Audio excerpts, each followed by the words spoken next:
unten kommen noch welche. Weisen wir doch einmal laut darauf hin, dass alle, die simultan übersetzt haben.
Go and use it.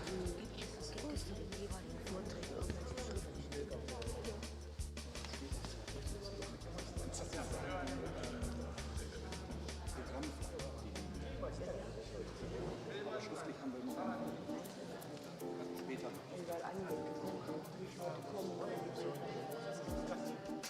Vorgetragen wurde.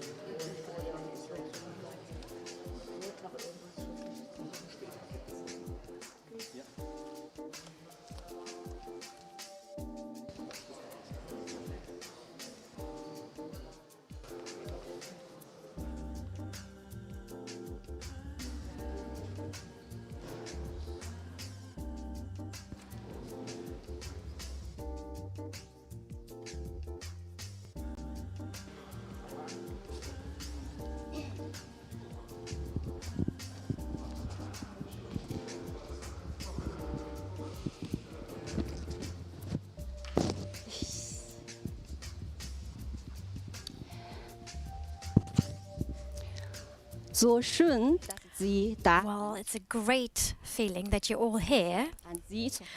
And hello to you at home. Herzlich willkommen im A warm welcome to the Palais Wittgenstein and to PLOS, a project for an aging world. Ich bin Lico.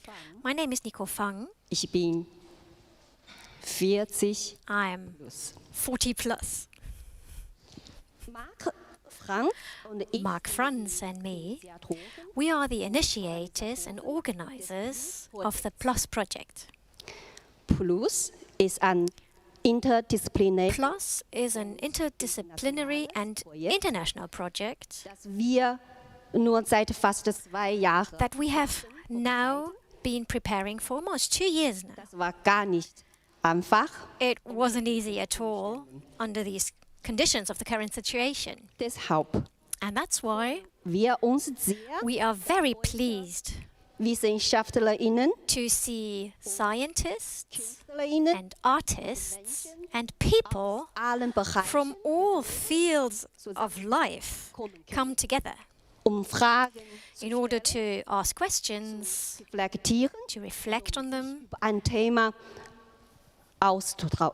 and to exchange experiences. uns alle betrifft, das Experiences that we all feel ourselves, which is aging and age. As Lico has just said, it wasn't easy at all to plan this project, and that was also due to the fact that it was our own goal to also reflect the complexity and diversity of this topic. And so we had the idea to use art, culture, and nature and society, so the broad public, to bring them together in order to highlight many perspectives on age and aging. But we don't really want to find final answers, but rather we want to ask questions and find out what kind of questions we have not asked yet, despite the developments of research. Today's symposium is a very important pillar in our project. We will meet important experts in the field of age research from very different disciplines. And our 5 project artists are also present today, and I would like to warmly welcome them: Niki Karokura, Yoko Kazeki, Klaus Bögel, Jan Grashoff, and did I forget someone? Inagaki Yokomo. I'm sorry. We look forward to experience the chemistry between the participants of the symposium, and also we look forward to the exchange that will take place afterwards. And we'd also like to thank all supporters, all sponsors, the Ministry of Culture and Science of North Rhine-Westphalia, the Art Foundation North Rhine-Westphalia, the Cultural Office of the City of Düsseldorf, and of Awalaki in Osaka, in Japan, without whom and without whose money we would not have been able to put this project into practice. And we would also like to thank our project partners who helped us implement these different presentations. The FFT Düsseldorf, the Theatre Museum Düsseldorf, the CK Research Center, and let me just take a look at my sheet. Literaturbüro North Rhine-Westphalia, Intermedia Art Institute in Düsseldorf, the Film Cinema Art Düsseldorf, and Public Group. And not to forget, Caritas Düsseldorf and Diakonie Düsseldorf, who supported our project artists very much and helped put into practice great events. Thank you so much to all of you.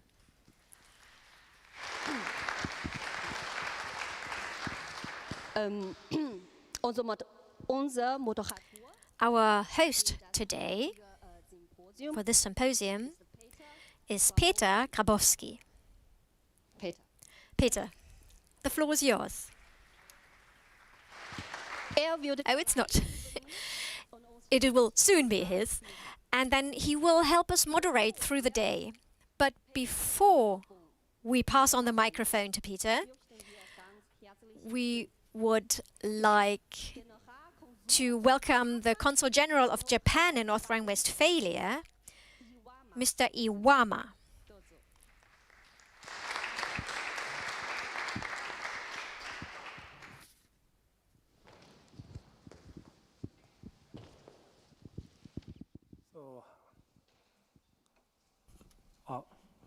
Gut. Sehr geehrte Frau Ms. Fang, Herr Franz, Mr. Franz, meine sehr geehrten Damen und Herren. ladies and gentlemen, Eine Ehre, it is a great honor for me to be here at this symposium, Time Shifts, Age and Society, and to give you my welcoming speech. I would like to warmly welcome the Typhoon Project Association and everybody involved in the organization. As Consul General of Japan, I'm very pleased that these long-term projects in the first year have made a comparison between Germany and Japan. And I have to admit that at the beginning, when I started as a diplomat, a career of a diplomat, to see a topic of today's symposium, I haven't met it that often during my career. But today, I can see that in Germany and also in Japan, the topic of the aging society has become more and more important and popular and has huge effects on society. So I think this is a very important topic for our bilateral partnership.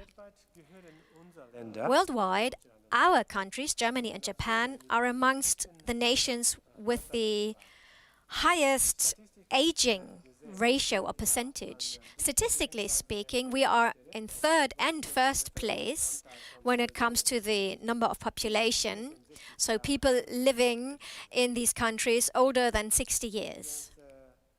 And by the way, here in North Rhine-Westphalia, there are many Japanese citizens.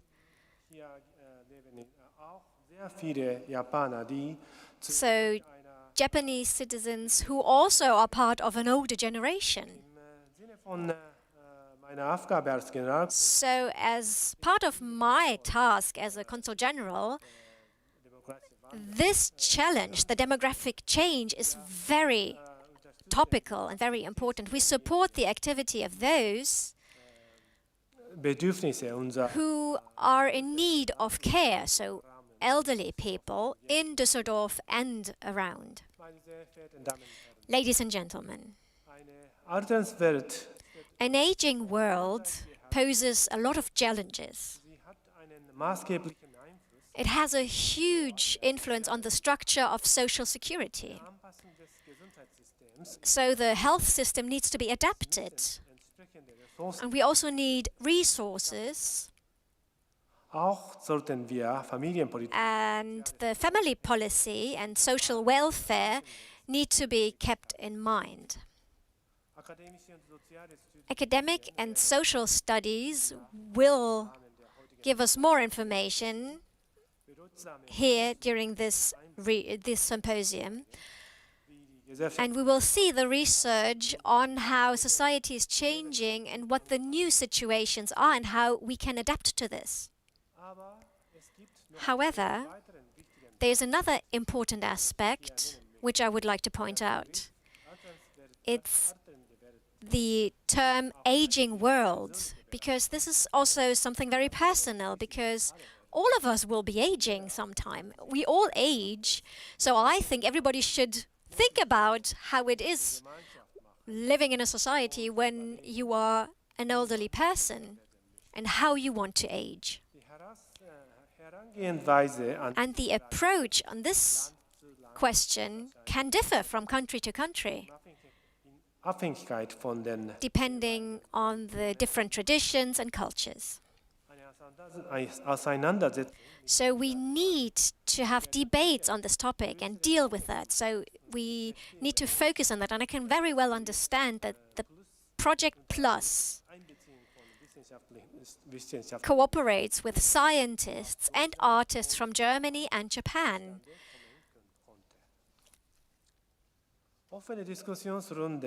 An open discussion and learning from other cultures can help today's society a lot. And I'm much interested in finding out new approaches and discussions in today's project presentations. In my view, today's event is much more ambitious than usually because the combination of scientific analysis and art is something spatial. So aging is here the motto, really, or the core principle. Unfortunately, tonight I have another appointment, so I cannot stay until the end of today's event. Nevertheless, I look very much forward to taking a look at the results of the project. So I wish you a successful event with interesting discussions and inspiration. Thank you very much.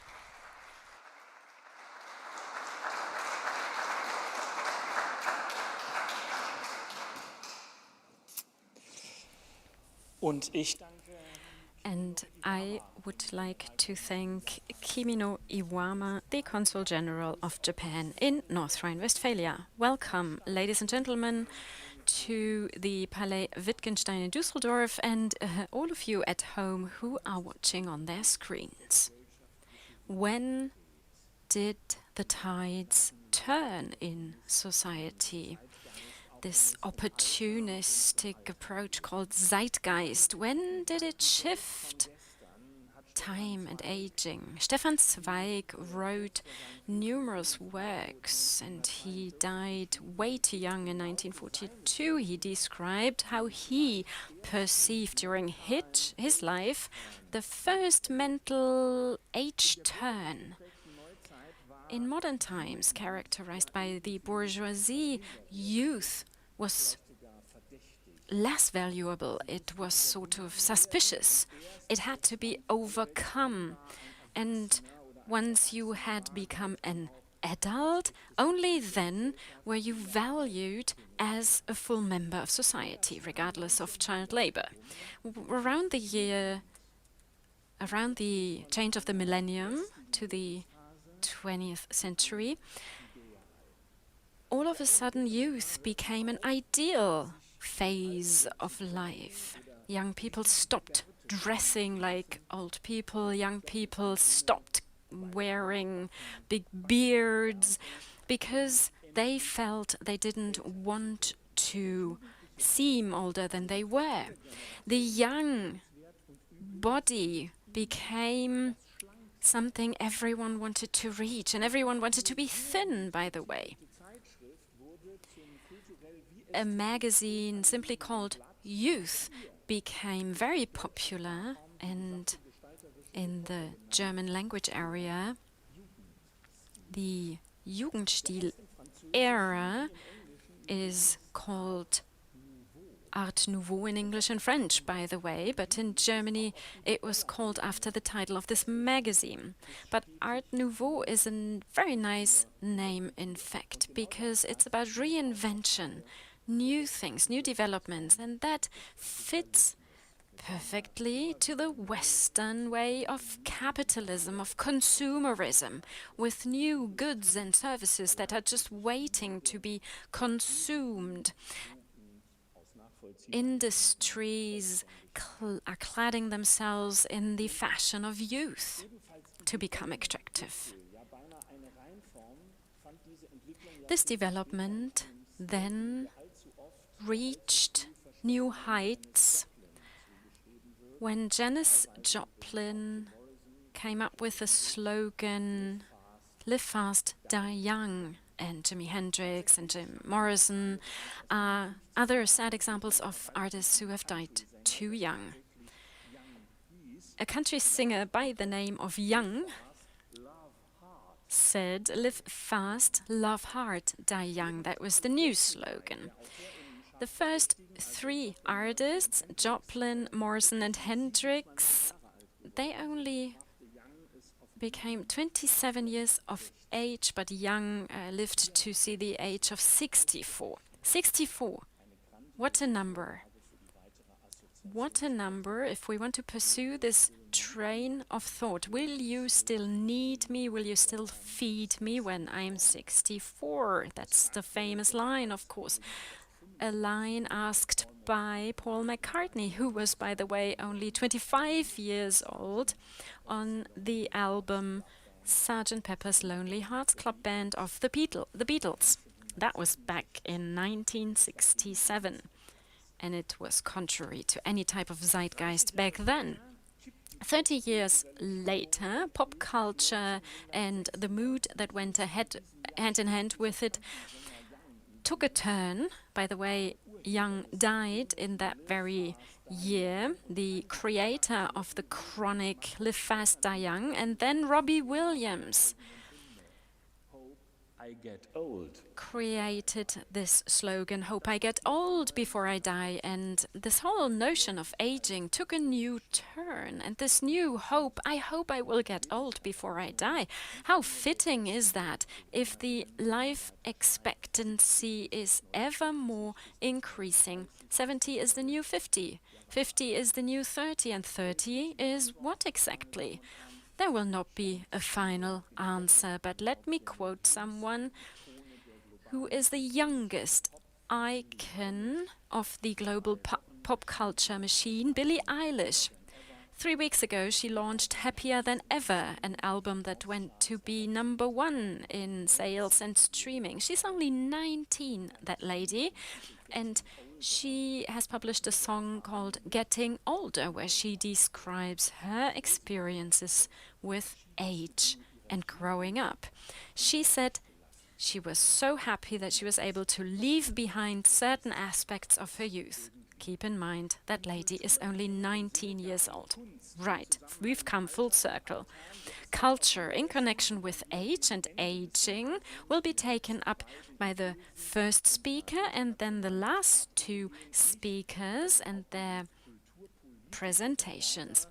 I'm a journalist for cultural politics, and I wanted to point this out to you.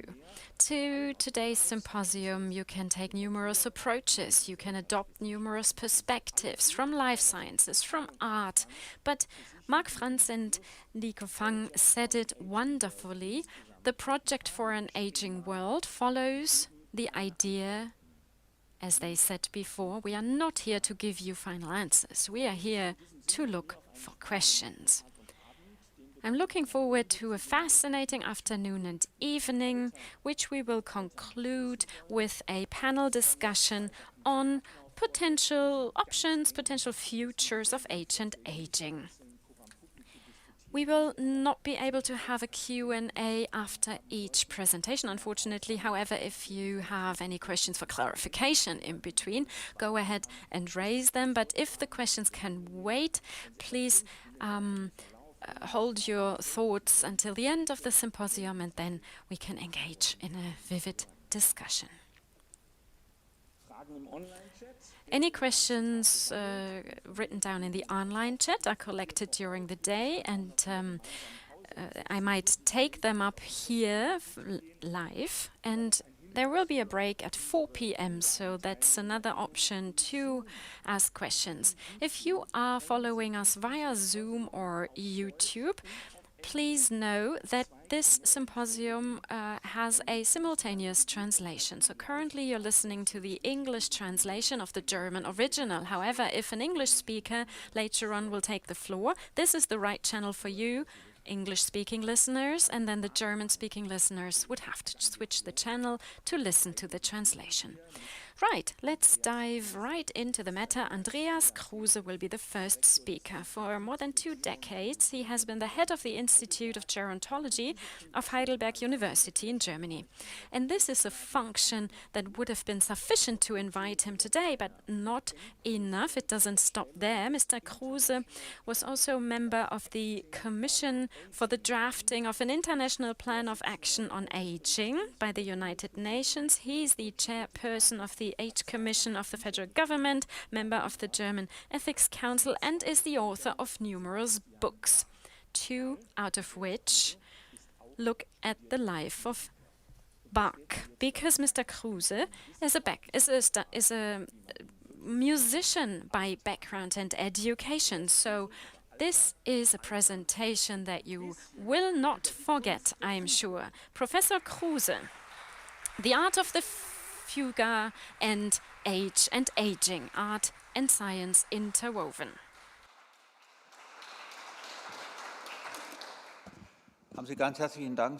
Thank you very much. That was a very kind introduction. Thank you, Consul General, Mrs. Fang, Mr. Marc, Mr. Franz, I'm sorry, my apologies.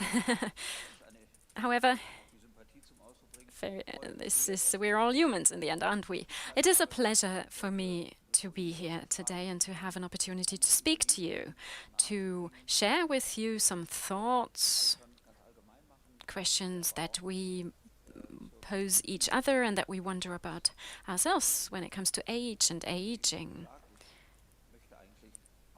As was said before, this is a symposium, of course, so against this background I would like to also focus on aesthetics. So I will play for you later on in order to show that this component, that aesthetics are important regardless of the content for old people, for people who are dying, for people who are severely ill.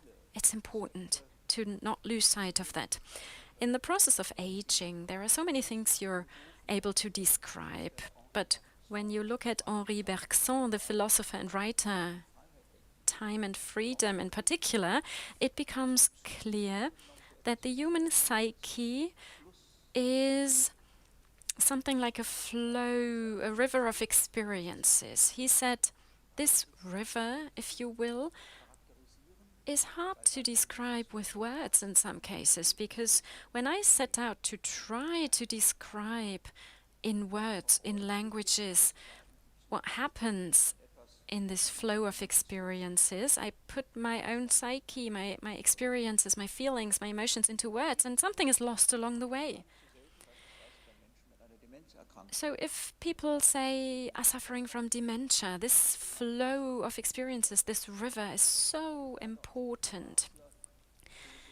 The philosopher and psychiatrist Karl Jaspers called it to tune into. If you tune into this train of thought or flow that you will find with, for example, in people with a severe depression or melancholic state, it helps them. It stops this river of melancholy, and it helps to trigger so many things that matter to the individual, which can be hardly expressed in words. And against this background, I like the fact that people try to approach these phenomena via the arts, via the aesthetics. In the next 4 or 5 weeks, we will publish a book at my institute on old age, where we describe several studies carried out by the Institute of Gerontology at Heidelberg. Our aim was, amongst others, to have a headline that reads, "The moment is mine." And we borrowed that idea from a verse of Andreas Gropius, Baroque writer, who lived until 1664. And when he looked at time, he wrote, "I do not own the years. The years took away my time, and I do not own the years that might lie ahead. No, what is mine is the moment, the very moment, and if I'm mindful of it, I take it away from the years and from eternity." Ladies and gentlemen, the central idea is the older you grow, in particular if you reach old age, the closer you get to death. The moment is so precious, the moment that I can use, the moment that feels right to me, that I can fill with meaning. This moment becomes more and more vital. You know that a whole field of philosophy by Søren Kierkegaard follows this idea, Kierkegaard and his notion of eternity. The moment becomes ever more important to me. And this is also reflected in my work with senior citizens, with old people, people who are suffering from dementia. It's vital in this work. My work in that respect will only be successful if I am able to put my finger on this moment, a moment that has meaning for this person with dementia, to be able to express it and to fill it with something. And other speakers will take up this idea. But let me also say this moment that seems to me to make sense and to be filled with meaning, that moment happens within a certain context, my environment, my life. So around that moment, I'm able to build up a spectrum of activities, of experiences, to realize myself. Do I have the material resources that I need to be able to live inside a building or under a roof that helps me to reach that helps me to be open, to recognize that moment when it comes along?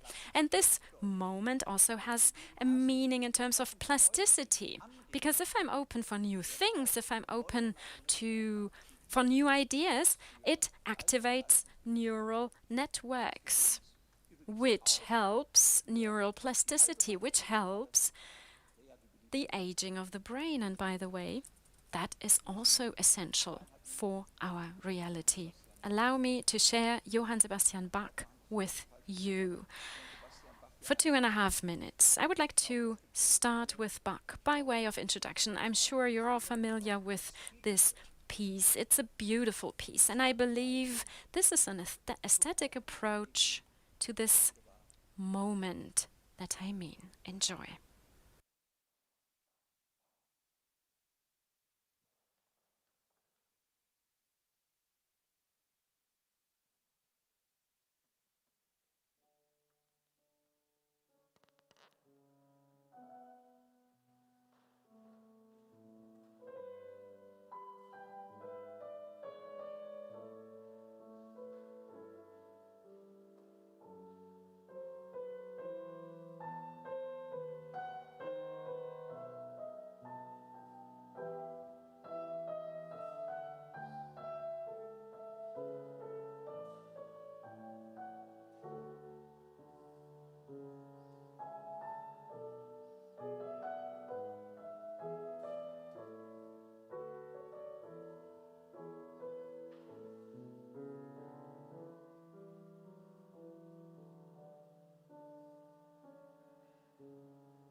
Wenn wir uns in einem ersten Schritt As a first step, if we look at the question of what does it mean to think about and to look for solutions with a view to age today and age tomorrow. If that's your starting point, I believe it does make sense to look at 3 elements and focus on something that the neurological and biological perspective, where they are reflected biomorphosis, genetics as potential, and plasticity. In Heidelberg at the university there, and there are numerous other colleagues at other institutes for gerontology, were always impressed by this construct of biomorphosis. Bios morphe, in Greek, bios is the lifespan and morphine to create, to shape. Biomorphosis means basically that we, the organism, that we need to look at the organism across the whole lifespan, from birth to death. And biomorphosis describes a continuous process, a process where structure is developed, organic structure, organs that change and develop, and functional changes in individual organs and organ systems. And if you look at the term biomorphosis and take it as a metaphor, if you take it seriously, if you take it literally, we're looking at a biological, genetic, and psychological perspective. You cannot really call it age and aging. You have to call it aging instead of age, because it's a continuous process, a continuous change. Why is that important? Well, because it immediately becomes visible then, if we assume that the human DNR and systems and cells do not forget. The DNA doesn't forget good and bad moments, blockages and support, any type of situation. It becomes obvious immediately that everything we invest at an early age, when it comes to education, when it comes to material and ideological wealth, early child education, etc., that all of that we invest is something that still can have an effect and reverberate at a later age. So it is hardly surprising that studies that were conducted as far back as 2 decades ago impressively showed certain things. For example, the number of school years. And we're not even looking at the quality of education, but the mere number of years you attend school first has an effect on the life expectancy of people, and secondly says something about the morbidity, the probability of morbidity of the individual. So education, if you just take this one factor, so any measures for disease prevention or health support, anything that we invest or that we do not invest in the individual development at an early age, that we take away from the individual, these factors influence life during the second half of your life and influence your old age, your aging.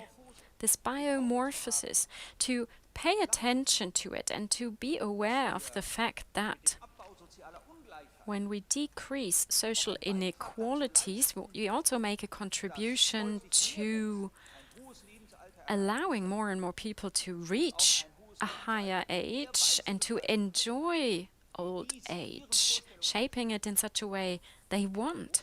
That is a major task for society as such and for social policy.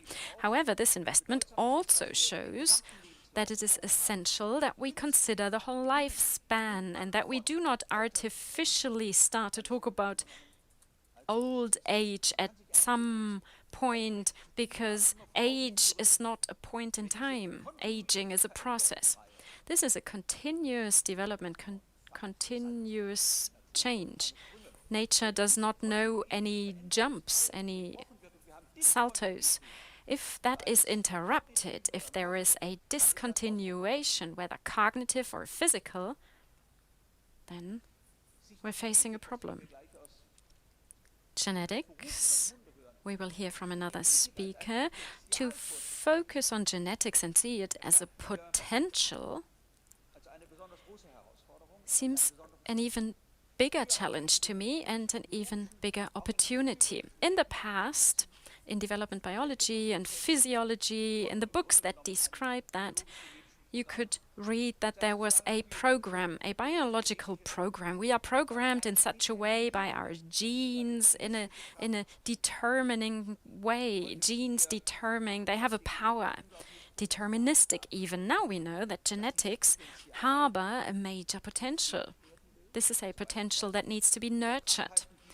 So, for example, diseases or disorders that will reach the core of a cell, the nucleus. We need to protect the cell from these diseases, and we need to maintain this potential for the longest time so that the cell is able to interact as long as possible with other cells. And if we look at the metabolism, for example, if we look at the world of work, and that's very important, if we achieve a situation where cognitively, physically, and socially, and also with a view to the overall personality of the individual, if we can help people and support people across the whole lifespan of the individual, we excite cells, cell clusters.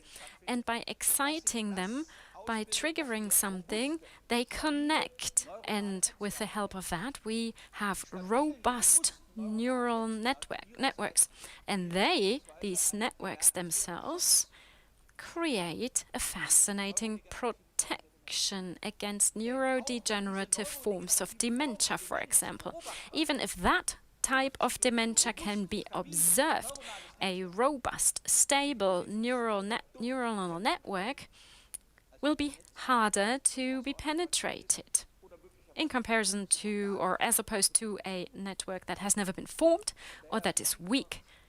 So we mustn't be surprised by the fact that the educational background of someone can increase the risk or can enhance prevention when it comes to neurodegeneration and has a protective factor for humans. So the potential, the biogenetic potential, and harboring it much more than we are already doing across the different ages, seems very important to us in our field of expertise. And if we are successful, we will achieve and be able to maintain plasticity, functional plasticity. The organs will be performing much longer. Structural plasticity, which means that cells, nerve cells, will be maintained. So why is it important to focus on these three, well, constructs or concepts, if you will, when we reflect about the age of today and age and aging tomorrow? Well, because on the basis of these notions, of these fields, we can say, if we live in a democratic society where every individual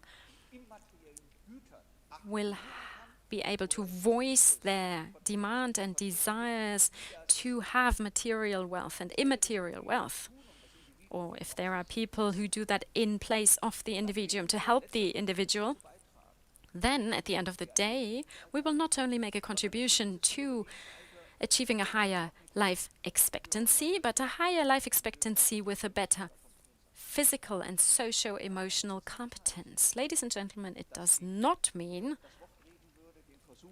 that I'm in favor of trying to turn all the 90-year-olds into 20-year-olds.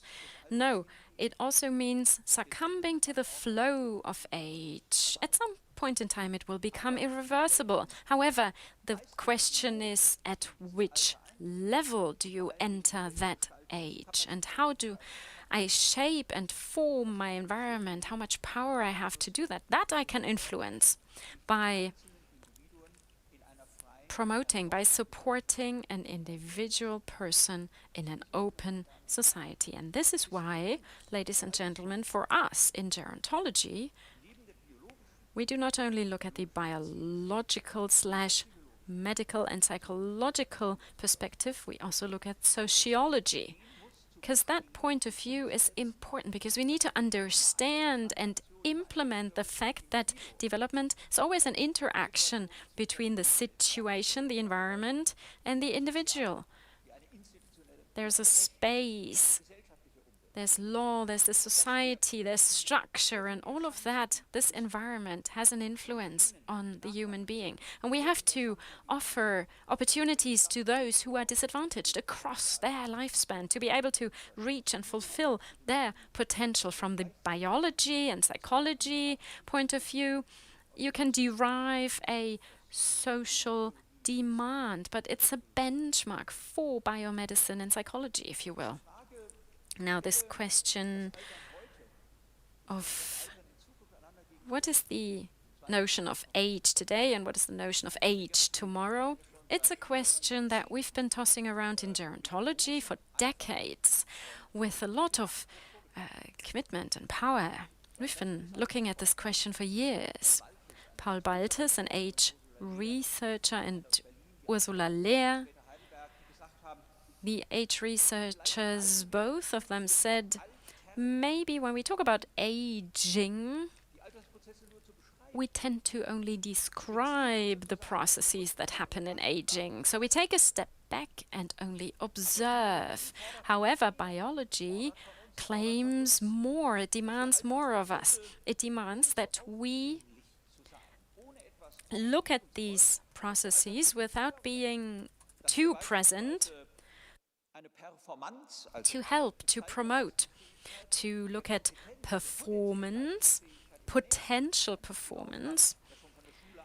It's important across the whole school system, starting at preschool. But to translate competence into plasticity, and that we have a continuous stimulation and activation, that we use the organic basis to increase competency, and that is possible by way of intervention. And if you look at patients, for example, stroke patients or patients suffering from dementia, by the way, you can do that by continuously, systematically activate their rehabilitation. They do not go back to their old level of competency, but you're even able to increase it further. But to come back to what Mr. Grabowski said, you know, powers are unleashed, life sciences, that's a cura posterior, a cure post fact. What is important to me is that I offer people the opportunity, that I support the individual in achieving whatever they want to achieve. What I called the potential, the higher potential, the potential of old age. In psychology, that is my core discipline, in the field of psychology, we realize more and more that the very high age of a person unleashes unbelievable processes in the psyche of a person. Maybe they are special to very old age, but maybe they are also special to people, to quote Karl Jaspers again, that are special to people who are at a certain threshold or in a certain situation. And that brings me to my third point. People suffering from tumors, from severe neurodiseases or other disorders, losses, etc., people who are faced with that, they need support because it is very taxing on their psyche. And this is another reason why we at the Heidelberg Institute, but other colleagues I'm sure do that as well, Cologne, for example. This is why we look at old age from the point of view of vulnerability and potential. Vulnerability, what does that mean? Looking at capacities, reserves that are decreasing, organic functions, in particular your movements, cannot be controlled as well as before, can be controlled but not as well as before if you've reached the age of 80 or 90. And cognitive processes can not be controlled as well either. We're talking about executive function. So we observe us in thinking, in cognitive performance, this executive function decreases. And what we see is that the organism of the human being becomes unsolvable, becomes a riddle almost, because your organic capacity varies so much between individual persons. Someone who's 85 years of age or 90 years of age who will tell you, I feel full of power, and the same person will tell you a couple of days later, I have the impression that I'm restricted in my movements, my motor skills, and my performance has decreased so much. So within a couple of days, that will happen. You will hear that. In geriatrics, there is a leitmotif called frailty, which is very difficult to translate into German. And frailty consists of 5 components: your physical performance, your ability, the subjectively perceived ability to perform, the control of motor skills and physical functions, then the power of the hand, and the sarcopenia, which is losing weight because your muscle tissue decreases. So this is frailty. Some people reach it earlier, some people reach it later, but it describes vulnerability. And ladies and gentlemen, this brings me back to aesthetics. This vulnerability is something we have to deal with. We have to learn to deal with it.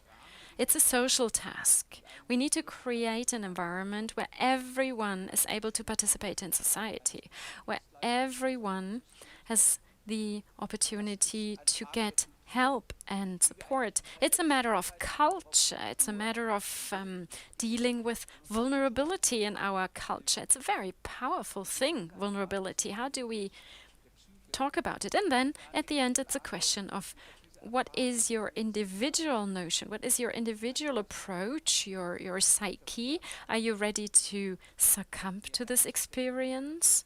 Are you ready to adapt and to familiarize yourself with this experience? Am I ready to do that? If you do not take that into account when you talk about age and aging, you haven't understood what it is. And taking that as the starting point, the vulnerability of people at a very high age. It can also happen at an early age if you've worked under conditions that were monotonous and physically taxing. You have people with a severe arthrosis or diabetes because their lifestyle was poor. Then in these people you see this vulnerability earlier. If you do not take that into account, gerontology becomes a fun science, and you might say, oh, we can skip all that. Let's move on. However, I am convinced, and that might be due to the fact that as of day one in gerontology, I looked into chronic diseases. I wrote my thesis about stroke patients. I was deeply affected by my research. For me, it has always been important to never lose sight of the fact that the psyche may react to the environment, to these factors. Among the German Research Society, there are wonderful colleagues from Essen and Münster universities with which we carried out projects looking at the following question: chronic diseases, metabolism, diabetes mellitus type 2, lifestyle-associated diabetes, etc., whether these diseases are more probable to lead into a situation where you need care. If you, as an individual, as a patient, do not feel a certain coherence, you feel a loss of control, and you feel you do not have the techniques to cope with your illness. Studies confirmed that that is the case. Chronic disease, reaching a state where you require care, this development is influenced by your environment, by your lifestyle, by your psyche. And this is why we said we need to focus much, much more on the psyche of people when we look at aging, and in particular aging in the future with future cohorts, much more than we're doing that today.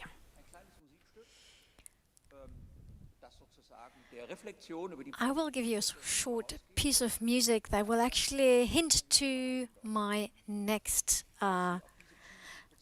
topics, and it's a little poem that I would like to give you for you to get tuned in.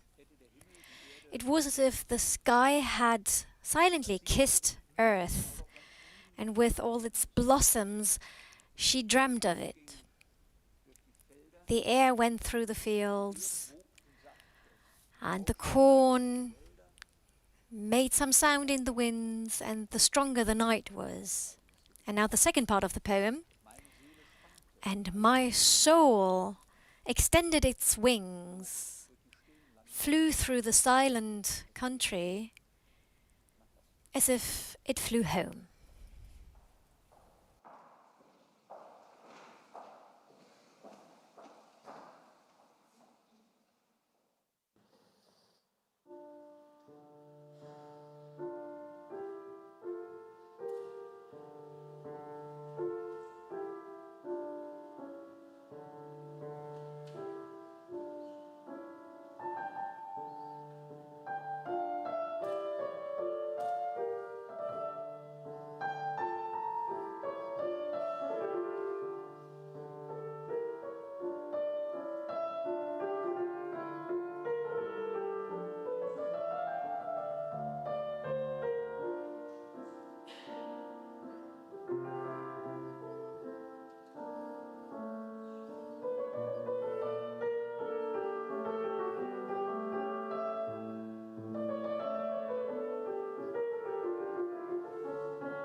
Now, if we deal with the psychological processes in old age,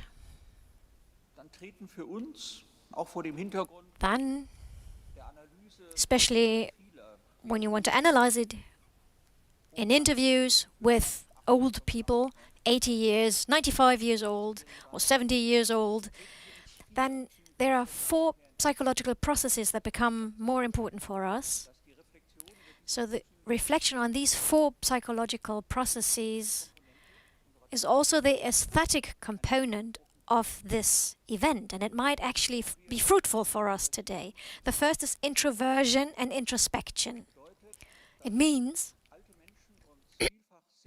that older people describe very often situations, or they have a certain perspective that shows us that the psychological processes, so the processes of yourself, the center of our personality, these processes reach the center of our awareness, and these people deal with these psychological processes more intensely. And then what comes about is what the US Dr. Robert Butler once said, it's the life review. So you take a look back at your life. It's an introversion. And you more and more concentrate on your individual processes the older you get. So you have a life review. You deal with central experiences in your life, in your past life, if you will. We also speak of introspection. So you actually look at your life in retrospect. And all this happens in a sort of attitude that the Roman Latin philosopher Aeneas Seneca once described as tranquillitas animi, which is the tranquility of your soul. So that means your psyche needs to calm down and relax, if you will. And that's why it's so important that people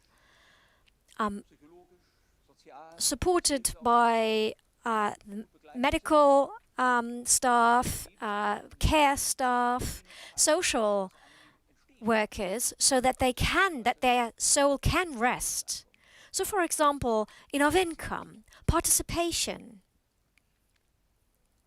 A second process we call openness to new things. Of course, we experience that in all phases of life, but in our diction, it means open to questions of spirituality, a certain form of spirituality, which means to experience transcendence. I'm part of a whole, of a cosmos, if you will. There's something in my life that goes beyond my person, my personality, my physical existence. It's not free of empirics, of course. I myself did some studies on palliative care, and here I could see how important this transcendental spiritual dimension is when it comes to terminal care. The question whether I'm part of a holistic cosmos. And once you evaluate the findings of palliative care, then you see how many patients that they expect from the health and care staff, that they are open to the spiritual questions. However, and that's very important to me, openness also means the potential of old age. Openness means to be open to the life situation of other people from the perspective of old age towards people who are younger or at a very young stage in life. This potential is something that we do not tap because we don't use the possibilities of intergenerational exchange. If we were to use these possibilities of intergenerational exchange, then we would have the opportunity to experience that older people care or worry about younger people. They worry how young people can live their life in the future. Will it be in this world, against the backdrop of all these climate changes? Will they be able to do that? Aren't we also part of the reason that we have exploited natural resources? Isn't it our fault? Can we still enable the younger generation to live on this planet? We call this openness to the next generation, a generation which, a line of generations that you are part of it yourselves. And there are some artists who do really great projects where they bring together older and younger generations. And you see, you can't imagine how open the older people are towards the younger generations if you often offer them a respectful form of exchange. And we believe that this openness to the younger generations might also be an expression of generations, or symbolic immortality, if you will. You want to have an immortal and opportunities with different households, no matter where in the world. So you can exchange and communicate with households all over the world digitally. And the use of digital technology will be easy for all generations, and that is something I welcome very much.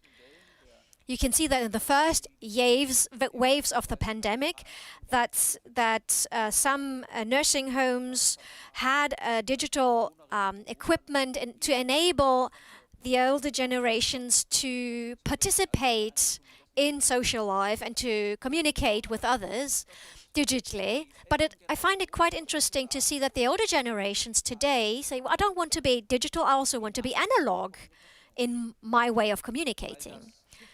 Because the interpersonal, the interbodily experiences, if you will, or certain forms of emotional and intellectual tenderness in high age are more and more important in older age. The German Ethics Council in December of last year said that it can't be possible that it is forbidden to visit elder people in nursing homes. Nursing homes have become high-performance towers of forts, preventing people to enter. That cannot be the last solution to how your hygiene standards and protective measures look like. And especially in old age, when it comes to socio-emotional exchanges. You know, you have a small circle of people. Here you can experience personal, emotional, mental experiences, and that is so important in old age. And we must not forget about that. It is a huge threat if we were to stop these experiences and these contacts. What do I want to say with that? The aspect of worry, having older people worry about the younger generations, the aspect of exchange between younger and older generations, and the interest of younger people in older people, and vice versa.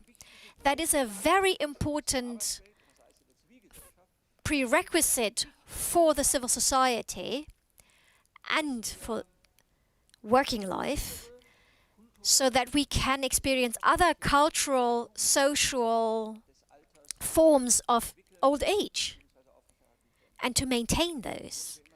And that's why we will say it cannot be enough to just ask ourselves whether I can have a place where you can meet elder people.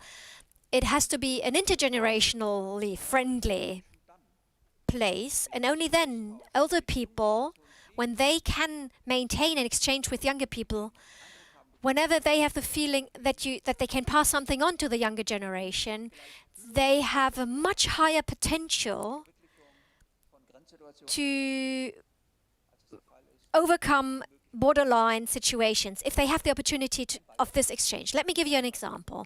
In 2015, or since 2015, we have a refugee congress, and I am the sponsor of that. And here I asked actually students of different disciplines asked me to be the sponsor for that. And I wanted to head this Congress under the topic of enabling older generations to take care of younger generations who did not have a social home or could not build a social home here. About 600 people took place in this Congress, many refugees, representatives of refugee associations, and many old people, 70 years and older. And this refugee Congress led to the fact that certain twins or pairs came up. We called them twins because they wanted to bring across a life project. These were twinnings of older people and younger people. And they said, that's wonderful. If the older people said, it's wonderful if we can care for the younger people. And I'm sorry, I can still talk a little bit because I started late, so I'm not actually over my time. Please bear with me. Don't get nervous. I'm almost done. Anyway, these twinnings we had a closer look at. And the younger people, teachers and family members said, it's quite interesting to do that together with older people. It's not competitive. It's emotionally near. It's supporting. And the older people said, and that's actually my last message here, what's quite impressive is that when you have the feeling or the impression that you can do something for the younger generations, that you have the opportunity to do so, then you don't feel that you cannot participate, that you're out of this world. You feel an important part of the world. And that makes it much easier for you to deal with the borderline situations of old age. So let me summarize.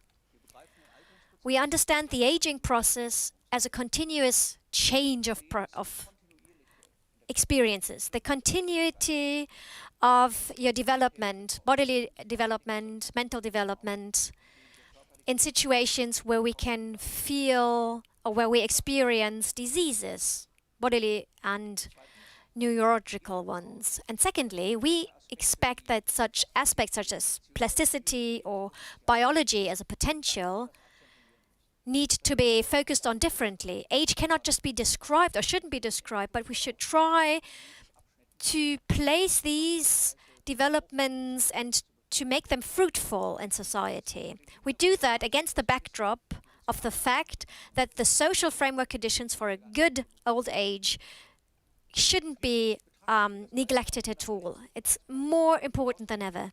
We should take a look at it from a potential perspective, where the psyche plays an important role, and we need to find forms of expression that the psyche can outlive its possibilities. And it's important to have people have the opportunity to worry about younger generations, which is a social and cultural task for us.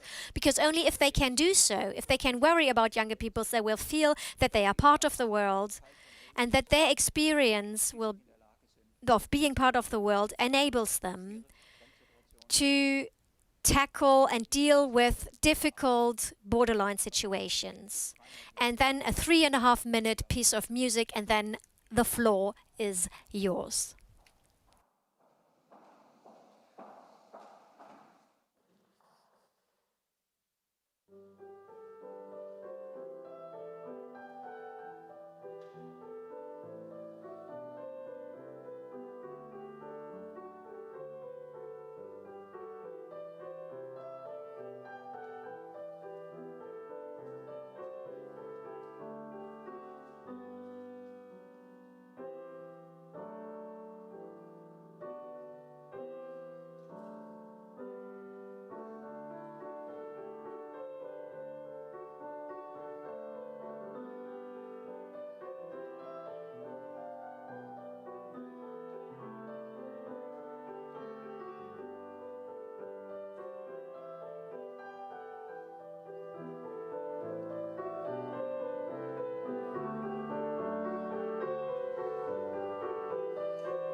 Danke, Andreas.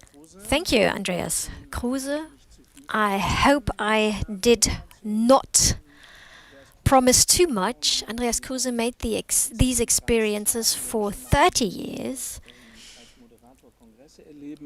And I myself have been a host or moderator for 30 years now, and I'm very close to the clock, if you will. So I always make sure that everybody sticks to their time slots. Now, this first block was not just headlined of what is age and aging and what will it be, and on a social and scientific and artistic level, but now we will leave that level and take a look at hard facts, or naked facts really, of organic life, and you will soon see that naked can be understood literally. Now there are two speakers, international speakers, from an excellence cluster of age research at the University of Cologne, of SECAT, the research center there, Professor Hoppe, and he's part of that cluster, and he has the Hoppe Lab at the Institute of Genetics, and Jane Reznick, Dr. Jane Reznick, who opened in 2013 the interdisciplinary research center in Australia. And now this center, on a mathematically scientific basis and the medical basis, and their university and non-university findings, and there's some institutes that are part of that, and that's why it is called the Excellence Cluster. Not because of a generic or genetic reason, but because of the content of this.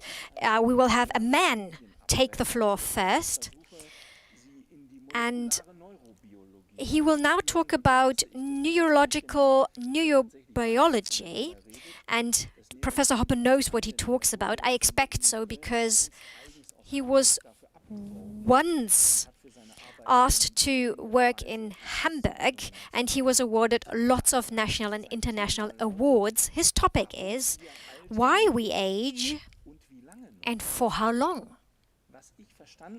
Now, what I understood is that his protagonists are proteins.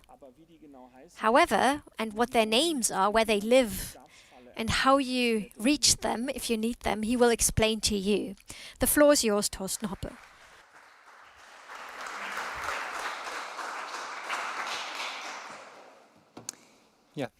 Well, thank you very much. Thank you to Ms. Fang and Mr. Franz for inviting me to this symposium. And also thank you for the moderation.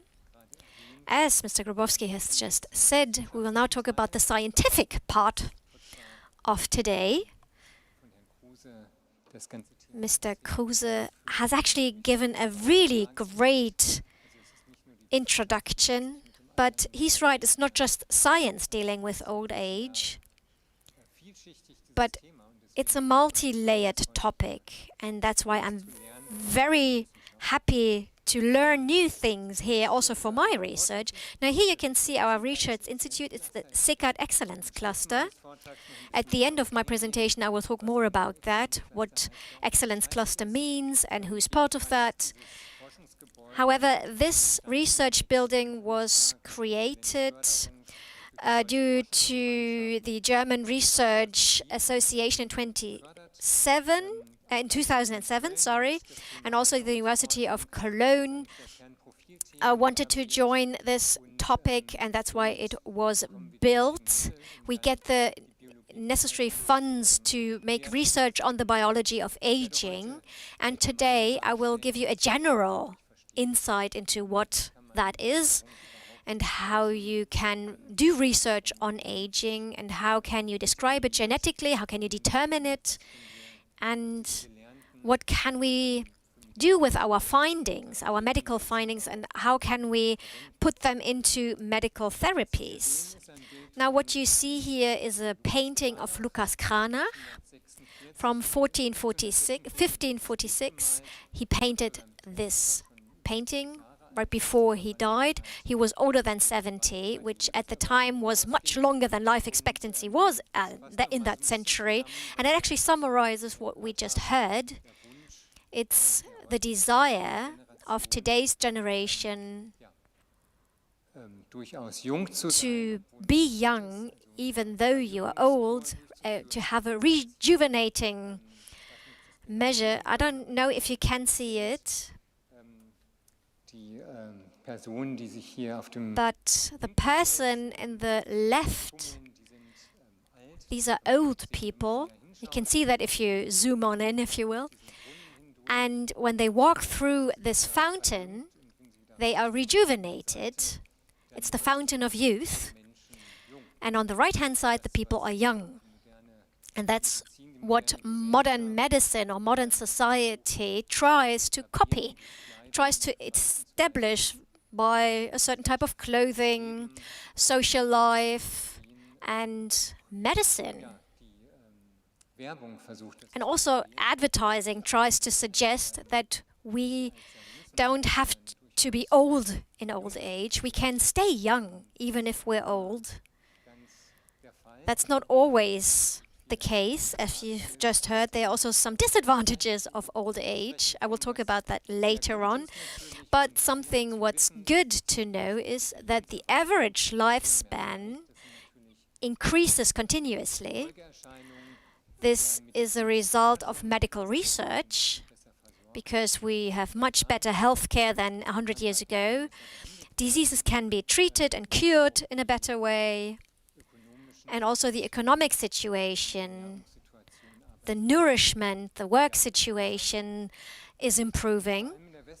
And in the Western world, you can see this tendency mainly, but also globally. You can see that on this slide, and this leads to the fact that we are facing social challenges, of course. In 2050, a third of the world population will be 60 years and older, and that is a huge demographic change, posing huge challenges. And you can also see in the international comparison that people with their countries with people with a higher lifespan due to several aspects, which we can only assume.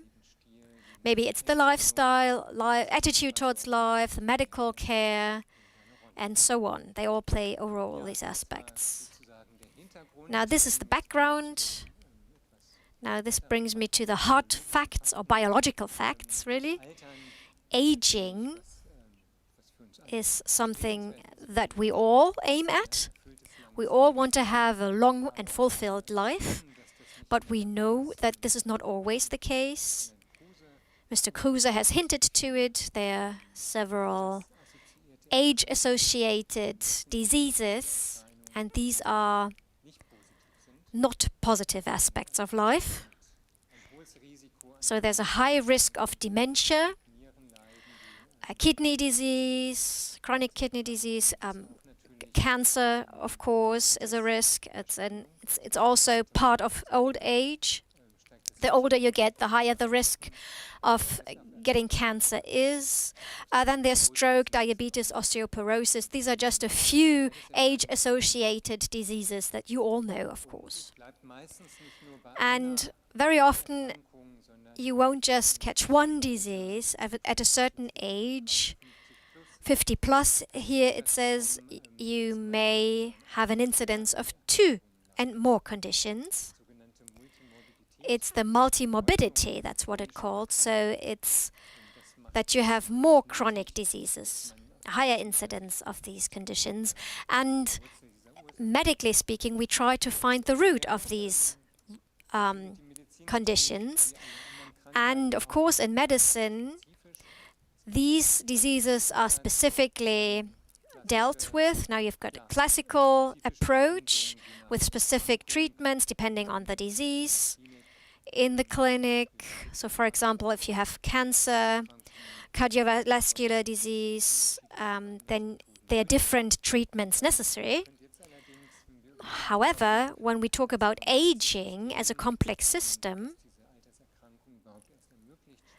which enables old age diseases or age-associated diseases, and they can come up with a new approach. This is something that we do research on at Second, that we try to avoid age-associated diseases. If we were to find out what leads to aging and aging processes enabling such diseases.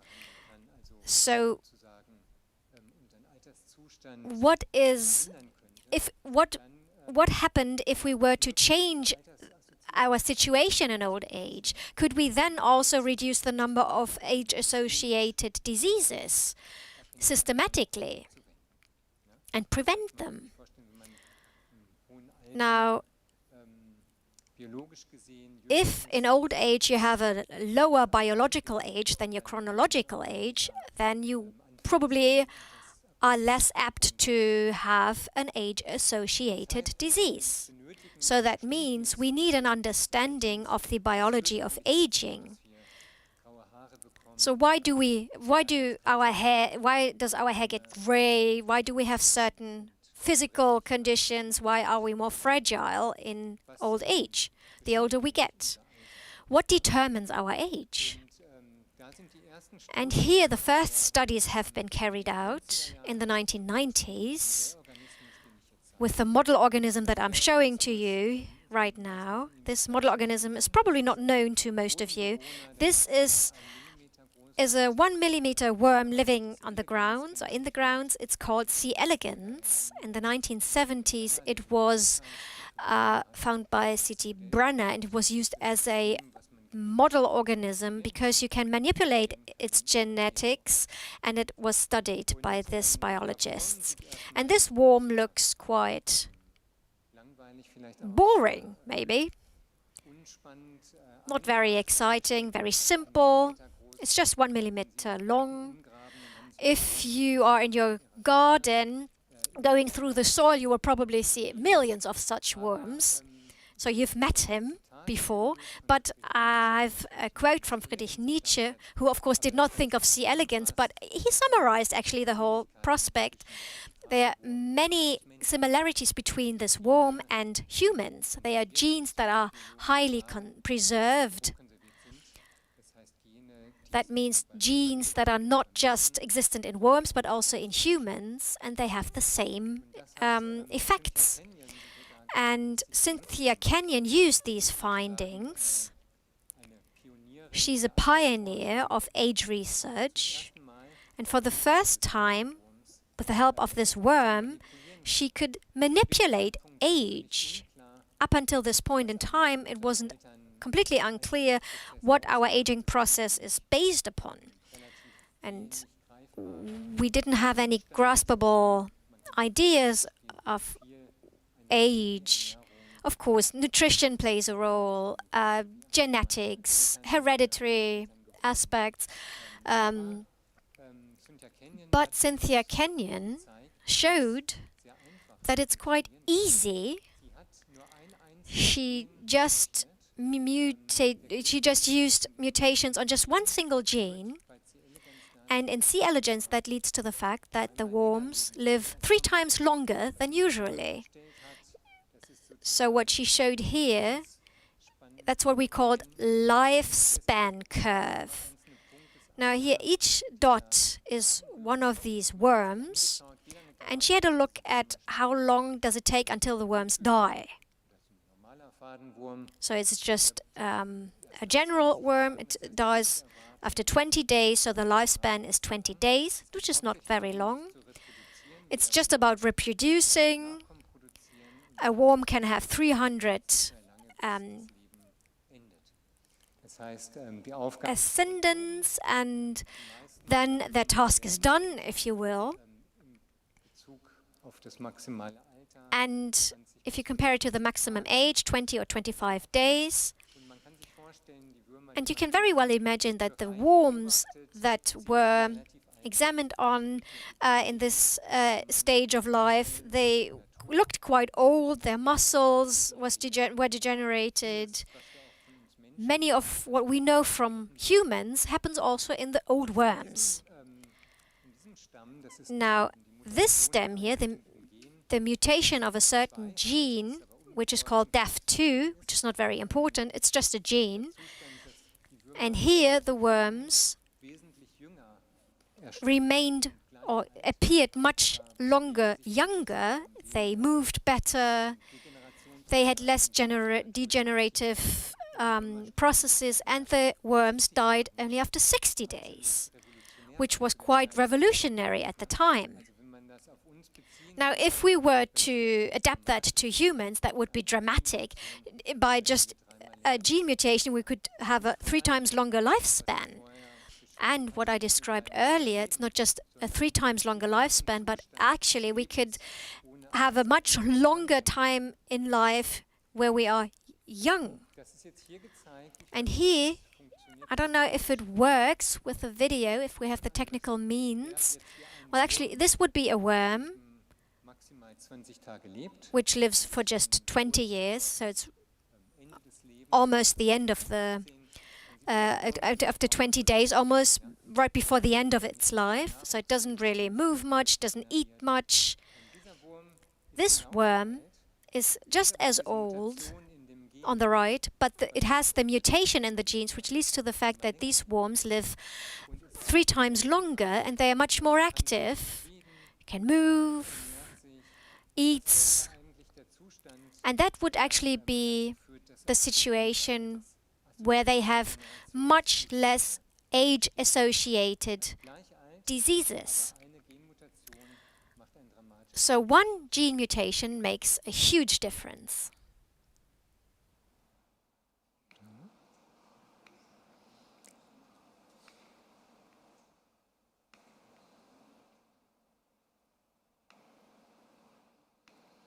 Jetzt irgendwie zum nächsten Bild kommen. I'd like to go over to the next slide. Right. Now, what the San Francisco researcher found out with C. elegans was very revolutionary, because this was not just true for the worms, but also it is a hugely preserved phenomenon. Preserved means this is not just true for worms, but for other organisms as well. And many organisms are being used in our SICAD lab. We examine them. Now here you can see the worms. And here's the Drosophila. It's a fruit fly. You know that when you have mature fruit in your kitchen, then you can see all these fruit flies flying around, quite nerve-wracking, if you will, quite annoying. But the same gene, which leads to the fact that worms can live 3 times longer and fruit flies live longer as well. And the same gene, if it's mutated, then mice will live longer as well. So there are genetic mutation processes that can steer the aging process in different organisms. Of course, we cannot do that with humans, because gene manipulation in humans is ethically not allowed. However, what we did, we had twins, where both twins were older than 100 years old, and they examined them. We examined them, and we used the genome, and we found out that with the same gene that we used in these model organisms that led to a longer life, also led to differences, to changes. So these are preserved genes in different organs, and even in humans, in different organisms, even in humans that would lead to a longer lifespan. And these twins who became older than 100 years, and in the past 20 years in life, they did not experience severe differences. Only just right before they died, they had a sudden appearance of disease or symptoms. But up until then, they had quite a healthy life, similar lively as the worm that I just showed to you. Now the question is, what can we learn from these genetic studies? We cannot have human genetic manipulations. That is forbidden. However, can we learn something from these processes? Can we use that differently to have an effect on aging? And one mechanism I'd like to show to you is calorie restriction. I don't know if there will be food in the break, but maybe that is something we can deal with, whether you should have the biscuits or finger food carrots. What should we choose, vegetables or sweets? So calorie restriction has something to do with nourishment and eating, if you will. And we did an experiment with different small organisms, model organisms. So what happens once you give these model organisms less calories than they would usually take in if they were given the opportunity? They still were sufficiently nourished so they wouldn't starve or lose weight. That's what we call calorie restriction. So for humans, that means not 2,000 calories per day, but 1,200, which would already lead to the fact that we would still be hungry, but we wouldn't starve. And with C. elegans, or the fruit fly and the mice, that would lead to the fact that they would have a longer lifespan, an increased lifespan of 35%, just because they reduced their calorie intake. So this would be an option for all of us to promote our health, our cardiovascular system. The values that we got are so great, you can never reach those values with physical exercise only. And if you have to have surgery, your regeneration after surgery has proven to be much better if you've underwent a calorie restriction before. It is possible to do that with several different organisms. And as you can see here on the list, there are also bigger animals, mammals, there are dogs. There is a study that currently is looking at dogs, a study from the US. And here, 2 different studies were conducted with chimpanzees. These 2 chimpanzees are of the same age, fully nourished and with calorie restriction. I hope you can see that on the pictures. The difference, it becomes very clear. The chimpanzee which did not take so many calories in looks much better. When we look at humans, calorie restriction leads to a reduced body mass, of course. Fatty acids are less, risk factors are decreased, less occurrence of diabetes, arteriosclerosis, and you have more energy in general. So, calorie restrictions for human beings, that would lead to leading a more healthy lifestyle. Obesity is a risk. What we need is the optimum balance. Of course, an undernourishment is dangerous. You have to balance it carefully, and it might vary from person to person. It depends on how much energy your body consumes. A healthy diet is important, but also you need physical exercise, and I believe all of that is becoming clear to each and every one of us these days. Now, the idea, of course, behind this is to find pharmacological substances which convey to our body that there was a restriction in calories without there actually being a restriction in calories. So some of those substances can prevent age-related diseases, bowel cancer, neurodegenerative diseases, etc., etc. Another process with regard to aging, which is vital, is the difference between germ cells and other cells. Germ cells produce specific types of cells needed for reproduction. So regardless of age, these germ cells basically lead to the existence of new organisms in reproductive health, and that is a rejuvenation of cells which then undergo aging. So these germ cells are passed on from generation to generation while the somatic body cells age. And then people found out how to take away germ cells. If you take away the somatic cells, you can prevent aging. The production of germ cells, which helps in reproductive processes, they will need energy. So somatic cells becoming older, aging, lead to a situation where your body doesn't have enough energy anymore. Correlation with human beings. These are studies that have been conducted with eunuchs. And they have shown that male persons that are eunuchs live longer. So apparently there is a correlation. In these male study objects, the testicles had been removed and they lived longer.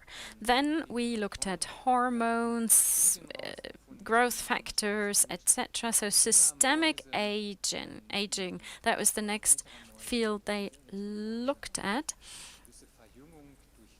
If you look at tissue, the aging of tissue, endocrine factors, here you see a study from conducted with an Andean family in Ecuador.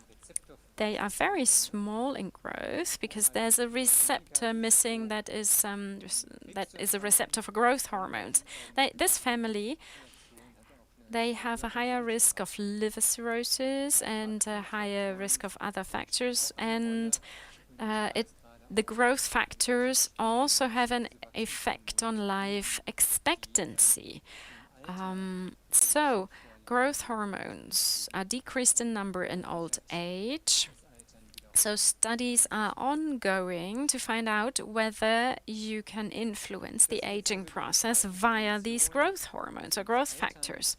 So these are the 3 interventions, potential or possible interventions for healthy aging. Calorie restriction out of the 3 presented is the easiest one. Each and every one of you can try it to see whether it has an effect on you, what it feels like, and to test whether it and how it improves your health. That is one option to be very pragmatic. Which conclusions can we draw then? Somatic cells age, however, germ cells are stable. Our genetic pool was not selected for extreme longevity. The accumulation of damages in old age has a negative impact on the function of cells and tissue. Genetic pathways regulate longevity, and as I've shown, these genetic pathways exist in many organisms. Nutrition and lifestyle have an influence on aging and age-related diseases. There are interventions which may influence the rejuvenation and maintenance of cells according to cell type, and it's necessary to have a paradigm shift in medicine to not treat the disease anymore or the disorder, but to maintain health. That should be the new objective of any therapy. So, final question, how old can we get then? Which age are we able to reach? It's difficult to answer, however. We can see that life expectancy is increasing continuously. In the Western world, it's about 80 years right now. The oldest person that ever lived is a French woman named Jeanne Calment. She died when she was 122 years old. She smoked, she drank a glass of red wine every night, and at the age of 110, she starred in a music video of a German band even. She featured in the video. She was born in 1875. Back then, the average life expectancy was 43 years. Researchers in Singapore, Russia, and the US have recently calculated, just a year ago, have recently calculated by computing our life expectancy to theoretically be up to 150 years of age, if everything works smoothly. Let's briefly look at our research center. It was established in 2007, and we try to look at the biology of aging to understand it, not to use it to become 150 years old, but to use it to do research in the prevention of diseases, for example. We have different research clusters. It's a research cluster because numerous institutions are involved. This is CCAT in Cologne. Right next to it, it's the Max Planck Institute for the Biology of Aging. This went hand in hand with funding from the federal state and also the federal level. We have molecular medicine, we have genomics, the animal facility, metabolism research. All of those work hand in hand. So over the past years, we have made a small contribution to the research I've presented to you today. Thank you.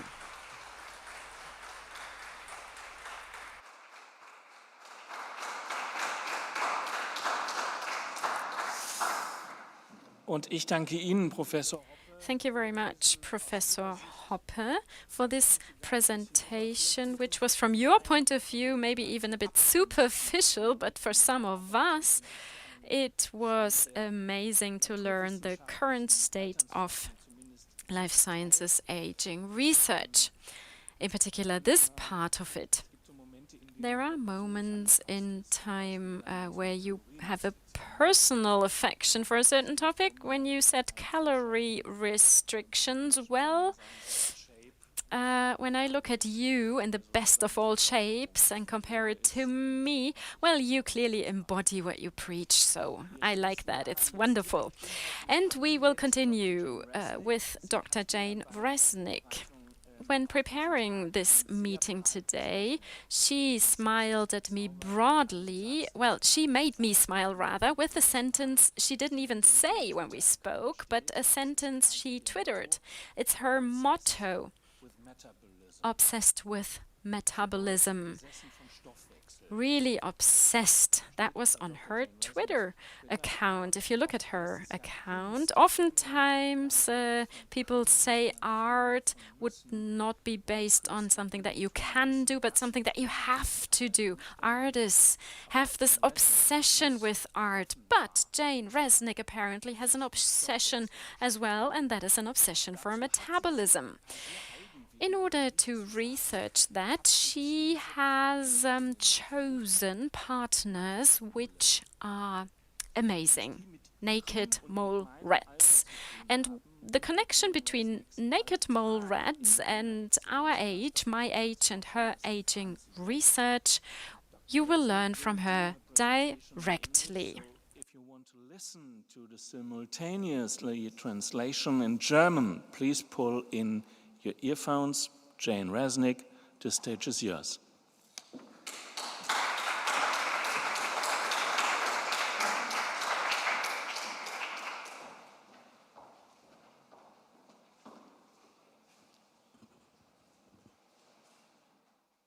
Hello, can everyone hear me?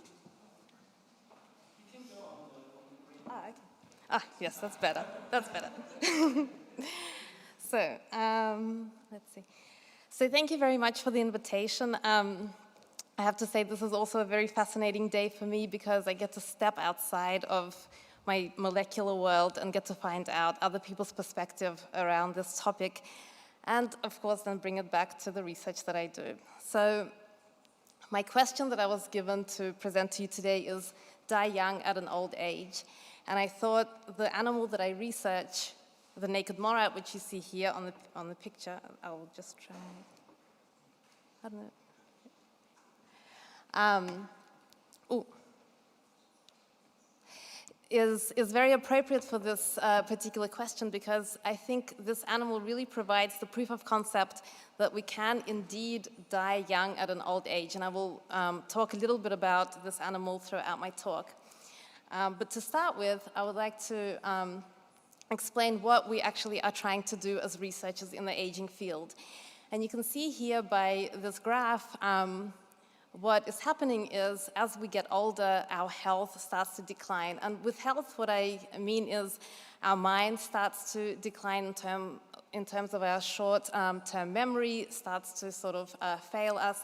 Executive function and the processing speed that we do everything also starts to slow down. In terms of our body, we start to lose muscle mass, which is extremely important to stay healthy. We sort of lose functional movement, so it's more difficult for us to bend down, go up the stairs, and so on. And we also start to experience more and more pain. And of course, then there is the manifestation of certain chronic diseases, and Thorsten mentioned these: diabetes, cardiovascular disease, cancer, and neurodegenerative diseases. And so what is interesting is we start to, as normal people that normally age, which is unfortunately most of us here, you will start to see these things start to go down at around age 60, and this is when you usually go to the doctor and start to get certain medicine.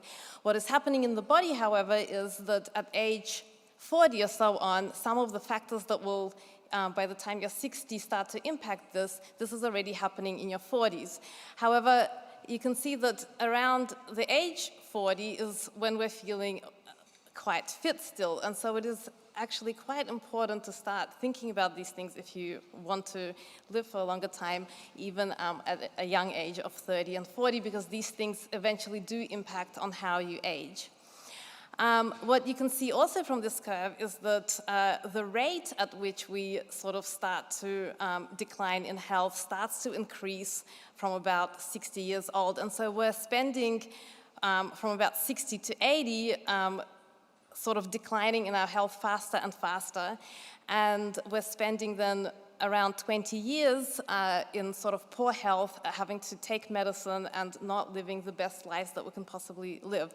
And so what we're trying to do as aging researchers is not only we're trying to prolong the actual life, and one can argue whether this is important or not, but what we're actually trying to do is to decrease the rate of decline so that you can live your life more healthy and in a fitter and happier way for longer, and to sort of compress this morbidity time so that you don't spend so much time sick. And how we want to do this is, can't really work out how to use this. Okay, so what we're trying to do is to work out, is this sort of aging process avoidable? And it turns out that this aging process is biological, and the correlates that makes us age can be intervened with. And how do we know this? We have certain clues from the natural world, and I will begin with humans because we're humans. So there are centenarians, so people that can live longer than the average 80 years or so. They can live 100 years or even longer, and these provide us with examples to research what is in these people that allow them to live for such a long time. So this is an example of such a person, Irving Kahn. He is trading in Wall Street at the age of 100 or older, and he has all his sort of cognitive functions with him, and he's able to do this and is celebrating his 106th birthday. Then you have, from the natural world, you have different sort of animals. So the famous naked morat, which I research, which lives for over 30 years old, and this animal, because of its size, would be expected to live about 3 years, but it's living 10 times longer. And so there's something about its biology that is allowing it to live for such a long time. Then there are other animals that are actually short-lived, and so an example is the African killifish, and this animal lives a very short lifespan compared to other species of similar size and environment, and here we can research what makes this animal age at an accelerated rate and therefore find out the correlates that are important for this. And in the lab, what we were able to do, and Thorsten already mentioned this, is to actually start knocking out particular genes or introducing particular genes which allow these animals to either live longer or shorter. And so you can see here, these two mice are the same age, but because of their particular manipulations that the researchers did with their genomes, one is looking very old, whereas the other one is looking very young, and the same goes for these two fish. They're the same age, but because one gene is missing from these animals, this animal is aging much faster. And so these are basically the traits that we already know in our bodies that are responsible for aging. Oh, again. Okay, oh, I'm sorry, I'm somehow. Okay, so what can we learn about centenarians? So first of all, what we know is they actually died from the very same diseases that we all die from. So cardiovascular disease is the #1 killer, followed by cancer, neurodegenerative disease, and these people will also get the same diseases. However, they will get them later in life, so we will usually, as I mentioned, get them when we're 60. They usually get them at 80 or between 80 and 98 years old. And they don't suffer from these diseases very much, and because they get it towards the end of their lifespan, their morbidity is shortened. The other thing that we know is that how long you will live is predominantly determined by your genes. And so this is maybe a little bit unfortunate because the genes that you get is the genes that you can't really do anything about it. So these are the cards that you're dealt. However, we know this because, well, first of all, when we sort of start to sequence them and so on, we see certain genes appear more in these populations than in the populations of normally aging people. But we also know from their children that their children are also less likely to get cancer or other sort of diseases, which means that they have passed on these genes to their children as well. And so, what can then the animal world teach us about longevity? And so I don't know if you're aware of this, but sort of the bigger you are, the more the longer that you live as an animal. But however, there are some animals that sort of fall outside of this curve. So the normal curve is an elephant, big, lives for a long time. A mouse is small, lives for only 2 to 3 years. But some animals fall outside of this curve, and that's including the naked mole rat, which you can see there. Also, some species of bats live a particularly long time, and then there are some animals that live a very short time, like I'm from Australia, so there are marsupials in Australia. These live a very short time, unexpectedly. And so what we can learn from these is we can start to compare what kind of traits or genes these animals have to see what is responsible for their longevity. We can also take two very related species of animals. So for example, the Canadian goose versus the emperor goose. They sort of share mostly the same genes, but something makes the Canadian goose live over 20 years and the emperor goose live only 6 years. So here we can really determine which factors play in the longevity of the Canadian goose. Then there are some species with a dramatic aging difference that are the same species. So for example, a queen bee will live for a longer time than a worker bee. And so this also goes for the naked mole rat, which has the same sort of social structure. The queen mole rat will live for about 10 years longer than the worker mole rat. And so by doing these comparative studies, we can start to understand what genes and traits are important for a long life. And so, although, as I mentioned, we can't really change our genes, what we can try to do is to mimic the phenotype, so the trait that these genes actually code for. We can try to mimic that via certain interventions. And the interventions include either a lifestyle intervention or a therapeutic intervention. And so this is sort of our primary focus as researchers. And the picture that is emerging of the pathways that are responsible for a long lifespan are those that are involved in stress response pathways, so it's sort of responding, allowing your body to respond to times of particularly stressful environment, so for example, no food or heat, things like this. And the other pathway is nutrient sensors. So I'm obsessed with metabolism because metabolism seems to be at the core of a long, healthy lifespan. And so you don't have to care about the names of these, which seem a little bit obscure and random to non-scientists, but these, there might be more, 4 pathways seem to be responsible for determining lifespan. And so what happens is, when there's plenty of food, so when the environment is not a stressful environment, the insulin pathway and the mTOR pathway that sort of senses that we have food, that we have protein, that we have sugar, tend to go up, and they then turn on particular genes, particular pathways, whereas the other one, the AMPK and the sirtuins, are down, and all of this combined leads the body to support growth and reproduction. When there is no food, so this is a stressful situation, so for example, desert, what happens in the organism is the complete opposite. So the insulin and the mTOR signaling pathway go down, whereas the AMPK and the sirtuin pathways go up. And this combination of these master regulators leads to the organism protecting its cells and maintaining some sort of homeostasis and maintaining the cell function that it already has. And this seems to be actually beneficial in terms of lifespan. So this is what allows you to then repair your cells and to maintain some sort of harmony.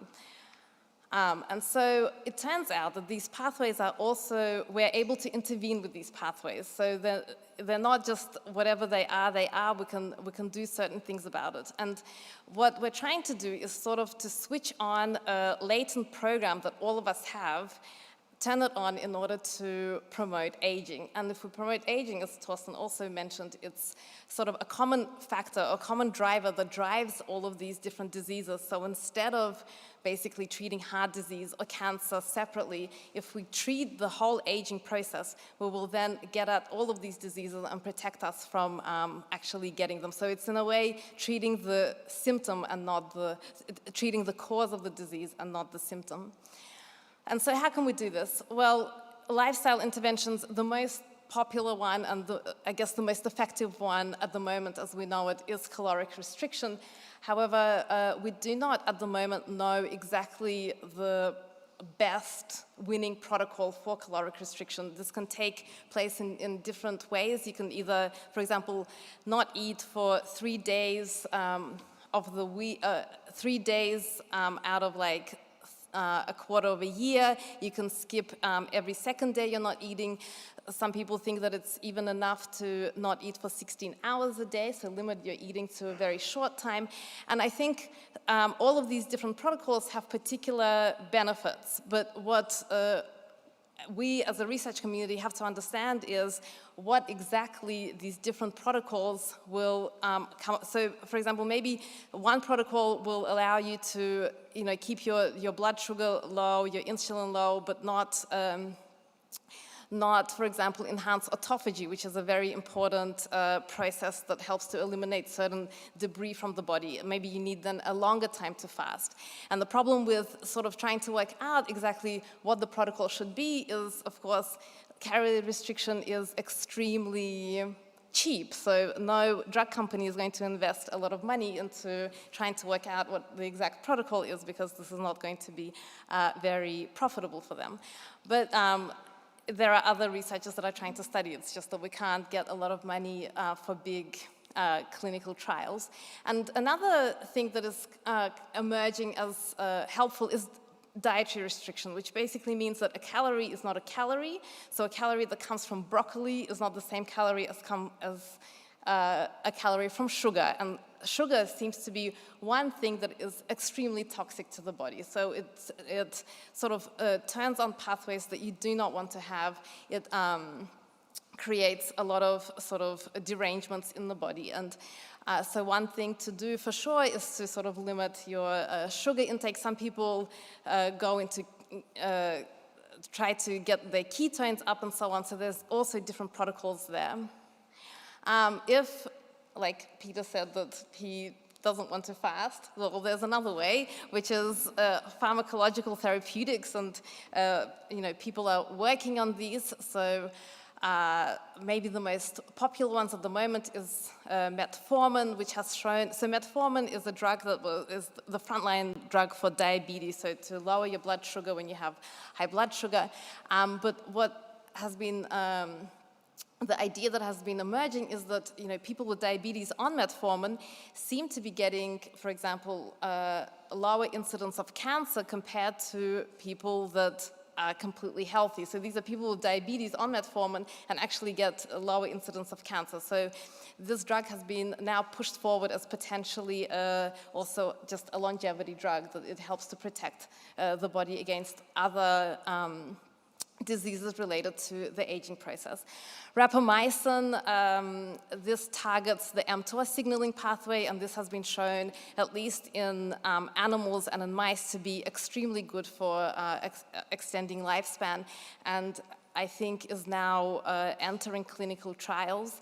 And then there's other drugs like the NAD supplements and so on that are also entering clinical trials. For example, the NIH in America has recognized aging as something that can be intervened with, and so they set up an interventions testing program where they're using big studies of mice, and they're using particular mice that sort of help us to get there faster. They're genetically heterogeneous, which means they're not all the same, which sometimes is a problem in research. And they're testing different compounds, and they're doing this in 3 different locations and in large cohorts in order to really fast-track identifying some of the compounds that we can then use for clinical trials faster. So there is concerted effort to try to identify some pharmacological interventions in this area. And so we have identified, I don't know how many this is, 7 or 9, sort of pathways that seem to be important for aging, and I'm not going to go through them because they're all very complicated, but I wanted to draw your attention to epigenetic alterations, because at the moment this seems to be a very interesting field. And what epigenetics basically means is, so you have your genes, which basically code for particular proteins that do the work in your body. What epigenetics is a modification on top of the genes that either switch these on or off. And what seems to, so the modifications are here denoted by the little tags on the DNA. And what seems to be happening is that these epigenetic changes, so for example, methylation patterns, which is an epigenetic change, seems to be different in aging, so it changes throughout your lifespan, it changes with diseases, and it changes through different lifestyle interventions. And what you can do is, so what researchers have done is established an epigenetic or an aging clock. So basically what they have shown is that if you take a large enough population of people and you look at the patterns of this methylation, of these epigenetic changes, you can predict a person's age. And by doing this, you can establish a clock. So for most people, their chronological age is going to coincide with their biological age. However, in some people that are sort of aging either faster or slower, these things are not going to correlate with each other. And the reason why we want to have such a clock is that, first of all, we can predict disease. So if you look at the clock at any particular time, we can work out, are you aging faster, and is there a certain disease that this epigenetic clock can predict. We can also just basically understand the aging process. So on what genes are these methylation marks? This can potentially tell us what kind of genes are important for the aging process. And this can, of course, test interventions very easily. So we don't have to do these very long studies to see if a person will actually gain another 10 years. Maybe we can even get a glimpse of it straight away by looking at the epigenetic clock after about, let's say, 6 months after the intervention. So this is a very powerful new tool that the researchers have in order to get at these questions. And the epigenetic clock has now become a universal epigenetic clock and seems to identify the same sites in 128 different mammalian species, which means that, as I said before, that aging is a sort of conserved process that happens in all animals. And so we can really, by both studying animals and humans and using all of these tools, start to really understand how aging happens as a process in order to intervene in it. And so some progress has been done with reversing these epigenetic marks. And so very recently in 2020, there was a paper published which basically erased the epigenetic marks that you get as an older, well, here, mouse. And by erasing these marks, these mice were able to, these were blind mice, and they were able to have their vision restored. And so this really gives hope that sort of erasing these marks and resetting them back to what it was like when we're young can actually potentially reverse the aging process. And so just lastly, I'd like to mention the naked mole rats, which I study. These animals live in a sort of a bee-like insect social structure with a queen. She's the only breeding female, and she has all these workers around her. The reason why I study them is because they do live for such a long time, and the reason why they seem to live for such a long time is because they have evolved adaptations to the very harsh environment that they live in. So they live in sub-Saharan Africa where there's not very much food. They live underground in colonies of about 300 individuals, so their oxygen is low and the carbon dioxide is high. And because of all of these challenges, they have evolved certain adaptations. And this sort of goes with the theme of that particular stresses then enhance the pathways that sort of protect the cells. And so these animals, probably not because they wanted to live longer, but just as a byproduct of them having to protect their cells, actually then gained this ability to live for such a long time and to live a disease-free sort of existence up until they basically die. So no one knows why they die, but they're resistant to cancer. Their heart continues to pump all the way throughout their long lifespan.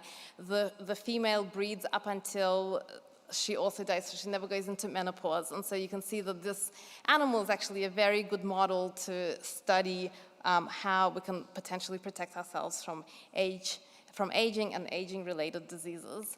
And I also chose this picture because these are the concepts that we've been thinking about since at least 1546. And you can see now that with certain advances in technology and so on, but potentially we can find out what is in this swimming pool. And thank you very much for your attention.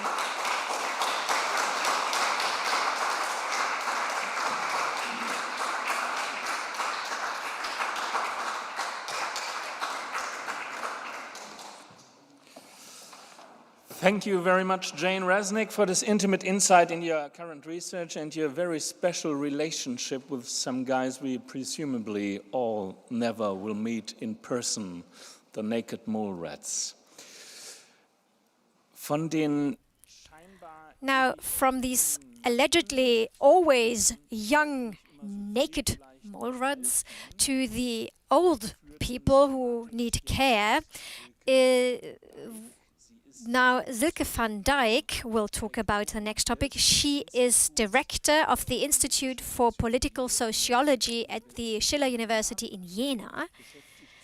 She deals with, in a broader sense, and in general with identity policies of different kinds, with social policy and the welfare state, and especially with the sociology of age and aging and the demography. Her presentation is quite provocative with its title, "What do the elderly owe us?" And the longer you dwell on this question, which we hardly ask, the more you start to think about it and to contemplate about age, aging, and also the concept of owing and debt. So enjoy Professor Silke van Dyk's presentation.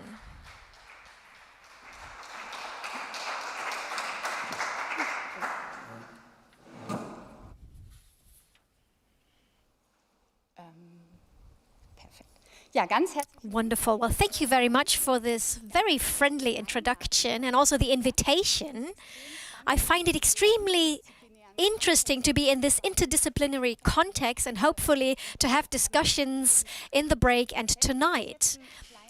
Now we're actually taking a leap from biology to sociology, the social and societal frameworks of aging. And now my question in the title is, what do the elderly owe us? Then I ask this not myself, but rather it is a quote of a societal attitude, which we should actually take a closer look at. In many Western industrialized countries, the elderly have perceived a certain special role. They are sent into the well-deserved retirement. And at the end of the 1950s, beginning of the 60s, when they are 50 years old or almost 60 years old, and then they are at the fringes of society, really. They are taking up a special role, and they need to be cared for, or they become care cases. But for quite some time now, this is not the case anymore. I think the age can be looked at from two different perspectives now. So on the one hand, it's a crisis scenario of the demographic change, so it's social aging. But on the other hand, the reinvention of the elderly, they become more active. Now, and at the end of my presentation, I would like to talk about the current situation, the pandemic situation, and ask what has changed under these conditions when dealing with age and aging. The list of crises when it comes to the aging society is long. You know, there are old people, a grey republic, old burdens, retirements, and these are crisis words in order to describe the situation of an aging society. And there are lots of these words, and usually they are quite apocalyptic, if you will. And it's almost close to climate change and all these discussions about climate change. But in parallel, you could experience another development, namely the search for potentials in old age. And this nicely links to what Andreas Kruse has talked about. So it's not the potential of the individuals, but in how far the old people can be a resource for younger generations. Because when you look for an exit from this demographic crisis scenario, the old people themselves were the cause of, and they were actually the solution to the problems. So in average, they are younger, they are healthier, they are more educated, and thus they, according to politicians, they could actually give back to the society. By, for example, even if they are retired, they can still be participants of society. You know, they can take care of the grandchildren instead of sending them to daycare and be useful to the society. So the idea is not that retirement is a reward for what you did in your career, but the question now is, what could these retired people in the welfare state give back to society? Now, this is an example of a campaign of the ministry. It says, count your deeds, not your wrinkles. And also, this is from the same ministry, you can leave a better mark than just a dent on the sofa. And here you can see that the elderly are asked to not just sit down and relax and watch TV, but actually do something. Old people today are fitter, they are more active, and they can be a resource against the demographic change. Of course, this is a provocation to a development that I will comment on later on. For at least 2 decades now, we have been dealing with the societal rethinking of old age. And at first sight, it might be quite surprising. You know, we heard about the biological processes of aging, but here you can now see that not just the aging process, but also what we understand by old age is a highly social question. And if we ask this question, it depends on the perspective, the individual perspective. Children think that everybody above 40 years old is old. And then sometimes it's just 50 plus or 60 plus is an old age. It's very individual, but learning from many interviews with people older than 60, they regard people older than 80 or people who are not as healthy, they are considered old. And if you take a look at the Brockhaus dictionary from 1896, then the old age was between 40 and 50 for women, and for men between 50 and 60. So that was a huge difference, even though women have a longer or higher lifespan than men, as you can see from, you know that this has changed now, learning from different surveys. Now, the social institutionalization is very much seen in the industrialized countries, especially when they enter retirement. And you can see that then people are considered old once they are retired in these industrialized countries. So you can see this is a social marker and not a natural marker. But what are we talking about when it comes to the productive or active age under the headline, "What do the elderly owe us?" It's about stopping your career after the age of 60. It's about civic engagement. It's about engagement in churches, in associations, and neighborhood clubs, and also care in their families. Now, that's what they do. You know, for example, when the grandparents take care of the grandchildren, I've mentioned that earlier. So it's about activities that they take up and that are of benefit for others, or you work on your own body in order to be less of a burden to the health system in old age. Now, we can talk about an actual win-win strategy because everybody can benefit from that. So in society, you have more resources when the elderly are also participating and doing their share. And we could say, and the elderly have something to do, if you will. So this could be a win-win situation. And you know, when they bake fresh apple pie, that is something that benefits for the entire family and society.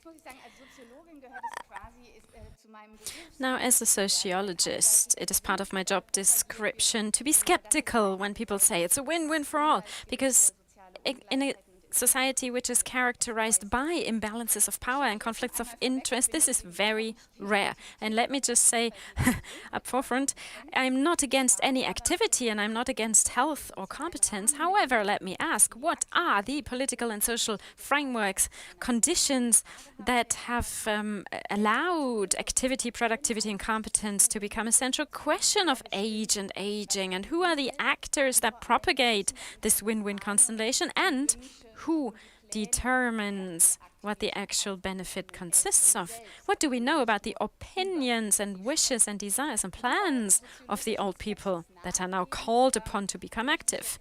Now, following this skeptical approach of my field, I would now like to look at 4 areas where we are currently talking about a renegotiation of aging. I will talk about autonomy, the new autonomy for healthy aging, the instrumentalization of activated aging as a social political resource, wrong promises when people say they valorize or reevaluate aging, and active aging and social inequality.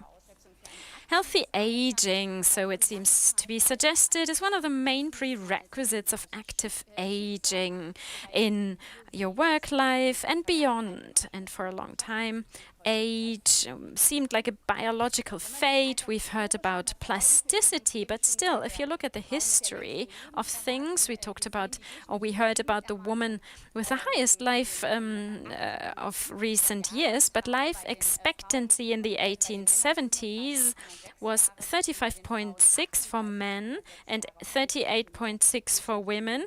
Today, we all know male life expectancy is roughly 80 years and female is even more. But what this shows is the average life expectancy. Of course, it doesn't mean that people back then in the 1900s died at the age of 35 or 38. No, they lived longer than that. But it's a fascinating development and fascinating to observe how many people actually reach these limits of what is physically possible. Of course, you had a high rate of child mortality back then. You had other risks and problems that you will see in a linear form in research. So we have made some progress as a society, and we have made some progress in adapting life expectancy to the circumstances, which is great. However, what is problematic is that responsibility is now shifted more and more to the individual, the responsibility for a healthy life and healthy aging. And this matches social political processes, environmental factors that influence aging, for example, shift work, bad working conditions, poverty, noise, and it's more and more about the behavior of the individual being, your nutrition, your physical exercise, etc. Insurance companies, for example, health insurance companies, they fund cookery courses or yoga classes for stress prevention. But they do not fund behavioral responses of employees against noise, dust, or mobbing by their superiors, because even though they know that these are the biggest risk factors. Within this notion of this dovetailing of aging and diseases, non-aging seems to become a choice and seems to become individual commitment. So if you age, you might say you haven't worked enough on yourself. But because if you lead a life without physical exercise, vitamins, or rest, why would you age healthily and why would you have a long life expectancy? Well, just by looking at the sheer number of books on these topics, books that give you advice about aging, that speaks volumes. There is even dog food, anti-aging dog food, which has led to numerous fights within families between parents and their children. So yes, there is a lot to be considered. But seriously, what is important to me to say is, by shifting the responsibility to the individual, we sort of disregard the structural preconditions. We only demand something of the individual and leave outside the fact that the structures might need to be changed. Current changes in the world of work, in particular, an increasing precariousness and insecurity, and the compression of workflows add to a significantly increasing social inequality and poverty, and more people are subject to unhealthy conditions. If you work in shift work and with a lot of noise around you, you can eat as much broccoli as you want. You will not age healthily because that will not change anything. Healthy aging is, of course, great, but to shift responsibility to the individual increases social pressure on those that do not meet the norm, that are sick, ill, vulnerable, restricted, or that they need care. So praising the healthy, high-performance, fit young old people are contrasted by the other side of the coin, people who need care, who suffer from dementia. And you lose sight of the fact that the other side of the coin suffers from negative stereotyping. I'll come to the second point of my presentation, activation of age. It does not happen in a vacuum, but it is embedded in a comprehensive social political shift in paradigms in flexible capitalism. Let's talk about activation and let's talk about autonomy, your own responsibility. These are the new key categories of a new social policy. What we witness is a transition from the state that will take care of you to the responsibility of yourself to take care of you. From public to private responsibility, from collective to individual risk management. This is not the state retreating, but it's a change in the logic of the welfare state and the welfare state steering or controlling the population. So you are the recipients of benefits and you are less the bearers of rights, but bearers of duties. Over the past decades, there were cuts and drastic changes in the security systems, underfunded municipalities, restrictions of in public infrastructure, severe repercussions in urban areas, partial privatizations of post-employment benefits, cuts in pensions, insurance contributions for unemployment benefits, etc., etc. But problematic is also this. It's not only this policy of cutbacks and privatizations, but it's also there's new demand that exists, that comes to the surface because there's demographic change and gender political change, so new demands emerge. The gender ratio, the gender in our modern society creates some questions, some tension. We have a simultaneousness of change and insisting that things stay the same. More and more women earn an income now and are not available anymore as secret resources of social policy. And the pandemic showed this. There is still the domestic distribution of work that follows the old structures with women doing more than men. So there is a gap that was created, a gap in care for children and adolescents, but also the care of older relatives. And who will step in if the previous, housewives that are now mostly earning an income, going to work, who will do it, who will care for family members. Just to mention it, there are also contrarian developments. In 1995, the care insurance was introduced. It was an anti-cyclical expansion of the social state, but right from the beginning it was a partial coverage in insurance, nothing more. So the gap will still increase and is not covered by state measures. But who would come in and who would help? Who would take over the role that housewives played in former times? And this is where the fit and healthy old people come into play that were previously sent into well-deserved retirement. Because the activation of age is much more than just prolonging the time you can go to work, you can earn an income. No, you even extend the phase where you can help. And how many people have realized during the pandemic what it means? What does it mean if you have your grandchildren nearby, or what does it mean if they are not able to help you? How many soup kitchens had to close because the old people were not there to do voluntary service anymore? So old people as a social resource, we find that in several fields. Here is an example by Heribert Prantl in Süddeutsche Zeitung. Aging is something that we still need to learn. It will make society more human because the elderly have more time for the things that the young don't have time for. This long autumn of life will make society more social, where the years given will not only be leisure time, but also social time. So what we are witnessing is a society where people provide services and support, but in an unpaid way, or just low-paid voluntary work as one of the new pillars of the welfare state, with all of the consequences and problems that this entails for the professionality of services or labor law standards.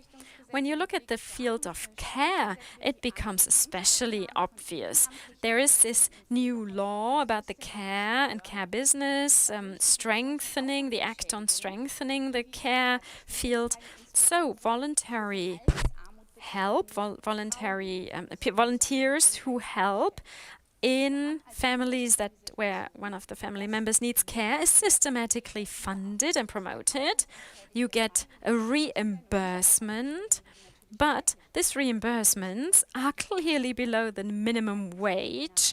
So, and there's no protection in terms of labor law. So there is a problematic transition and a transition to the low-wage sector, and care services become precarious.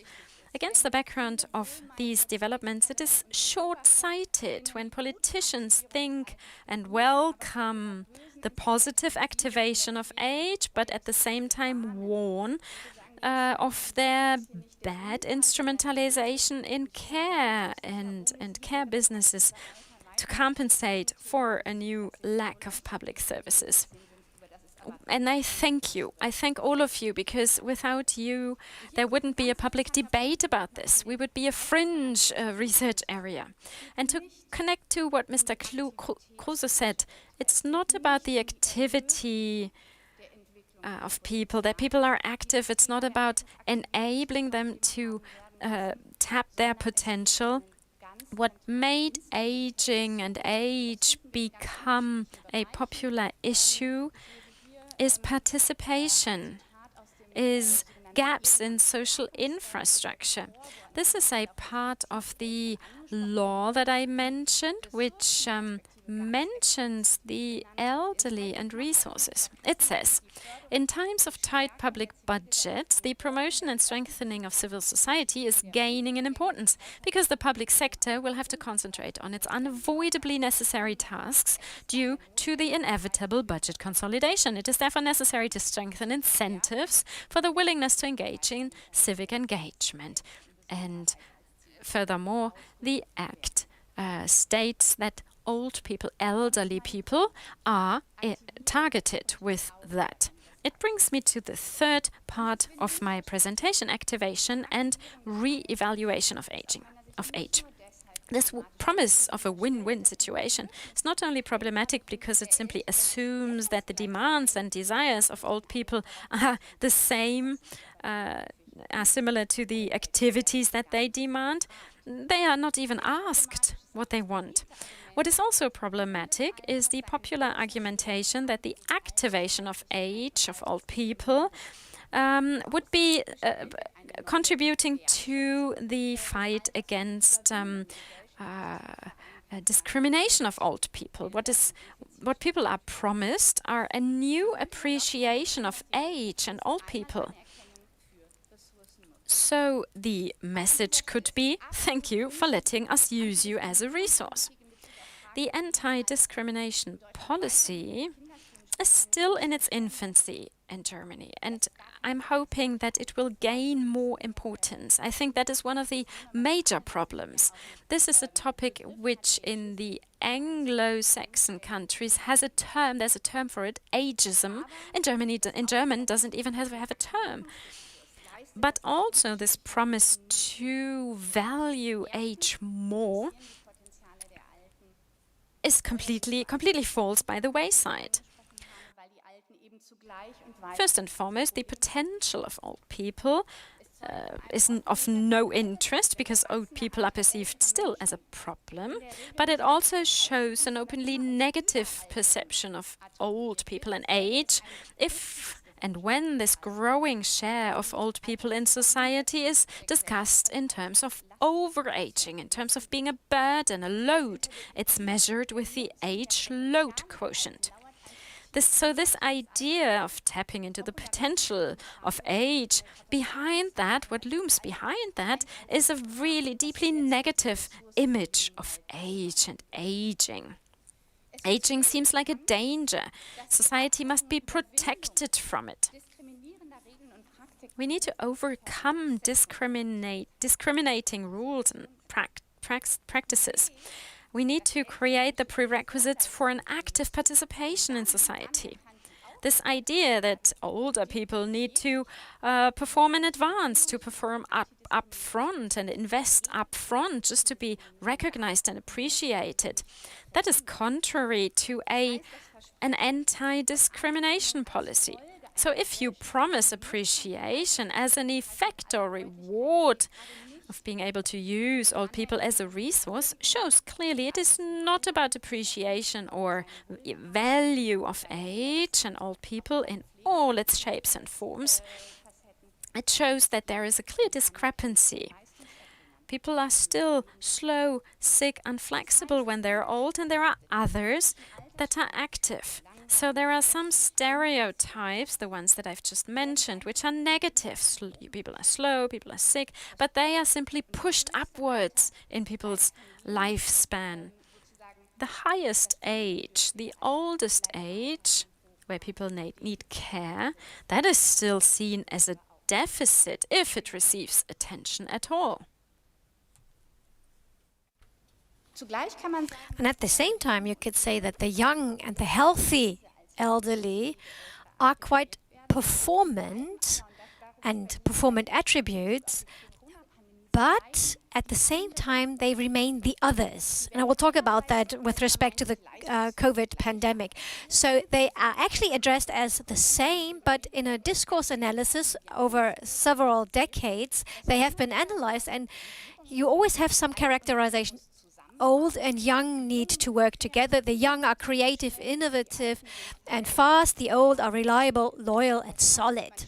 So the elderly in this course are actually given a certain value. They are activatable parts of society. However, they are associated with skills that are the complete opposite of what companies are looking for.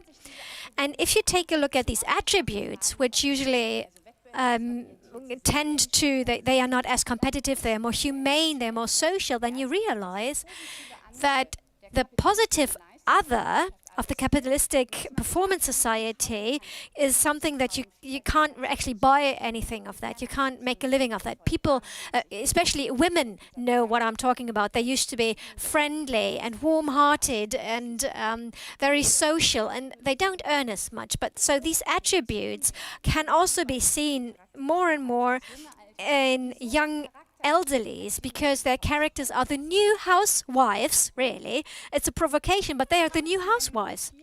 Now let me talk about the fourth headline of the problematic. So the social inequalities that we have heard of today already. It's a fact that not all elderlies have the same resources, but the question of social inequality comes up when it comes to the aging society, generation, intergenerational. But nevertheless, it's not very prominent. In this discourse on active and productive age, now in policy, but also in the media, then you can see that this is the middle class that we're talking about. So it couldn't be any more bourgeois. It's former managers who volunteer in advising young managers who deal with problems. They are professors who work on their biographies, or grandparents who go to the children's opera with their grandchildren. It's a privileged minority they are quite wealthy, and they become the threshold or the benchmark for other older generations who actually have less capital. So there's a certain pressure that they have to deal with, and they cannot fulfill this standard.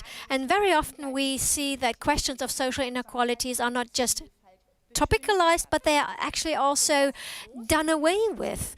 And if you talk about the age, the old age, it's about homogenization. It's about have you people who are in average healthy, in average more wealthy, in average more healthy. But in Germany, we have the highest inequalities when it comes to wealth in the EU. With it's growing fast. We are living in a society where these people differ from this average. So they live at the fringes of existence and being able to make a living, although they are on average healthier. And this brings me to a fact that Andreas Kruse has also talked about, and it's correct to say that we have an increased lifespan. A vastly increased lifespan. Nevertheless, here the average values are the highest scandal, the highest problem of social inequality, and they actually do away with that as well. Even in a wealthy country such as Germany and other European countries, you don't just have differences between the lifestyles, but also the lifespan and also the healthy life that you refer to. Now, in everyday life, when you talk about lifespan, everybody will say women will live longer than men. However, we have a class-specific lifespan and life expectancy. We have great data on that from the institutes, but this is a social taboo, and I think it's one of the biggest failures, even in the pandemic, not to have used this situation in order to point out this existential inequalities. Just to give you an example, when we talk about men, where the differences are actually even bigger. Now, when you have someone with an income which is less than 60% of the average, and compare them to those who have more than 150% of the average income, then the difference in lifespan, or life expectancy, is 10.8 years. And this is a dimension of social inequality that is actually lost in everyday life, because it's always about switching and moving resources, but this existential dimension is neglected. And this brings me back to the individualization of health responsibility. Of course, there are lifestyle factors that lead to that fact. We heard of that. It starts very early in life, where you need to make a change in your lifestyle.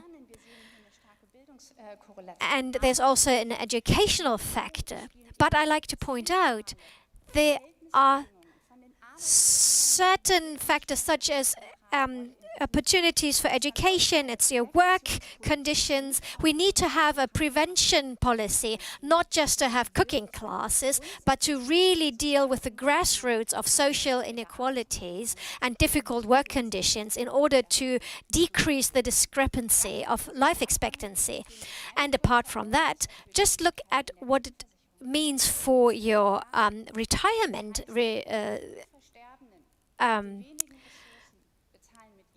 Because when you have little resources, you pay for the retirement of those who have made a lot more money before. And I really don't understand how this system should work. When it comes to generational fairness or equalities, then usually it's suggested that the elderly live are a burden to the younger ones.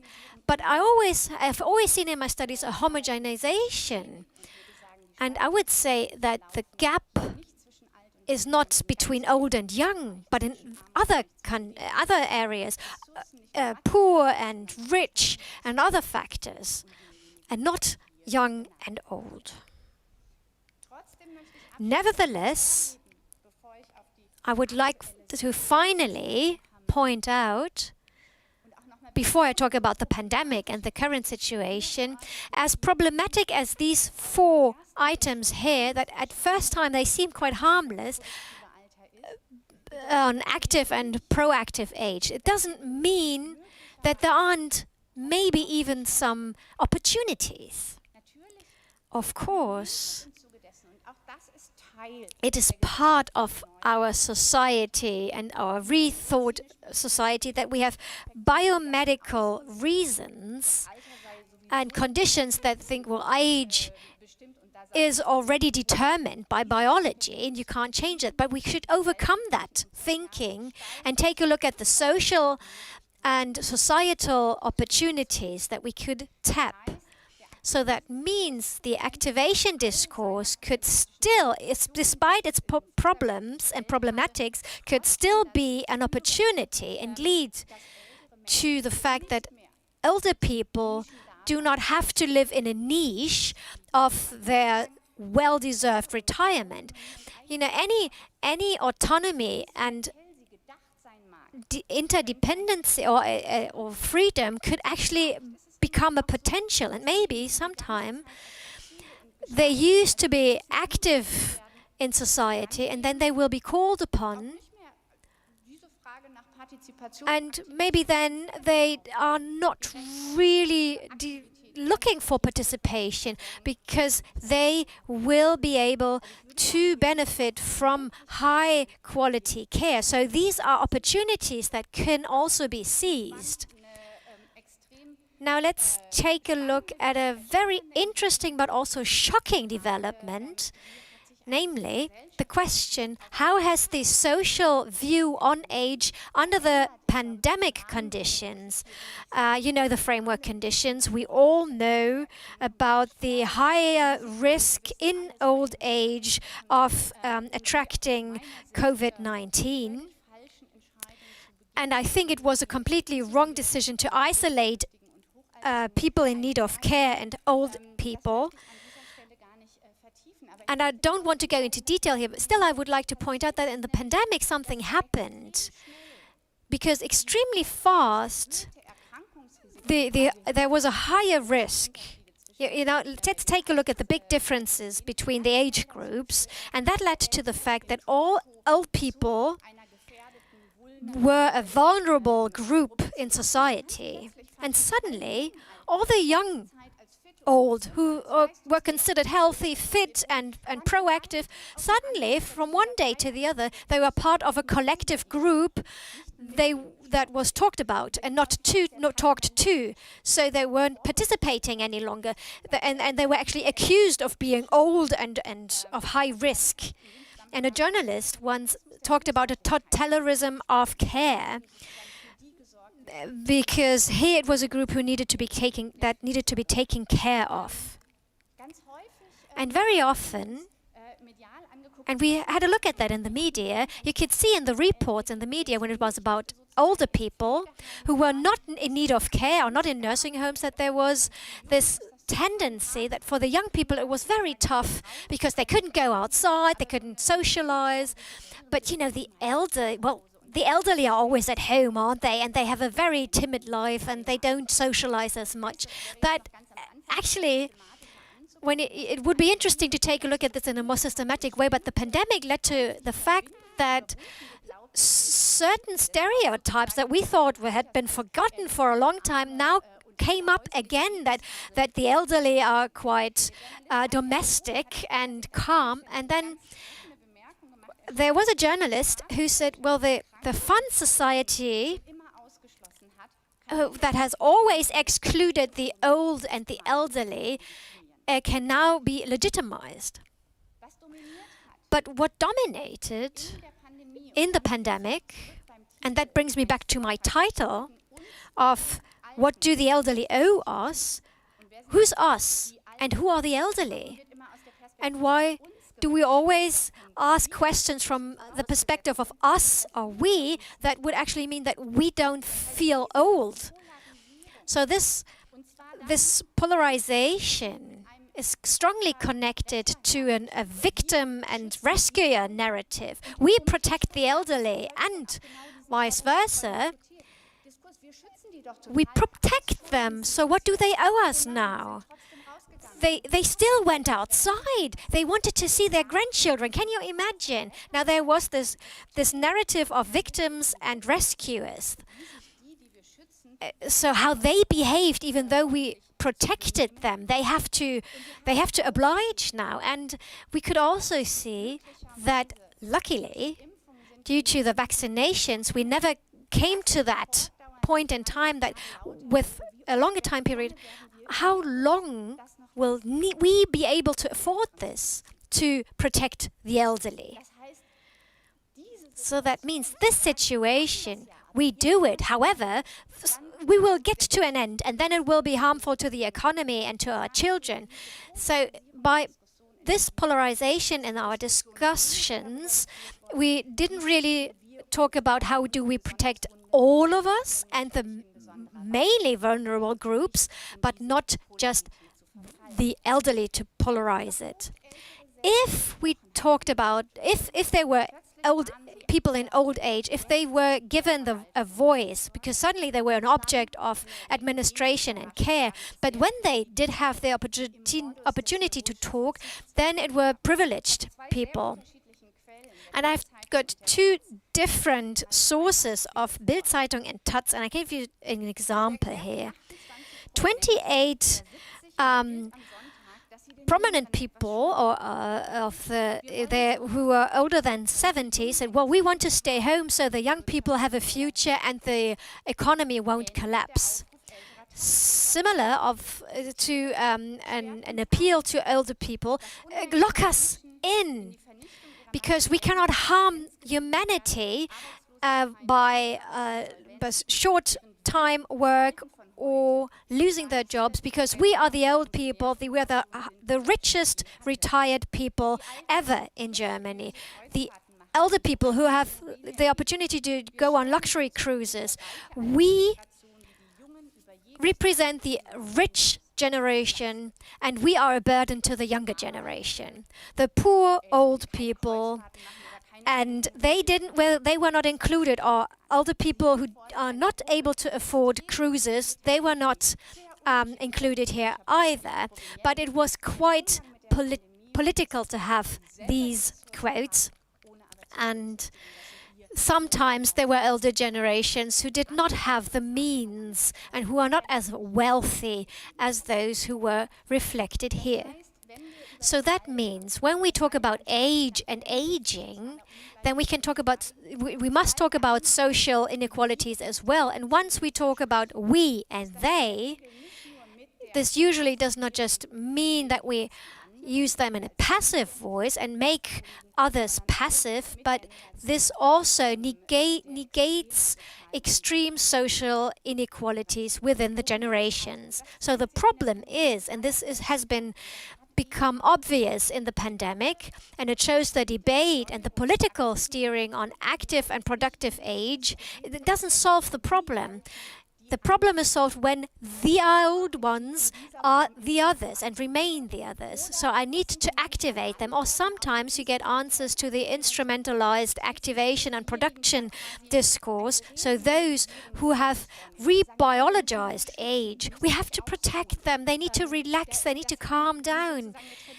They deserve it after a long career. That is not the answer. The answer is to enable them. The answer is to enable them and to give them conditions and opportunities for health and active life, for a fulfilled life. The answer is a consequent anti-discrimination of old age who should not owe for being taken care of. So this brings me to the beginning. It's not about against health, against activity, against competencies, but against the instrumentalization of the old generation and using them as a tool in society. Thank you very much.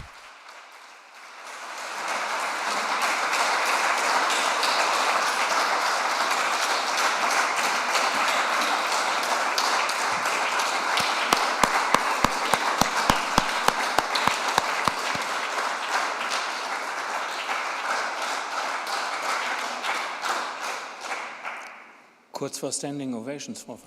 These are almost standing ovations, Mrs. van Dyk. Thank you very much for this presentation, which was highly fascinating and gave us a lot of food for thought. Immediately what comes to mind is this populism where you construct a we and they. That is what was evoked by your words, a we and a they, which interests clash. I'm sure we will talk about that during the coffee break, which will now ensue. Thank you, Mr. Iwama, for having stayed here and listened to the presentations until now. Apparently, the topic was interesting enough to capture his attention.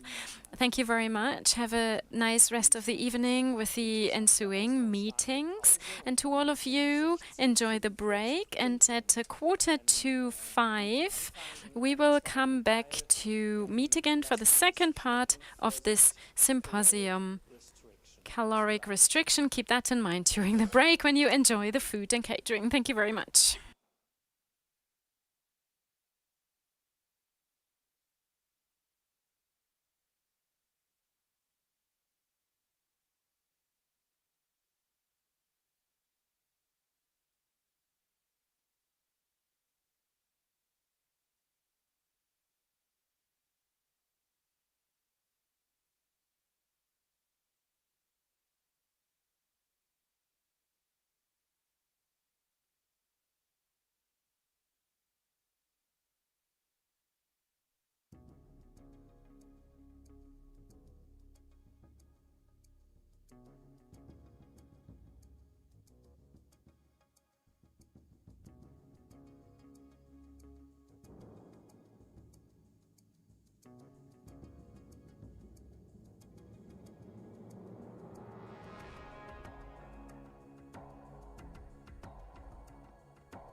1, 2, 3, 4.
Ja, dass man zur Not auch ohne Mikrofonierung.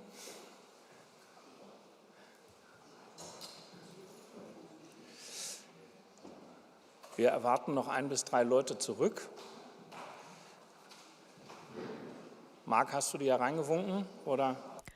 We're still waiting for a couple of people from the audience.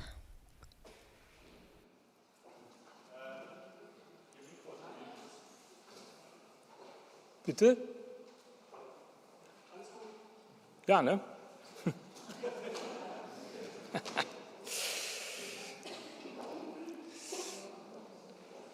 Dann sage So, Welcome back zum zweiten Teil des welcome back to the second part of today's symposium on age and aging and society Project for an Age of the Project for an Aging World Plus, which is an interdisciplinary art platform typhoon project. Hello, Internet. My name is Peter Grabowski. I'm a cultural political reporter, and I am your host today.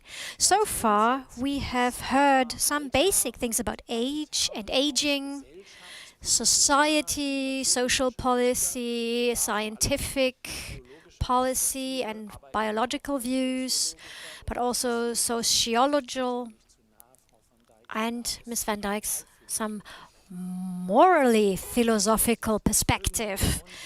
And now we are going to focus on the intercultural differences between 2 states and societies that on our planet are almost the maximum distance apart, but they are very close nevertheless.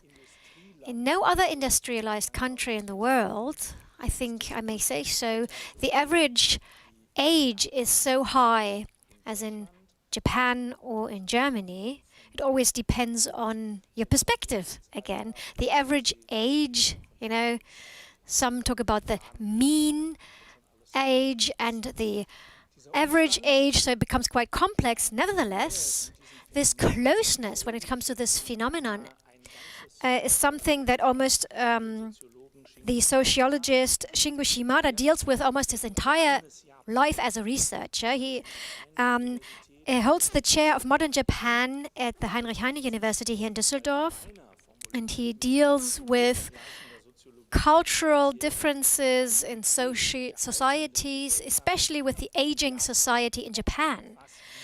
Whether and what we can learn something from this is his topic. Now, for the next 3/4 of an hour, the floor is yours, Professor Shimada.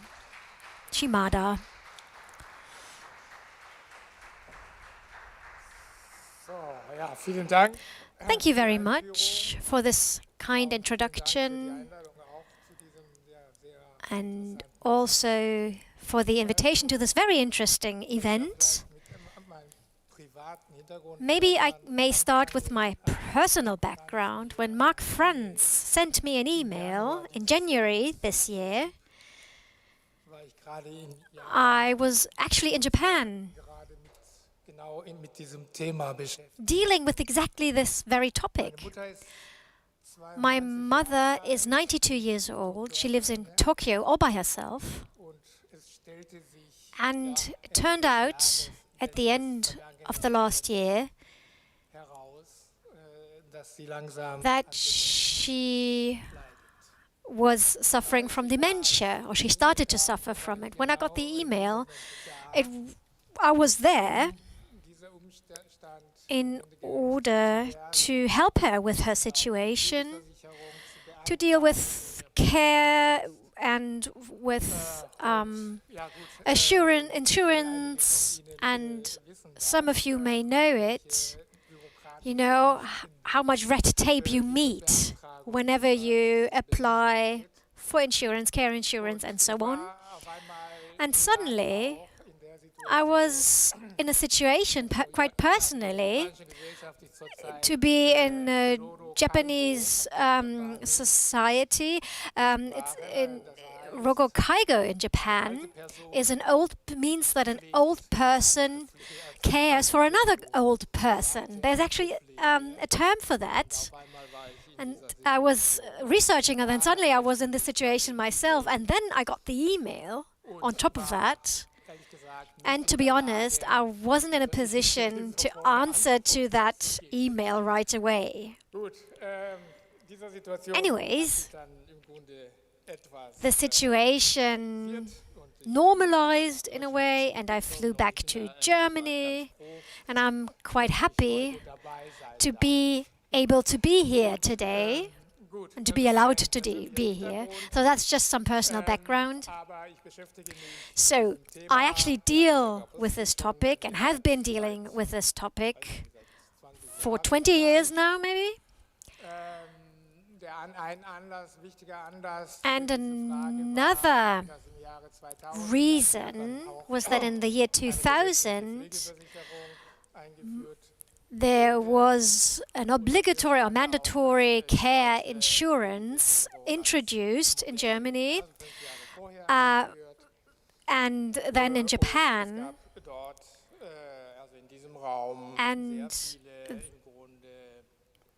there were a few intercultural transfer relationships, knowledge transfer, terminology transfer. So we had a lot of exchange in that field. So I was quite interested in this topic. Apart from the fact that, of course, an aging society or aging societies in Germany and Japan are a politically pressing matter. And today we have heard a couple of times about the demographic development and that it is similar in both states. However, in Japan, the demographic development is a bit more severe, if you will. So when it comes to aging in Germany, when we talk about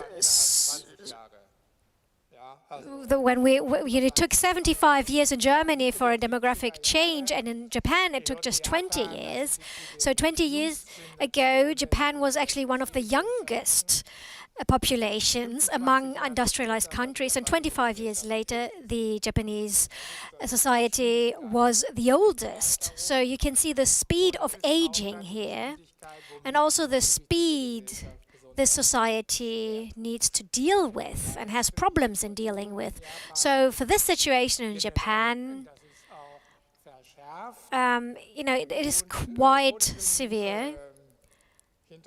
And against this backdrop, I would like to give you some examples. An example of how people deal with people with dementia and compare this to Germany. And I brought along, well, actually in 2013 to 2016, I did an empirical study on this topic, a field study, an ethnographically oriented study in a Japanese nursing home compared to a Düsseldorf nursing home. But of course, I won't have the time to go into much detail here due to the time slot and the time problem, if you will. And when it comes to the empirical facts, then I will concentrate on the Japanese society. I think this is more interesting to you anyways.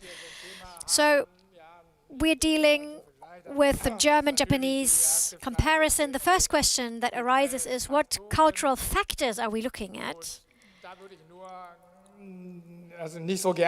And I wouldn't want to directly start answering that question, because Japan, from a German perspective, has always been very foreign. It has always been associated with a very foreign culture. And I think it's important to highlight other structures, for example, social structures, because there are also huge differences that not necessarily have something to do with cultures, or should have something to do with cultures. Another important factor when it comes to the comparison of the aging societies is that in Japan, for example, there is a certain level of charities that we know very well here in Germany, but this is lacking in Japan, actually. Just imagine, it's a very important factor in our German society, charities. And these charities, you know, you may think about them what you want, but they fulfill a very important task in the field of care services, nursing services. And in the year 2000, when the care insurances were introduced in Japan, this entire block was lacking. Something that we offer by charities here in Germany. So it was a huge gap that needed to be filled over the next 20 years. But you can see that when we talk about the mandatory care insurance, then this care insurance in both societies has a completely different meaning. I just wanted to point that out when it comes to the structures and the structural differences of Germany and Japan. And when we take a look at the cultural level, I would like to use an example that we used in the empirical study, or that we examined in that framework. So you get an idea of what I'm talking about. Now, this is a nursing home for people with dementia in Japan. And I think this looks quite interesting from your perspective, from a German perspective. And it's closely related to a traditional form of living. It looks like a family home, keeping in mind that people with dementia need to feel at home, or can feel at home here. That was the idea behind this, the nursing home. So they chose this traditional architecture, if you will. And this is the place where we did our research for our empirical study on people with dementia. And we lived with them in this house, actually. But I have to tell you that here we experienced, and I will talk about that in detail very soon, we experienced how we should cohabitate ideally and how we should deal with them ideally. It was a quite positive experience. Nevertheless, once again, I need to point out that this nursing home, compared to regular nursing homes in Japan, is not representative. This is not a typical nursing home in Japan. We actually deliberately chose this one to have a good example, but this example is not representative of the standard in Japanese society compared to other nursing homes. Now, the quality and the care for people with dementia was accepted. So it became a model, or a model was developed, and from this model, a concept was created. It's a small, multifunctional nursing home, which is supported and which was institutionalized by the ministry. And now this kind of nursing home became an example for other nursing homes in the past 20 years. So actually it did have a good effect.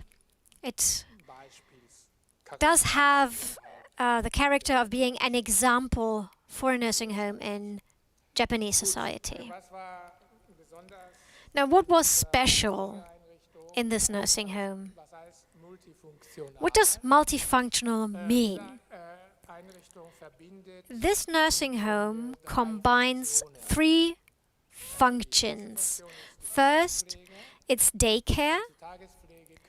So that means up to 10 or 15 people with dementia can come to this nursing home for the day. Second function is house calls. So carers will make a house call whenever is necessary, and they go to the patients, if you will, and help them in their household. They support them. And this nursing home in the back has also some facilities to stay overnight.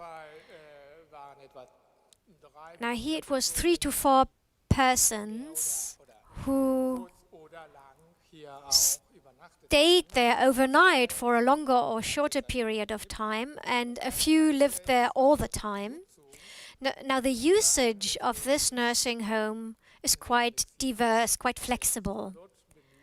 And they try to respect the requirements, the needs of the patients and also their families, which I find quite special.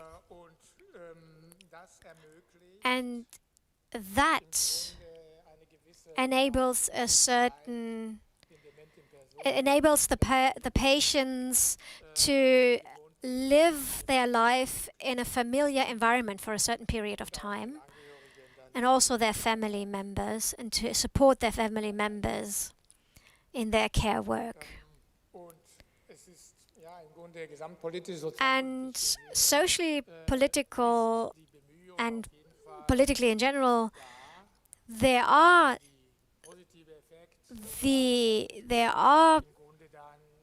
is the willingness to have a nursing home that enables a certain bond between the patients and the carers, and amongst them and there's also some neighborhood help. So the ideal behind it would be that in every residential area there is such a small nursing home where neighbors can help, where you have the community as a support system, helping in the care of people with dementia, and also be a place for a meeting point as well. In Düsseldorf, some of you might know the Zentrum Plus. It's quite similar, but of course it does not offer this care service as the one in Japan. Culturally speaking, I find quite interesting that this house, as you can see from the outside, it's quite open according to Japanese architecture.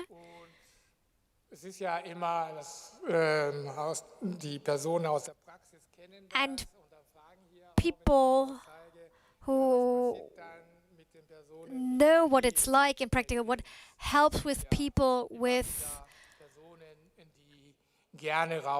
who like to go out, people with dementia, but who like to go for a walk and then they are lost, they're disoriented, they wander around. What happens when that happens in such a nursing home? Well, basically all doors are open here. They are not closed and not locked. The principle of this nursing home is that if a person leaves the house, then one care staff tries to join them until this person is exhausted and wants to go back to the nursing home. So that's what they are aiming at. If it always happens and if it's always possible, I don't know, because it demands a lot of the care staff. And it's also a disadvantage. What we found out that these requirements towards the care staff was they were very high. But this is a scene during the day. There are some younger women, there are the nurses, and also the patients, the users of this nursing home. But basically, it's a regular, standard, everyday situation. You can't really see who's the patient, who's the nurse. And basically, what they are doing here is everyday life. They drink tea, they eat a snack. And another scene that might be interesting, how open the architecture actually is. It's a typical Japanese architecture, so towards the garden, it's very open. Of course, in the winter time, it's not possible to sit on the porch, but during the rest of the year, everything's open, the doors are open.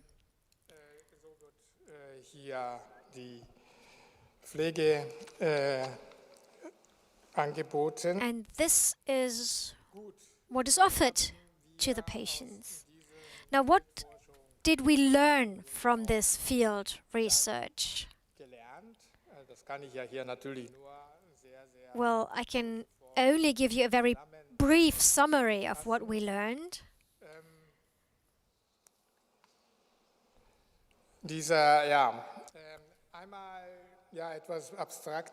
Well, it may be quite an abstract.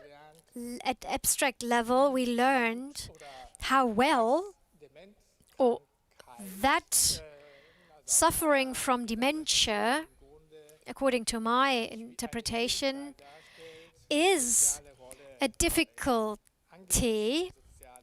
when it comes to being respected in society, because a person with dementia usually cannot or does not always recognize the person they're talking with, and then, you're insecure, what kind of role can I play in this communication?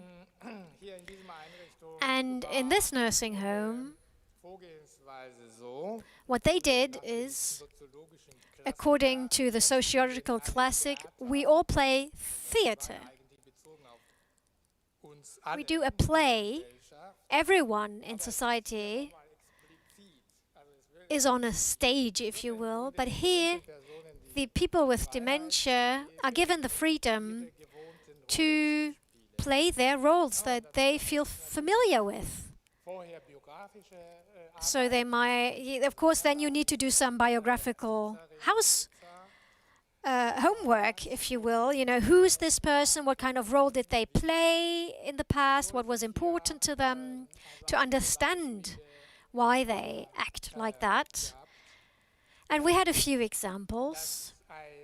So there was a teacher who worked in school for 40 years, and he acted as a teacher in this nursing home. So the nurses play along, and they were the pupils. And for this person, for the teacher, it helped him feel secure. He acted in the role as a teacher. He felt secure in the role of a teacher. He knew how to reward the pupils, how to talk to them. So you do need an understanding of different roles. And the nursing care, the nursing staff, the care staff did play along. And maybe this brings us to the aesthetical part today, I don't know. But there are other examples for role plays, numerous examples that we experienced. And then I understood how important role plays are in such situations. And surprisingly enough, what we experienced was also for people with severe cases of dementia who actually couldn't talk anymore, and how they reacted to when the nurses acted according to their roles. That was quite surprising to me, and it gave me some food for thought. And based on this experience, and also in the theoretical reflection from this project, we held long discussions. And when we came back from our stay there, we had a look at German institutions or nursing homes, and it was quite frappant when you saw the differences in nursing care. You know, there's autonomy in Germany. That's the first priority in the German system when it comes to people with dementia. Autonomy is very important, and I don't have anything against this.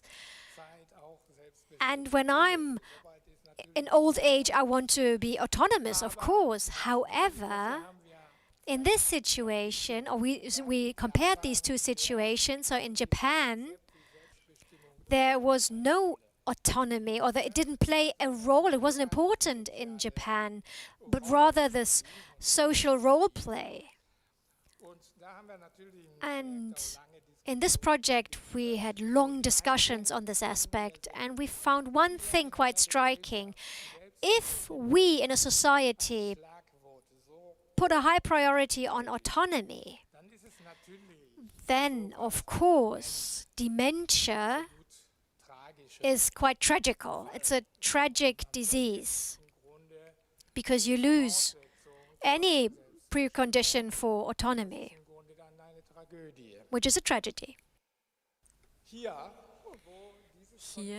where this concept of autonomy or self-determination or individual responsibility plays such a central role, here the people were able to fulfill their social roles in a playful way.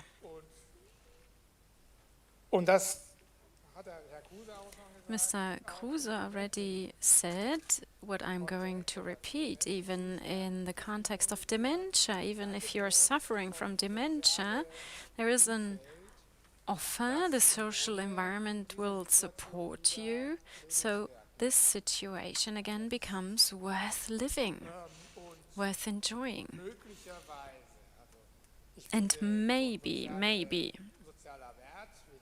there is such a social value. Self-determination and autonomy are important. However, positive values such as autonomy or individual responsibility might have the effect of a burden too, especially in the early onset of dementia, when people realize that they're losing abilities, that they're losing this ability to be autonomous. Well, maybe that is something we've learned, we've started to look at and reflect upon values such as this one.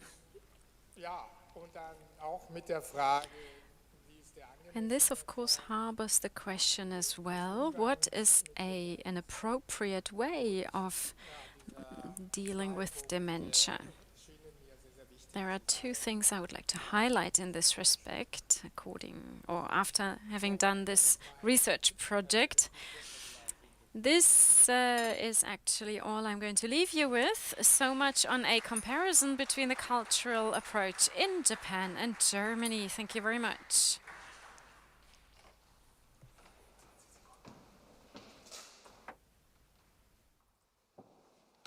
In der Zeit spreche ich in dieses Mikrofon.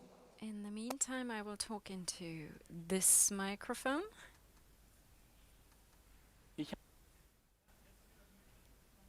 You're muted. turn it back on. I think you muted yourself. Now we're back on air. Thank you very much, Mr. Shimada. And we seamlessly move on and come full circle with regard to the input presentations. Thank you very much for alluding to the aesthetics. We'll come back to age and aging in the arts. However, so far, we have looked at it from a scientific, if not academic point of view, from a bird's eye perspective, which we adopted to look at the phenomena of physical decay and social oblivion. Now we will look at, literally, we'll go down to the ground and adopt, if you want to call it that, a frog's perspective from the ground upwards, and we'll look at the body in the arts. We'll start with Nanako Nakajima, who at the age of 3 started her education in classical Japanese dance, and at the age of 13 was a certified teacher, became a certified teacher.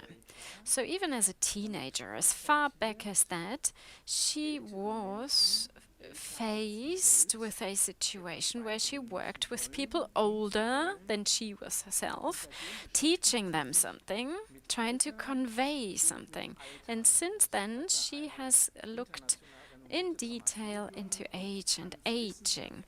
She is a dance scientist and choreographer. She lives in Kyoto, but has been a teacher at FU Berlin in Germany for a while, where during this past year she had a guest professorship. Nanako Nakajima was here over the past 10 days, and she accompanied 2 Buto dancers and dance teachers who, in this project, Plus for an Aging World, met with people with dementia, with groups of people suffering from dementia, and she observed and drew conclusions, and she will now present her findings under the title of Embracing the Aging Body in Dance. Please use your earphones again to hear the simultaneous translation, or get rid of it if you're just fit enough. And a very warm welcome to Nanako Nakajima.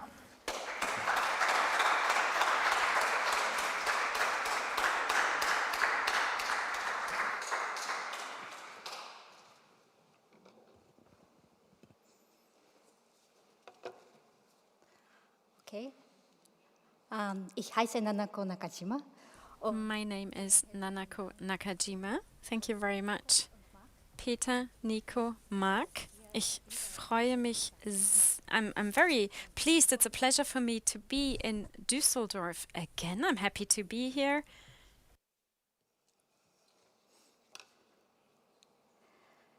Embracing the aging body in dance.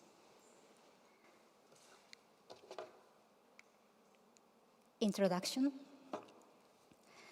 The question of what does it mean to be an aging dancer was once a taboo subject in Euro-American dance. In the field of ballet, beauty is found in flexible, agile, young dancing bodies, full of power and stamina. At the Paris Opera, ballet dancers retired from dance by the age of 45. The physical deterioration of the body affects dancers' careers far more profound way than it does in any other art. Older dancers become choreographers, dance teachers, and producers. Older dancers coming back to dance was unheard of in the past. They said farewell to dance. In some Asian countries, however, professional dancers continue dancing into their 60s and 70s. Traditional dancers are respected and sometimes are designated as intangible national assets. The long careers of contemporary Japanese dancers, such as Kazuo Ono, and ballet dancer Yoko Morishita are celebrated. Emancipated from existing dance technique, their embodied bodily knowledge is more powerful than what is visible on stage. The historical past appears through the present aging body in dance. In response to international performances of the aging body, aging dancers, a new trend has emerged in contemporary performance and dance. For example, German choreographer, dancer, director Pina Bausch from Wuppertal and Solingen, and Raimund Hoppe from Düsseldorf, and French choreographer, dancer Jérôme Bell created an atmosphere that highlights the longer lives of dancers. Amidst the aging of the world population, people have started paying more attention to the longer lives of dancers. The issue of the aging body in dance has entered a new critical phase in the time of pandemics. COVID-19 has highlighted the vulnerability of aging populations to emerging viruses. The crisis has also transformed the theatrical milieu surrounding dance. Because of the pandemics, many theaters have been closed, and they are instead providing online programs. Dancers perform not only on stage, but also at their own houses. Dance no longer takes place only at theaters and museums. It has expanded to private and virtual spaces. The art of dance goes beyond the boundary of the theatrical space of modern construction. When dance leaps beyond the boundary of theater art, dancers can also keep dancing beyond the cultural boundary of age. So in this presentation, I introduce my research on the aging body in dance, which incorporates legendary Buto dancer Kazuo Ono and the approach of dancer and choreographer Yuko Kaseki in our Typhoon project on aging.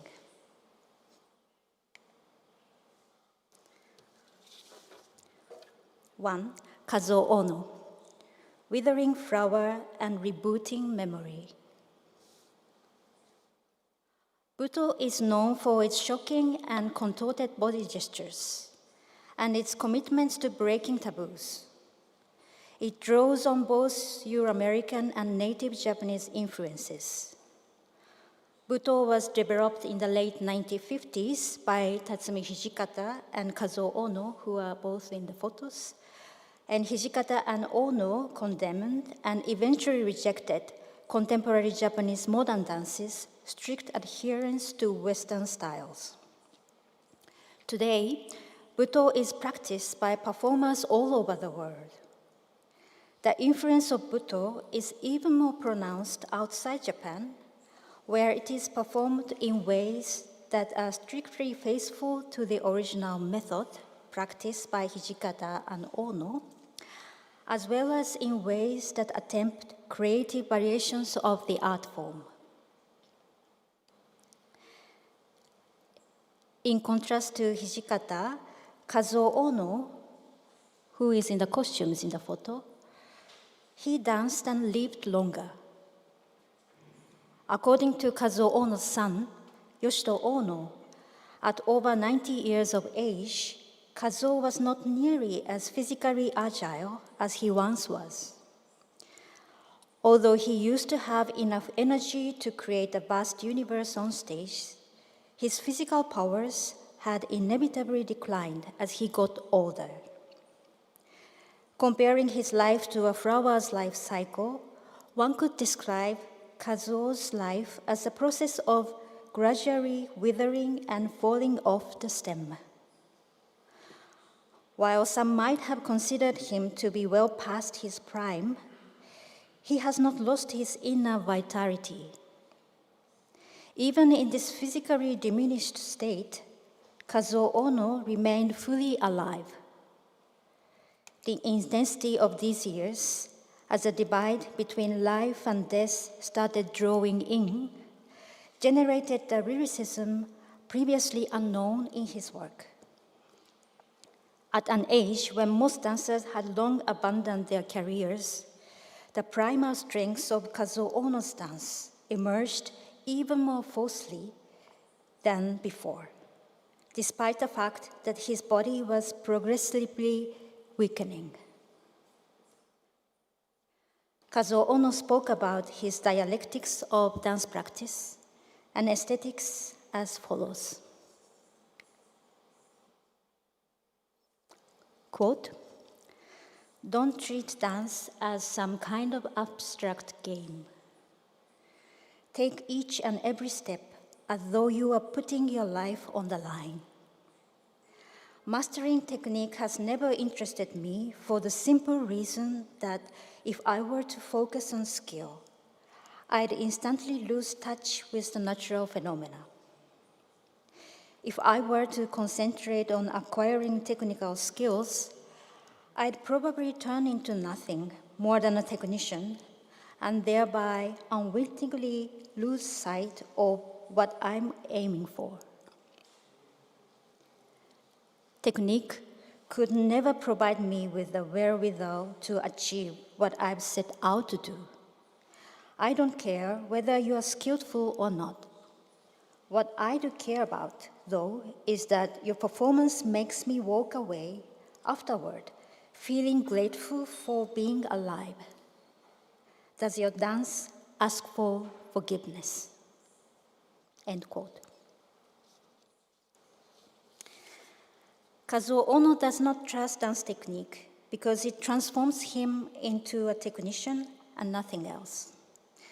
Technique no longer matters. He realized the limits of technique when he performed his last piece in the modern dance style, The Old Man and the Sea, in 1959. And this is the photo of this piece. He realized that one lost a soul even if one tried to take dance technique to its utmost limits. Therefore, he started contemplating whether technique and life might be contradictory. As long as Kazuo Ono followed dance technique, he was copying other people's lives and was nothing more than a copy. Instead, Kazuo Ono forgot everything that he learned in order to truly dance. Kazuo Ono said, quote, "There's no need to memorize movements and gestures, because no matter what I do, I'll forget them anyway. The essential thing is that the experience remains perfectly ingrained in my mind and in my soul. That's what comes with repeated practice. It's of little consequence that I forget what I practiced, because despite myself, I'm constantly absorbing the fruits of my endeavors." End quote. Dance technique reconstructs what one has learned.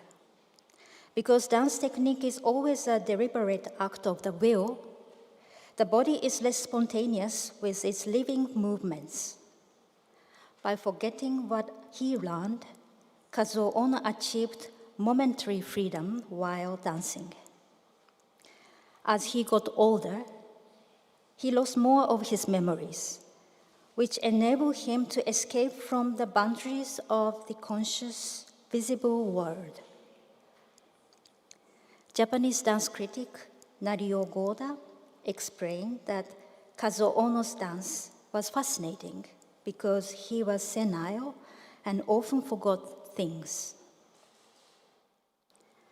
So here I show the short clip of Kazuo Ono, and this clip was a part of the film directed by Daniel Schmidt, and it was produced in 1995.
tan ingrata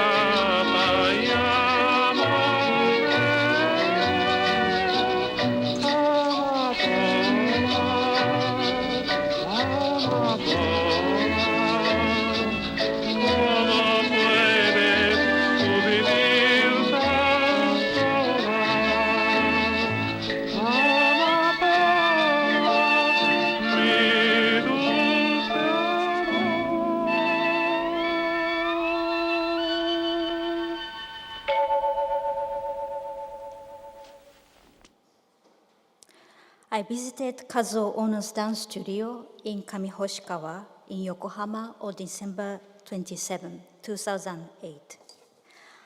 I saw 102-year-old Kazuo Ono lying on the bed and attached to many tubes in his living room. He was no longer capable of seeing and speaking because of his age. Kazuo Ono's son, Yoshito Ono, told me that Kazuo Ono danced even at his age. He breathed differently when listening to the music. On the way back to Kamihoshikawa Station, I was choked and suddenly burst into tears. He still dances in his deathbed. Dying is the end of aging, which is beyond our control. Even if technology is further developed and many people can live longer and healthier, there is always an end. We can dance until the very end of aging, but as long as we are aging, nobody escapes death.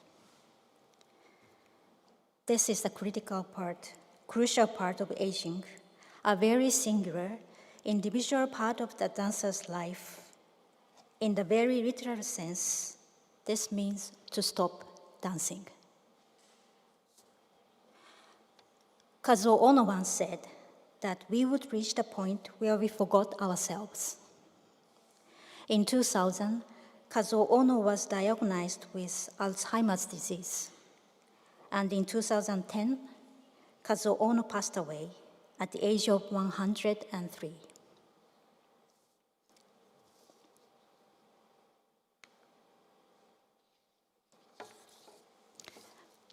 Two, Yuko Kaseki's approach to the aging body in dance. So I introduce Yuko, who is sitting in the back of the hall. Thank you for coming. Yuko Kaseki is a director.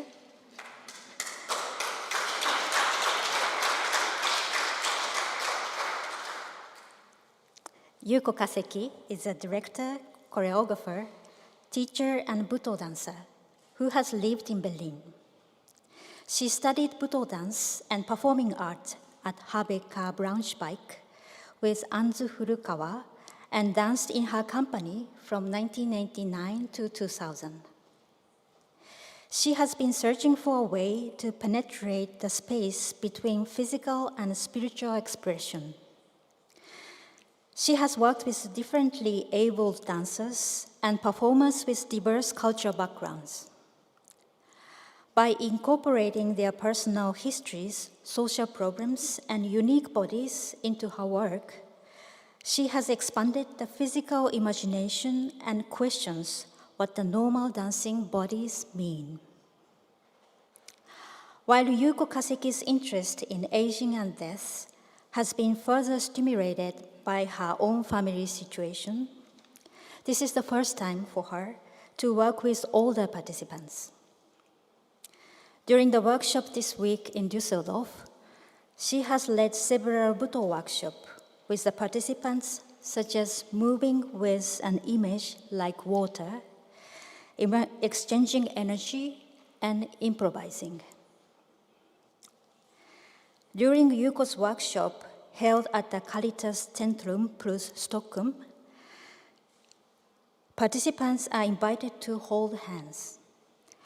Holding hands is a recognition of others through one's own body. This helps the participants feel connected to the others and offers emotional calmness.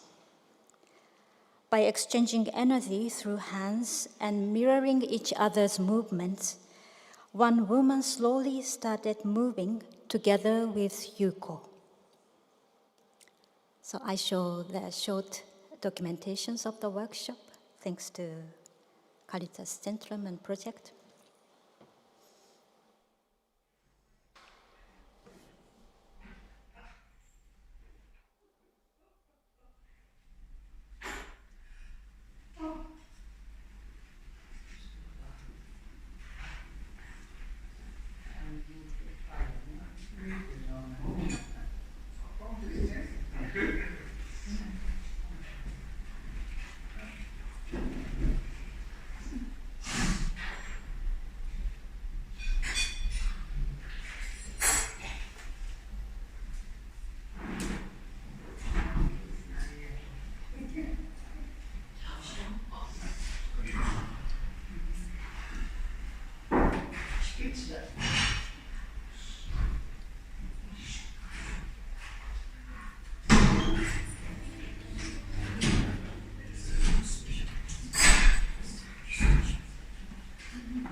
This form of dance improvisation is essential to Buto aesthetics. Kazuo Ono was a well-trained dancer, but he was always improvising. In improvisation, choreography is not fixed. Therefore, there is no such thing as mistake. Dancers can forget everything. Every time an improvised movement is updated, the dancer's memories are rebooted as well.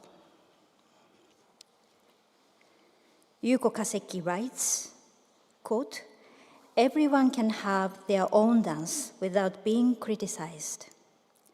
affirmation of existence. There is no hierarchy, no nationality, no age, no disability. The exchange of energy is not tied to the head or body, but is one of the phenomena in creating the whole and not just in the human-oriented world. Everything is a process, a continuous transformation.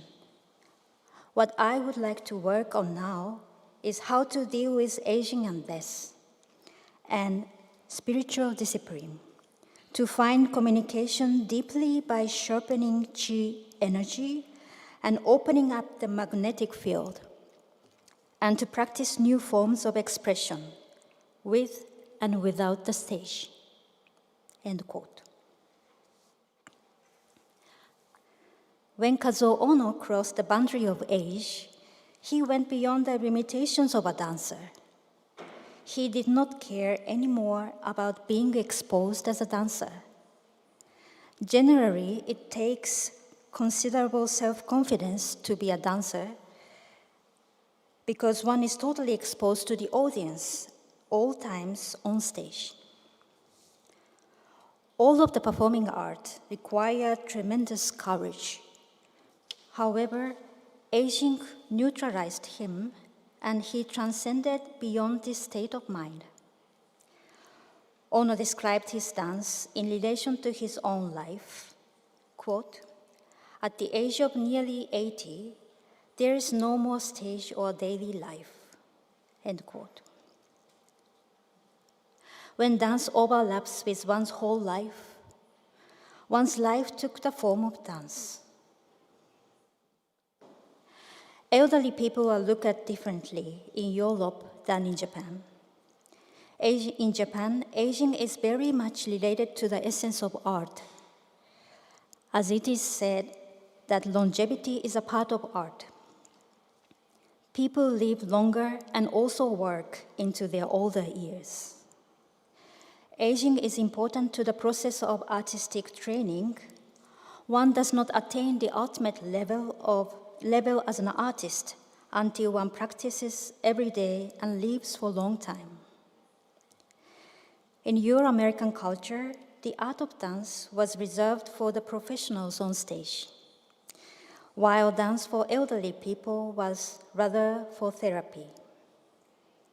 However, this system is changing because of the culture politics as well as pandemics. Anyone can dance on stage, and the stage is no longer just as theaters, but also in daily life. Although Yuko Kaseki's approach comes from the Buto traditions, she integrates German conceptions of the aging body in dance. The improvisation allows elderly people to forget the choreography and improvise on the spot as they move, similar to how Kazuo Ono danced. Kazuo Ono's movement did not consist of a series of consecutive actions in time. His movements were not performed in a linear sequence. Instead, one had the impression that he thrust deeper and deeper into each and every movement and steps, as though he were moving within each movement. His performances generated the feeling of being drawn down into a great depth that was within him. Yuko Kaseki might seek this depth of movement during her workshop with elderly people. While Kazuo Ono himself had Alzheimer's disease, Yuko Kaseki works with elderly people with dementia. During her workshop, the conversation of the dancers is often repetitive, and so are their movements. They dance because they enjoy it, not for the sake of the audience. Aging reflects the aesthetics of Japanese dance. We can dance better when we become older. Yuko Kaseki explores the aesthetics of aging together with aging bodies in dance. She can make you dance better when you become older. Thank you.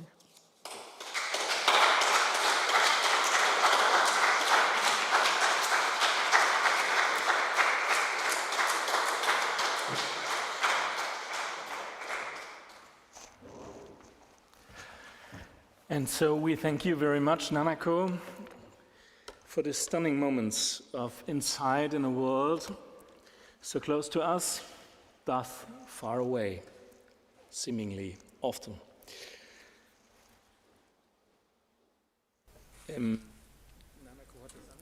Nanako mentioned it. She looked at me briefly while she said it. The only big dance company in Germany that works around the topic of aging is Pina Bausch Theater in Wuppertal, because their dancers are free to grow old as part of the company. And this is why, as someone having been born in Wuppertal, I have been confronted with that topic all my life. And whenever you are watching a Sunday night crime show, crime movie Tatort, if it plays in Wuppertal, the DA is played by Mechthild Groschmann, and that actress has been one of the first dancers of the Pina Bausch company, and she sometimes joins the company for a performance. Just as a fun fact, I don't know if you knew this. Other dancers kept on dancing for Pina Bausch company until they retired, something that is unheard of in other ensembles. In Wuppertal, there has always been this joke that the older dancers spent more time in physio than on the stage, actually, but they form a natural part of the ensemble. And that is also a way of embracing the aging body in dance. That was something that was very close to my heart. We will continue in English with the last input speaker, Aagje Swinnen. She studied comparative literature and focused across several studies, collecting culture, moving into the spheres of cultural science, and she does research into age and aging and looks at it as a characteristic of social status in age, social difference. It is a topic that others work in as well. For the past 5 years, she has been the professor for age studies at the Maastricht University in the Netherlands. And since 2017, she's been the head of an interdisciplinary research group, Arts, Media and Culture. In her presentation, she will look at 3 specific examples under the headline of age and aging and how that is represented in the arts, or maybe even reinvented and retold, reimagined rather. And looking very much forward to your talk that will be also in English. Aagje Swinnen.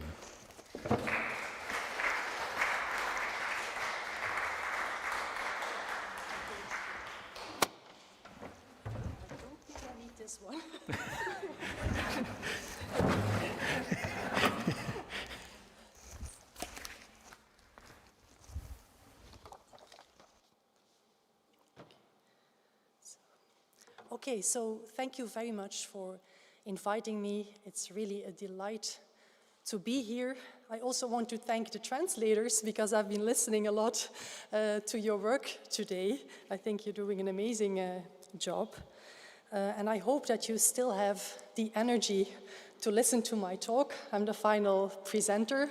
I'm not so sure if this is something you want to listen to after all these wonderful and moving images that we just watched together. But, well, let's go for it.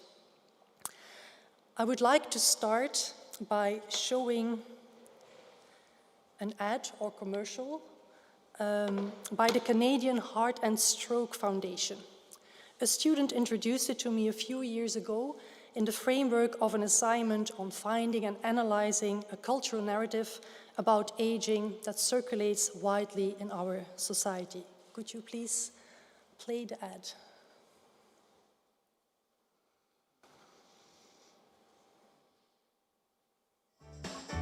Mehr Dachreparaturen, mehr Reinigungsaufwand.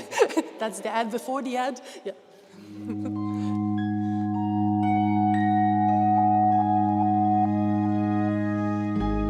What will your last 10 years look like? Will you be quick enough for a game of tag with your grandchild? Strong enough to embrace every moment?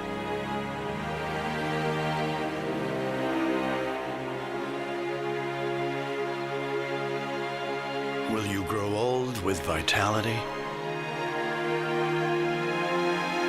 Or get old with disease?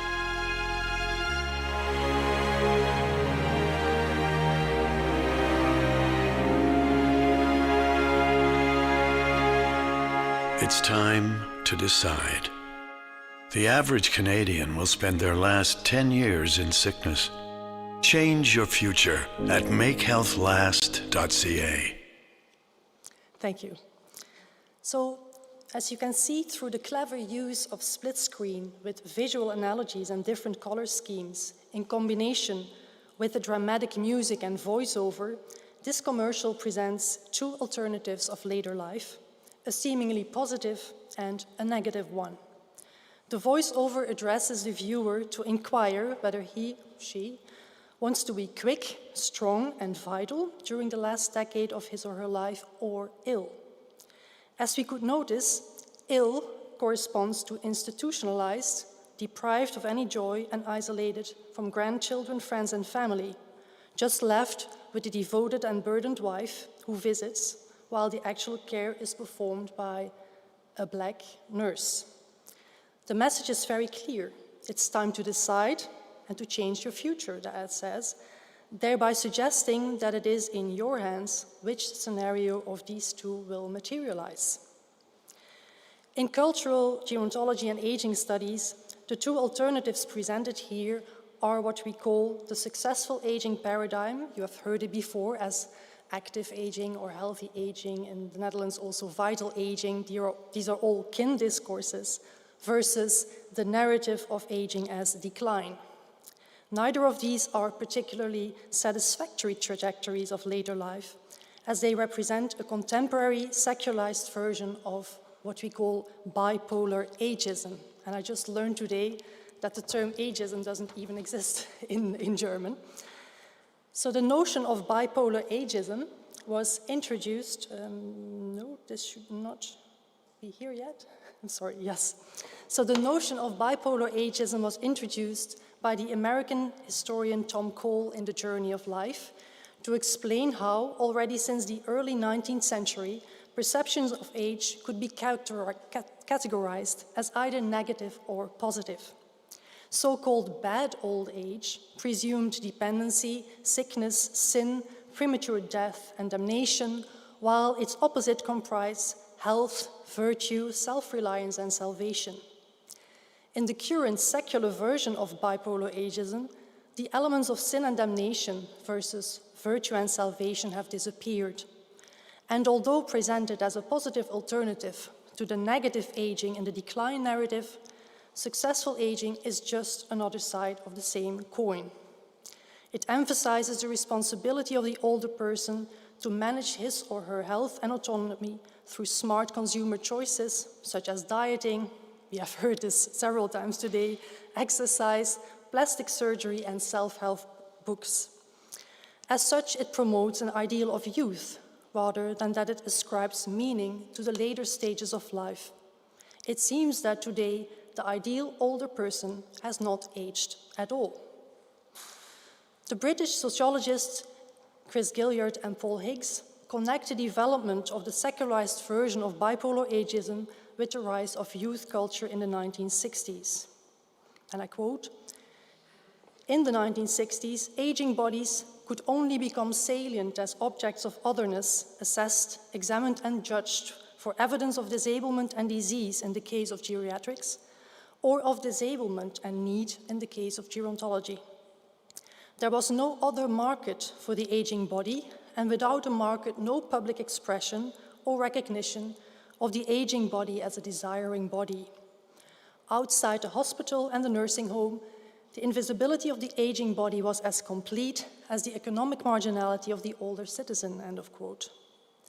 This changed, however, from the 1980s onwards, when bodily aging re-entered popular culture through this rhetoric of rejuvenation for all. This had led to new visibility of aging bodies, albeit terribly one-sided new visibilities. Older people are portrayed as consumer bodies in search for everlasting youth, and the difference between the successfully and the unsuccessfully aged has deepened. Gilliard and Higgs differentiate between the third and fourth age to refer to the successfully versus the unsuccessfully aged, which roughly corresponds with success versus decline. Through elaborating on Kristeva's concept of abjection, they want to understand the power mechanisms that underlie these categories as social imaginaries. Their application of the concept of abjection to aging helps explaining our affective response of fear and disgust to persons in the category of the so-called fourth age, who embody the stigma of old age as decline, which was the gloomy version in the ad that I just showed you. In the view of Gilliard and Higgs, third age offers more potential to transgress abjection than fourth age because of these consumerist lifestyles that have developed and that became available to older people in relatively good physical, but also financial health. As a result, old age itself moved, and I quote, either chronologically upwards towards an age and a place that appears beyond the reach of such transgression, or buried deeper into sites of darker, more profound abjection, end of quote. This is how the category of the fourth age is constituted. The meaning of the fourth age draws heavily upon observations and images of older people in institutionalized settings. What installs the disdain for this fearful other is, even more than perceived physical and cognitive vulnerabilities, this evident failure of social intent, the inattention that betrays self-control and self-direction. From this it follows that challenging the positioning of other is especially difficult in the fourth age, as performing everlasting youthfulness is now beyond reach. Nonetheless, Gilliard and Higgs propose two options to counter this dynamic of exclusion. The first is inspired by a feminist ethics of care that foregrounds the quality of intersubjective relations. We have heard this already today, luckily. And the second lies in the acknowledgement of the universal vulnerability of our bodies and our relationships, which we also already encountered. Indeed, one of the biggest problems with the successful aging paradigm is that the emphasis on individual agency and choice does not take into account human conditions of frailty, interdependence, vulnerability, and transience. Sustaining practices of successful aging enables older persons in the so-called third age to distance themselves from persons in the fourth age, and thereby their dependent and frailer future selves. The real problem lies thus in the ability of people to see older people as an extension of their future or even present selves. It is particularly sad that, as Sarah Lamb and colleagues point out, the successful aging paradigm is now exported globally and colonizes the existing models of aging present in other cultures that could have shown us points of exit from this paradigm. And we also saw a lovely one in the Japanese nursing home. It is important to understand that the successful aging paradigm is profoundly gendered. What it means to age successfully differs for women and men. Older, mainly heterosexual women are often confronted with a so-called double standard of aging. The predominance of the male and youthful structure of the look makes it almost unthinkable to consider older women in terms of physical attractiveness and sexual desirability. I have included here the definition of the youthful structure of the look, which is inspired by the better-known concept of the male gaze, and here developed by Kathleen Woodward. I won't read it out loud. I think you all understand what it means.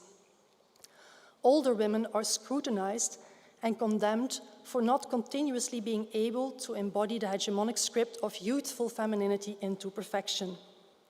They have developed strategies, though, ranging from altering their appearance, think of Botox and plastic surgery, and behavior, to avoid certain settings, to fight the social invisibility that comes with aging, and to negotiate gendered ageism.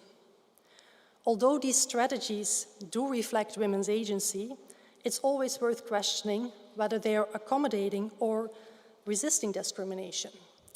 Beauty work that is meant to make bodily markers of aging invisible, for instance, sustains the lookism mentioned earlier and is inevitably complicit in a denial of age itself.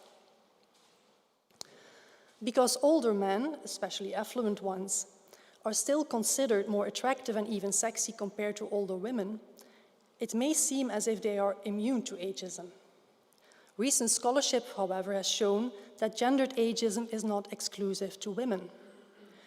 Older men's often self-declared immunity to ageism is connected to their ability to maintain hegemonic masculinity, an ideal that emphasizes class status and physical capability. Tony Calasanti and Neil King used the phrasing, and I quote, "playing hard and staying hard," to illustrate how the really masculine older man has to engage in physical and sexual activity, with preferably a younger woman, of course, to resist potential losses of aging. They link the emphasis on the erect penis as an index of successful aging for men with the arrival and promotion of Viagra. Oh, yeah. So this is just one of the many, one of the many cartoons about Viagra that play into this narrative. Obviously, men who perform masculinity successfully in later life may fail to acknowledge the ageism that other men and women experience. I have two side remarks. The first is that the study of gendered ageism today focuses mostly on white and heterosexual men and women in a Western context. There is evidence that other groups of people have different experiences that need to be taken into account. An intersectional perspective helps to understand that differences in ageism may be experienced according to gender, sexuality, ethnicity, and class. My other side remark,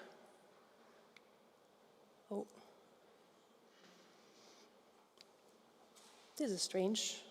Maybe this is not my last version, because I added yesterday, but it's not a problem, it's fine, because I added it yesterday while preparing. I added the painting that we saw twice today by Lucas Cranach the Elder of the Fountain of Youth. And I added it because I wanted to show you that this quest for everlasting youth is as old as mankind itself, but that it always takes newer forms.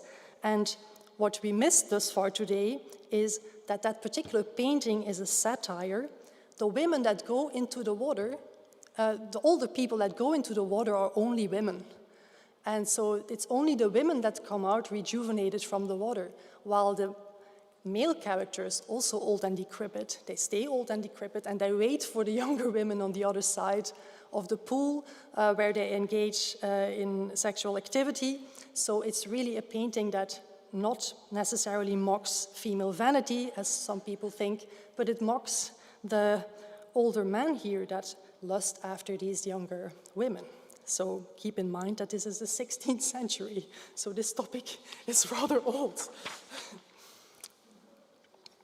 Okay, so I would now like to delve into the domain of visual aging studies that addresses the mediality and contextuality of images of aging, and I will take a closer look at images from 3 case studies that I have written about in terms of their capacity to show how we understand, embody, and perform late-life femininity, and to stimulate practices of looking beyond the male and youthful gaze and the stare of abjection. So why have I chosen these three? First, because of course they moved me in a certain way. Second, I decided to focus on femininity. I've also written on masculinity, but I had to make a choice. All three of them, they also remind us of the performativity of age. Age is not just a bodily affair, but we are also aged by culture, to use the words of Margaret Gillette. One way to understand how we are aged by culture is to approach age identity from the perspective of Judith Butler's notion of performativity, as opposed to understanding age in, for instance, chronological, statistical, psychological, biological terms. So, thinking of age as performative means that we think of it in terms of doing rather than being. And we all know that one can fail to act one's age. Think of saying such as, you are too young or too old to do this or to wear that or to say so and so. And so what you risk is that you become the object of ridicule. On the other hand, transformation is to be found in the impossibility of the exact repetition of hegemonic age scripts, such as the successful aging paradigm, and its insistence on youthful beauty for older women. Exposing the naturalized status of these scripts through hyperbolic display might result in their subversion. And then finally, I think that these examples are subversive in their age performances and as inspiring to a certain extent. So let's start with the first one. This photo series, Mature by Erwin Olaf. Olaf is a Dutch photographer known for his artworks that show abject bodies in unexpected and rather shocking settings. Chessman, from 1988, his breakthrough, for instance, includes black and white images of pregnant women and little people presented as pieces in a chess play with props that refer to bondage and sadomasochistic practices. Mature is a series of portraits of 10 ordinary women between 60 and 89 years old. It's from 1999. All women look into the camera. Their bodies are veiled and unveiled in ways that are reminiscent of sensual pin-up iconography. The photographer said about this particular series, the outside part of getting older is the skin, but with the help of makeup, wigs, and revealing clothing, I changed these women into actresses. I said to each to imagine she was a beautiful pin-up of the 1950s. I said, "You're gorgeous, don't move, stay like that, I'm just going for a packet of cigarettes." Then I come back 40 years later, walk into the room, step behind the camera, and go click. That's the mood I wanted to get. End of quote. The pin-up itself is a controversial figure. Where does the objectivation of women in pin-up iconography ends, and when do women appear as sexual subjects in their own right? This question is hard to answer according to Maria Elena Buzek, who argues in her book, Pin-Up Girls, that since its very beginning in the 19th century, the figure of the pin-up was more than a spectacle to please the male gaze. Pin-up iconography was part of women's attempt to become an integral part of the public sphere.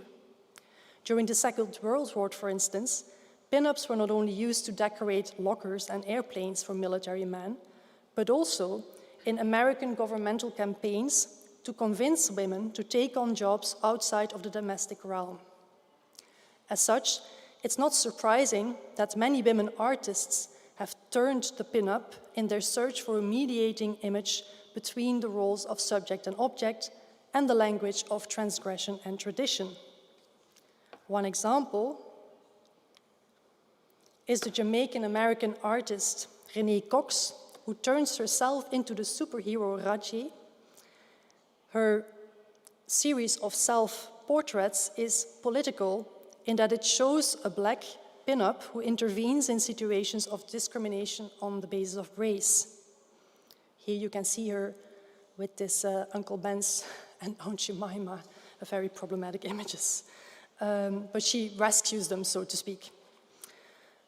Buzek writes that for Cox and other artists, performing as a pin-up served to expose the very construction of the genre, revealing both its artificiality and performative nature, as well as its potential as an expressive medium for the woman so represented. End of quote. In my view, this photo series Mature by Erwin Olaf should be interpreted in this artistic context. The most important visual intertexts of Mature are pin-ups by Gil Elfgren, mostly known for his work commissioned by Braun and Bigelow, which is an American publisher of calendars. Today, I briefly want to concentrate on one photo entitled Helena C61 and is original, to the right, a spicy yarn from 1952, an oil painting of a pin-up with Elfgren's signature look of large eyes, well-proportioned body, tip-tilted nose, etc. The women in the images strike a similar pose, but the visual humor has changed in the translation. The Elfgren pin-up is a typical product of the 1950s. She's committed to the domestic activity of knitting, and her needles are still in the garment while she's trying it on. We are the voyeurs who peep into the scene and accidentally see the lower part of her bosom that is exposed. The pin-up's coquettish smile makes her as available as the girl next door. The photograph of the real-life older woman has lost this kind of innocence. Her smile is self-reflexive and witty. This is the smile of a mature woman who has lived and who is a knowing subject. Maybe she laughs with the Elfgren pin-up, a male fantasy that she's imitating, or maybe she finds her own performance amusing. Her name, Helena C., is also ironic, as it refers to the supermodel Helena Christensen from the 1990s, and all of the older women photographed get this kind of mock name. So, to me, in my view, this Olaf pin-up has an air of superiority rather than that we can feel superior to her. Her ironic smile and self-conscious gaze keep us at a distance. For this reason, it's difficult to look at her with pity or disdain because she's an older woman. The older woman is not portrayed as a needy consumer body whose age needs to be veiled. On the contrary, the unveiling of body parts comments on the default pin-up mode of youth and accessibility to the right. Scholars such as Danielle Bruggeman and Anneke Smeelik have argued that to make an erotics of age thinkable, we need an aesthetics that include older women's bodies. In my view, Olaf's pin-ups help us understand the importance of seeing and accepting the attractiveness of bodies and sexual agencies of older women. I move to my second example. Mumbling Beauty by Alex van Gelder. It's a photo book consisting of 81 photographs of Louise Bourgeois, taken by Alex van Gelder in the final years of her life, between 2008 and 2010, which is the year of her death. Louise Bourgeois is a figure that dismantles the very idea that creativity is a prerogative of youth. The artist was already in her 70s when she experienced an international breakthrough in the form of a first retrospective in the Museum of Modern Art in New York. And she worked until her death at 98. In the preface of his book, Van Gelder recollects how Bourgeois became a consummate performer in front of his camera and how she chose him as a chronicler of her last years. Bourgeois has always been an avid performer in front of the camera. Kathleen Woodward, for instance, interprets this photograph from 1975 of an enigmatically smiling bourgeois wearing a latex bodysuit as reminiscent of an ovary releasing many eggs. In Woodward's view, this image presents a new kind of female body in older age, create a female body that is not post-reproductive. The playful performance of this new productive body is precisely appearing at a time when reproductive technologies enable older women in and beyond menopause to have children, which causes a lot of controversy and anxiety, as you all know. Another famous image of bourgeois is the portrait taken by Robert Mapplethorpe from 1982. Bourgeois looks into the camera with an ironic smile while holding her sculpture Fillette, which is a giant latex phallus. The image is characterized by a discrepancy between the age of the sitter, as revealed by Bourgeois' wrinkled face and hands, and the sexual object that she's holding. Through posing with the phallus as a visibly older woman, Bourgeois challenges the idea that sexuality and older age are incompatible. And you can see the link between the pin-up performance of ordinary women in Olaf's photography and this performance of the artist Bourgeois. As Rosemary Betterton writes, Mapplethorpe's photograph is more than a portrait of the artist as an old woman. It is a record of a particular performance of age and gender enacted by Bourgeois herself. Her burlesque upsetting of categories confronts our cultural horror of older women's sexuality, end of quote. In the photo book Mumbling Beauty, Bourgeois is not just shown as an older woman artist playing with gender and age scripts. There is a diversity of images that together give the viewer an impression of the many different people Louise Bourgeois is, has been, and aspires to be. There are several portraits that show an artist who is in control, still working in her studio, posing with her artworks, or consciously role-playing in front of the camera. Other images show a bourgeois seemingly out of control, raging and uglifying herself to the extent that she almost becomes a death mask. Close-ups of bourgeois' face, sometimes in the shape of distorted mirror images, show different effects ranging from resignation, rage, detachment, and unease or pain to contemplation. Today I'm interested in those images of mumbling beauty that move beyond performative and parodic play. I'm referring to images that reveal the increasing vulnerability of the artist, who is not just older but much older, remember, in her 90s. Images that show bourgeois resting on a bed placed in front of a worn door and wall. Images of a visibly frail bourgeois in a wheelchair, unable to touch the floor with her feet, or bent over behind a walker, stumbling around her apartment. And images in which bourgeois is wrapped in textiles and fabrics, like a white faux fur coat, an old pink blanket, seemingly unaware of her surroundings or withdrawn in an inner world. What is the potential of an encounter with photographs that do not make an explicit appeal to the viewer to take a better look through this performative play or role play, but that rather have affinities with the conventions of realist photography, here used to document a woman approaching her life's end? I felt that, as there are so many images in Mumbling Beauty that confront the viewer with the corporeal vulnerability of the subject time and again, it's hard not to be physically touched by and implicated in the self-representations of bourgeois. So therefore I turned to literature that reintegrates the body in disembodied conceptualizations of vision to improve my understanding of these particular images that highlight bourgeois' frailty. One of the scholars that has addressed the visible in the tangible and the tangible in the visible is Amelia Jones. In Jones's view, a photograph of a body is, and I quote, a flesh-like screen that presupposes the depth and materiality of the body as subject. Engaging with the photograph of a body as a flesh-like screen establishes a relation of intercorporeity. It is our being looked at by the photograph as flesh that makes us fully corporeal subjects in vision. This being looked at also substantiates the subjectivity of the person in the picture but always already in relation to us, those it views.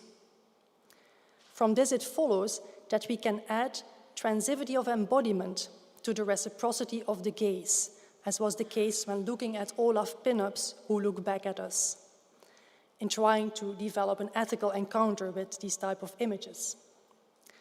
As Jones writes, plunging into the depths of the image, feeling the flesh of the other as our own immanently mortal corporeal skin, is to free ourselves, at least momentarily, in a potentially radically politicizing way from both prejudice and fear. End of quote.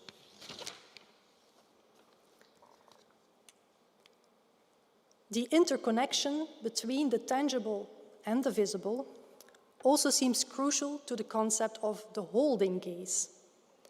Donald Winnicott explained the importance of being seen and recognized by another person for the psychological well-being of humans. In comparing this holding function of looking and being looked at with the interaction between a mother and a child, the connection between vision and body comes again to the foreground. In Winnicott's view, it is in a mother's holding of and gazing at her child that the holding function is enacted. Inspired by his work, disability scholar Rosemary Garland Thompson describes ethical staring as a potential act of beholding, of holding the being of another particular individual in the eye of the beholder. For Anka Cristofovici, who is a specialist in photography of aging, the holding gaze is when the body becomes too frail to even be touched. In my view, the portraits of a frail bourgeois render her aging femininity physical and tactile, and in doing so, resist our urge to stare or see, and instead invite us to touch. And touching is here to be understood in its double meaning, touching, feeling. In absence of other characters in Mumbling Beauty, maybe we could think of the photographer and the viewer, so us, holding and holding on to Louise Bourgeois. If abjection can be redeemed through caring, as Gilliard and Hicks suggest, the holding gaze could be a way to support and continue Bourgeois' presence even after her death. And this brings me to my third example, which is Mum, a documentary about dementia by the Dutch feminist artist Adelheid Rozen. Dementia, as we have heard today, is the most feared prospect of aging, and the abjection of people who live with dementia is predominant in our Western society, despite efforts to develop more dementia-friendly communities. For this reason, I move from the portraits of the frail Louise Bourgeois to the images of Mum as developed by her daughter. Documentaries are often used to inform people about what it means to live with dementia. You just have to visit national sites of the Alzheimer's Society, and there's a whole list of books and documentaries to watch. Very little attention is paid to the fact that documentaries do not simply reproduce the reality that film and audience share, but that they always represent a particular view of this reality. And as such, they run the risk of reinforcing negative stereotypes that induce fear of dementia and that impact the way people with dementia are treated and perceive themselves. And these stereotypes include the positioning of the person who lives with dementia as living dead and the portrayal of the caregiver as the ultimate victim. The documentary Mum does not tell a story of tragic loss and ever-increasing decline, but it gives an impression of some interactions between Rozen's mother and her relatives in scenes that are staged. These are stills from the film. It highlights the here and now of the story world in the sense that from the past of the person with dementia, only her role as a mother is disclosed. Unlike Bourgeois, Mum is not portrayed in solitude, which means that the intersubjectivity on screen can be inspiring for the interaction between the image and the viewer. As the filmmaker Rozen explained in many interviews, Alzheimer's disease offered her the opportunity to come to terms with the strained relationship she used to have with her mother and tune into her world and language. The director intended to make a documentary that would foster some sort of identity politics of Alzheimer's, because she is convinced that the personhood of her mother is showing rather than disappearing. This objective resonates with the so-called personhood movement in dementia research, which reclaims the self in dementia to redefine what meaningful relations are. And I'm now thinking of what you just said about the role, the importance of sustaining role play in dementia care. So from the moment this documentary aired, Mum evoked controversy, big controversy. The explicit images of the vulnerability of Rosen's mother were reportedly hard to watch. A blogger, for instance, wrote that Rosen abused her mother for art's sake and wondered whether the mother, if she had been in full possession of her faculties, would have consented to being filmed wearing an incontinency napkin and talking gibberish. What viewers and reviewers seem to miss, in my view, is that Rosen used a performative documentary mode. Performative qualities such as acting and dramatization have always played a role in the making of documentaries, even though the average viewer may not be aware of it. A performative documentary highlights these performative qualities, which means that it highlights its means of production rather than veiling it in an attempt to address the viewer emotionally. So the genre of the performative documentary aims to evoke a sense of subjectivity that is both personal and social by rendering the under and misrepresented, like people who live with dementia, visible in unexpected ways. Consequently, a performative documentary works against straightforward identification with its main character and a simple response to its subject matter. So let us now focus on a particular still from the documentary, this one. As you can see, Rosen's on-screen persona wears, like Mum, a black bra, sports stockings, an incontinency napkin, and mirror her mother's pose. On the one hand, this has a leveling effect. There seems to be no difference between the caretaker and the patient. The scene suggests a symbiosis between mother and daughter, who fetus-like lay on the red carpet. The hierarchical dichotomy between the person who is ill and the person who is not is deconstructed. On the other hand, the unveiling of the older, frailer versus the younger, fitter woman's body does not make the same kind of spectacle. The viewer knows that Rosen plays a role. She is a director performer embodying Mum's dementia. She may get dementia in the future, but this is not her lived reality yet. The picture of sameness is impossible to hold on to, even though I would argue that the mother also plays a role, but a role that, to a greater extent, is beyond her control. In the documentary's portrayal of physical closeness between Mum and her family members, there is plenty of room for Mum's agency. The family members are fully engaged in the contact that Mum is still able to initiate. And in this respect, it's an interesting choice that the director has subtitled Mum's incomprehensible talk.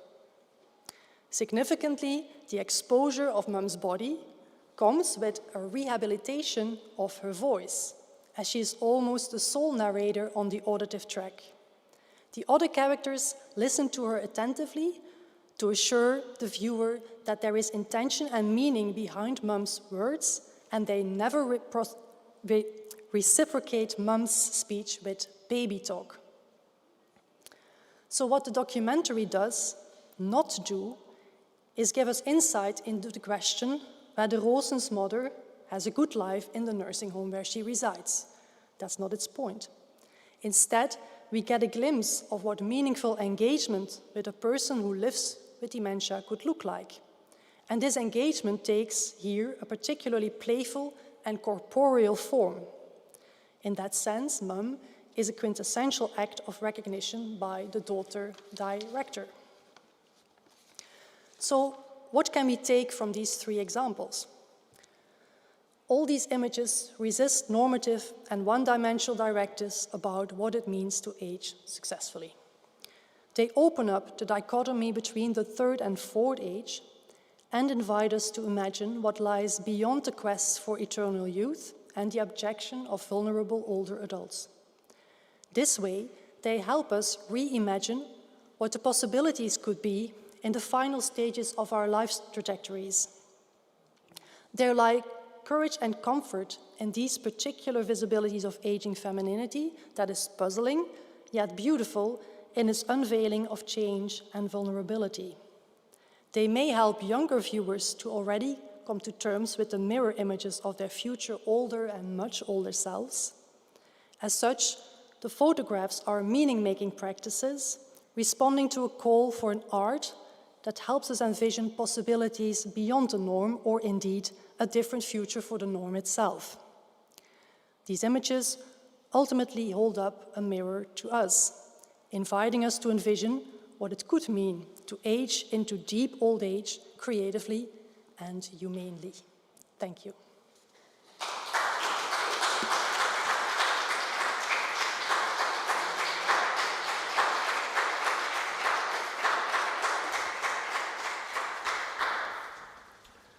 Und ich sage danke, Aagje Swinnen. Thank you, Aagje Swinnen. There will be a brief moment of changing the seats and the scenery here up on the stage, because there will be 5 panelists. This was the 7th presentation out of 7 very different approaches to age and aging of the individual and society, for that matter, as a whole. We have heard at the end of today's symposium 2 very impressive views on age and aging through the arts and with an artistic approach. Now we would like to have a panel discussion and invite the panelists to talk about the future. Niels Bohr once said in a legendary statement, I'm not sure whether you're familiar with it, Niels Bohr, of course, a famous scientist of the 1920s, physicist, chemist. He talked about a theory by his colleague Heisenberg. He said any prognosis is particularly difficult if it refers to the future. And this holds true, of course, for the topic we're dealing with today. Still, we will talk about a future, the future of aging. What could it look like? And everyone knows, not only historians, if you do not look at the historic developments from the end to the beginning, but if you start at the beginning, the process is still open. It is open-ended.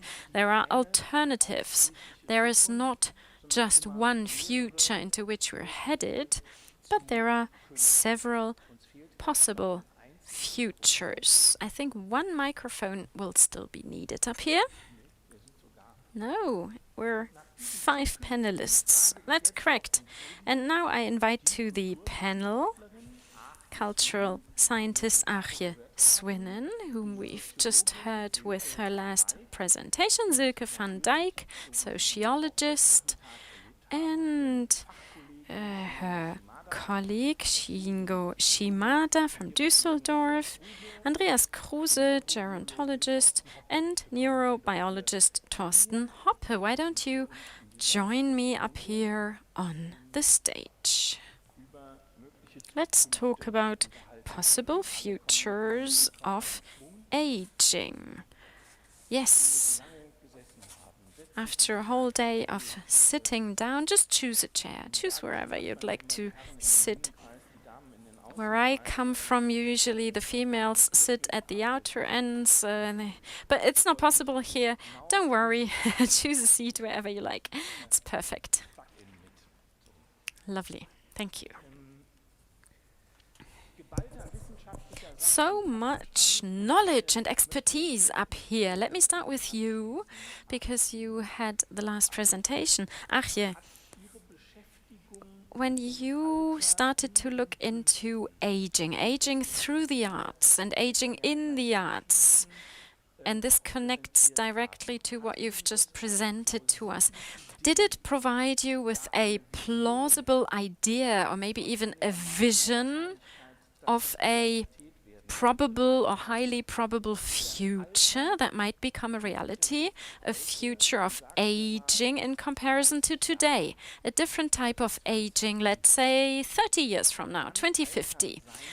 What could aging look like then? What role could it play for society, and what appreciation it receives? Aging in 2050, what do you expect?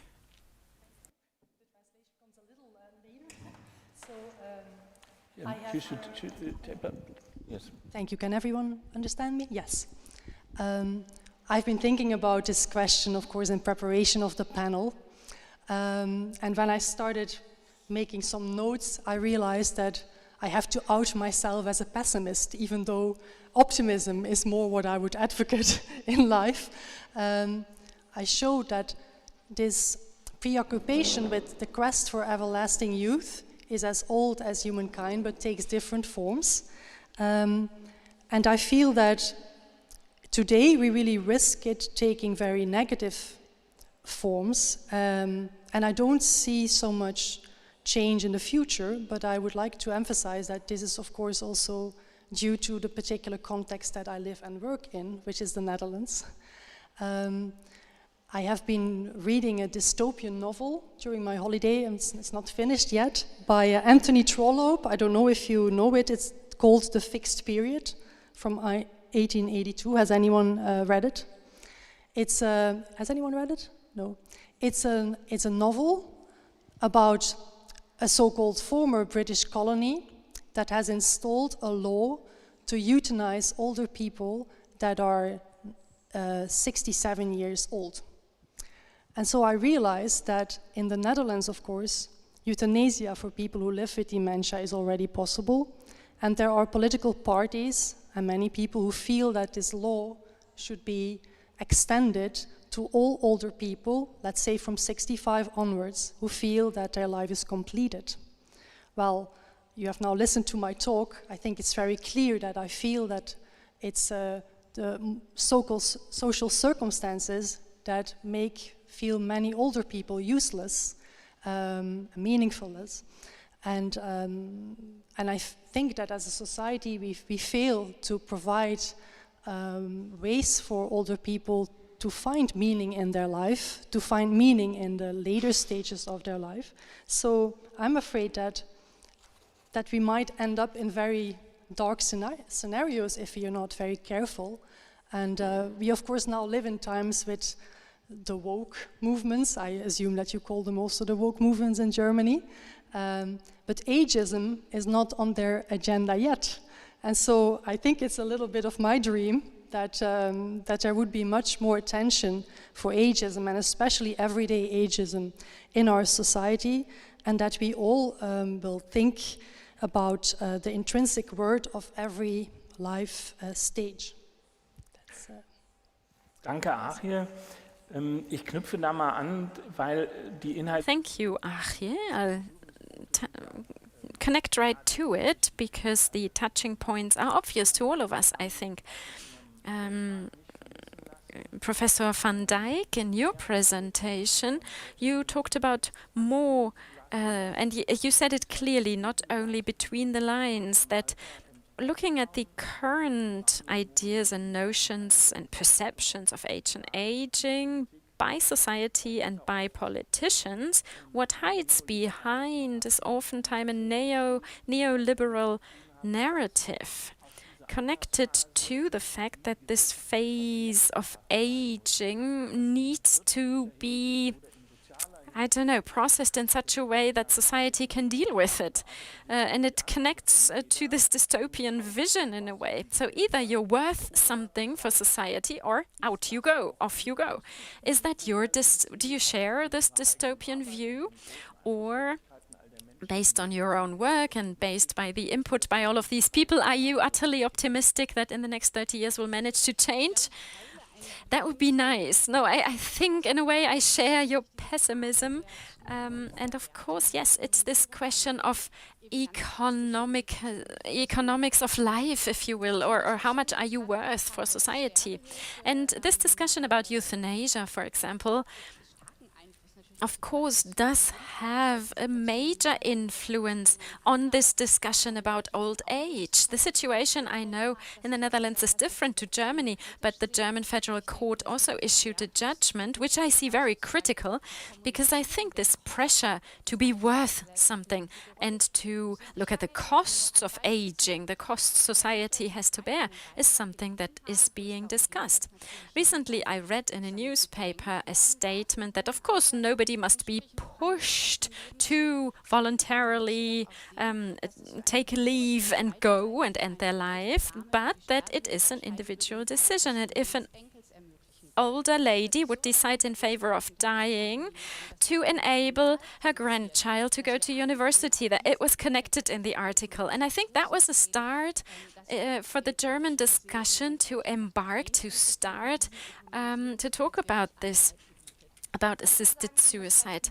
One thing which might be a bit more optimistic, I can say that in this social debate, we're looking at inequalities, social classes. They have now come back to science and research and to the political debate as well.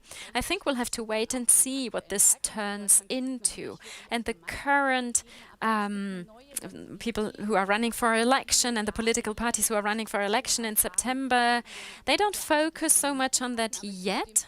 But in the past, we had discrimination and anti-discrimination in previous elections, electoral run-ups, and I think it might come back and it might focus on aging as well.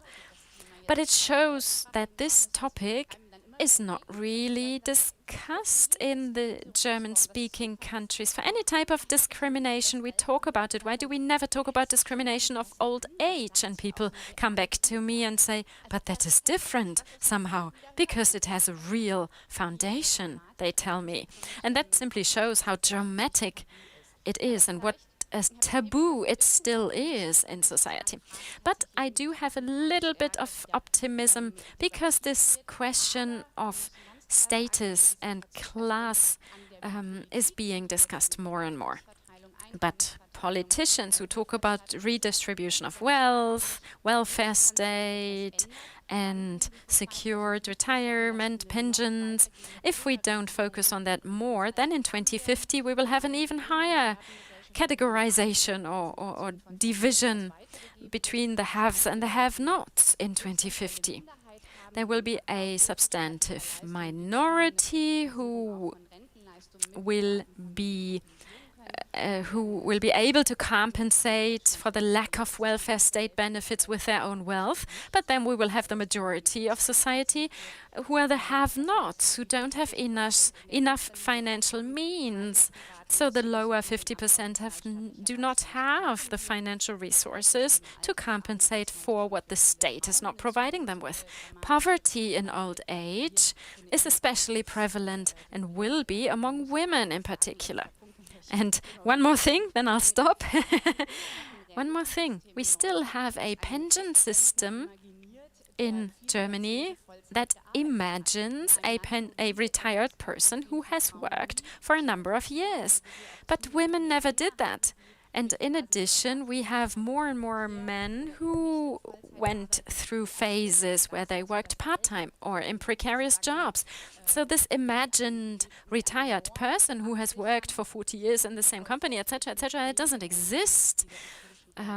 It's not empiric reality. And if we don't change that, the division will be even greater. Right, thank you. Do pass on your microphones to the next speaker, if you will. Thank you. Mr. Shimada, you have been observing these phenomena and processes and discussions about and within aging societies with two different backgrounds. You said, I don't really want to talk about the cultural differences, but of course you do have these cultural backgrounds. So what you've perceived, the developments in Germany and in Japan, what will it look like in 2050? Is there a difference? Look 30 years into the future. It's just the bat of an eye, really. It's nothing.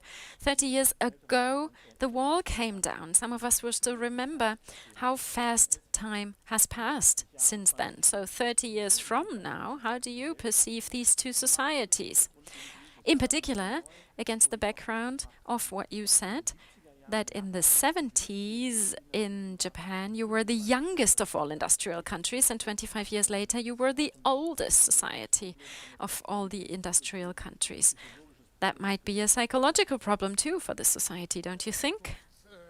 Well, with a view to the future, let me put in another thought here, and this is urban areas. We haven't talked about urban areas yet. The gap in age between urban and rural areas, that is another thing. We haven't talked about rural areas so much yet. Of course, in the villages, the 60 to 70% of people might be 65 years of age or older. And if you know the Japanese landscape or countryside, you will be able to imagine that many villages in rural areas are hard to reach. And there the aging processes are even more extreme. And the discrimination of old people with a view to rural areas is even more extreme because social politics says clearly there are villages which are not fit for survival. Politicians clearly say we will not care for them anymore. They will not receive any help. They will, cease to exist. And the villages will die with the last of their inhabitants. They will vanish. That is the tendency, maybe you're familiar with that too, rural areas that simply die out. But in Japan, for example, I know a number of villages where in the mountains that have really vanished from the map because all of their inhabitants died and nobody came after them. It's also a political strategy, and I think that is a major problem. So you're directly connecting to the dystopian vision of Mrs. Swinnen here. And that is not very encouraging, what you're saying here. So Andreas Kruse, maybe you can come in with a bit more optimism. Let's look at this psychological idea, this in a twofold view. Time moves swiftly and quickly, and time moves very slowly at the same time. There is this statement, inside every old person there's a young person wondering what happened. I believe every one of us is familiar with this feeling, at least. Regardless of what age you are, at some point in time you stop and think, whatever you see when you look in the mirror, is this person similar in their dreams and everything to the person you were at 19, at 24, at 32, etc. And this outward appearance and your character, your intrinsic character, to what extent does it overlap? Now, when you think about 2050, and when you, Mr. Kruse, look back to the past 30 years, where you have been very active and very influential in this area, how do you see the future? How do you see age and aging in our society 30 years down the road? Well, maybe allow me to raise one issue that might interrupt your train of thought. But one thing that's deterministic of the environment or framework conditions, that is climate change, or the climate crisis, rather. The climate crisis will hit, first and foremost, old people of the lower social strata. They will be the first ones to be hit, to suffer from the effects of the climate change. Their health will suffer in ways unimaginable to us today. Secondly, the climate change will bring about social distortions that we can't even imagine.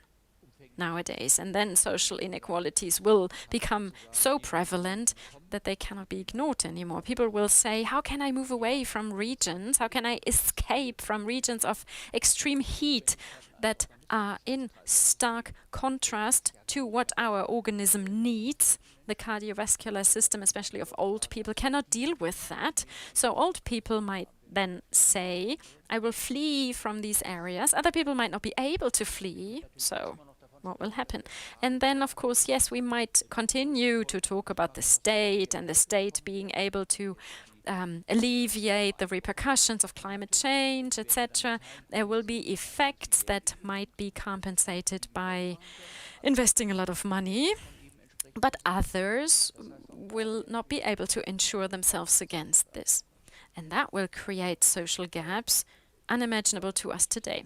For me, it does not only mean that we need to change politics at its core. One of the candidates said, I will not change my politics just because of this one report that was issued a few weeks ago, but that is the naivete of today. You have to change that attitude, but you also have to change politics in such a way that this deep-rooted social inequality is always in focus. Inequality in our country itself, and also the deep-rooted social inequality in the world. And here I think we have to be in awe of life, like Albert Schweitzer said. Each and every life, he said, is entitled to be respected, regardless of where they live, where they are. So for me, that is the strictest of all principles. Every life has to be respected. And the second train of thought here, aging, I thought it was quite stark, the statement that I heard before. If we do not succeed to tap into this spiritual dimension, or this dimension of attitude towards age and aging, if we fail to appreciate it and to put it into focus, if we fail to do that, well, then age and aging will only be regarded with an economic lens. This statement here, this portrait of dance and dancers, that is a presentation you should take out into the world and make visible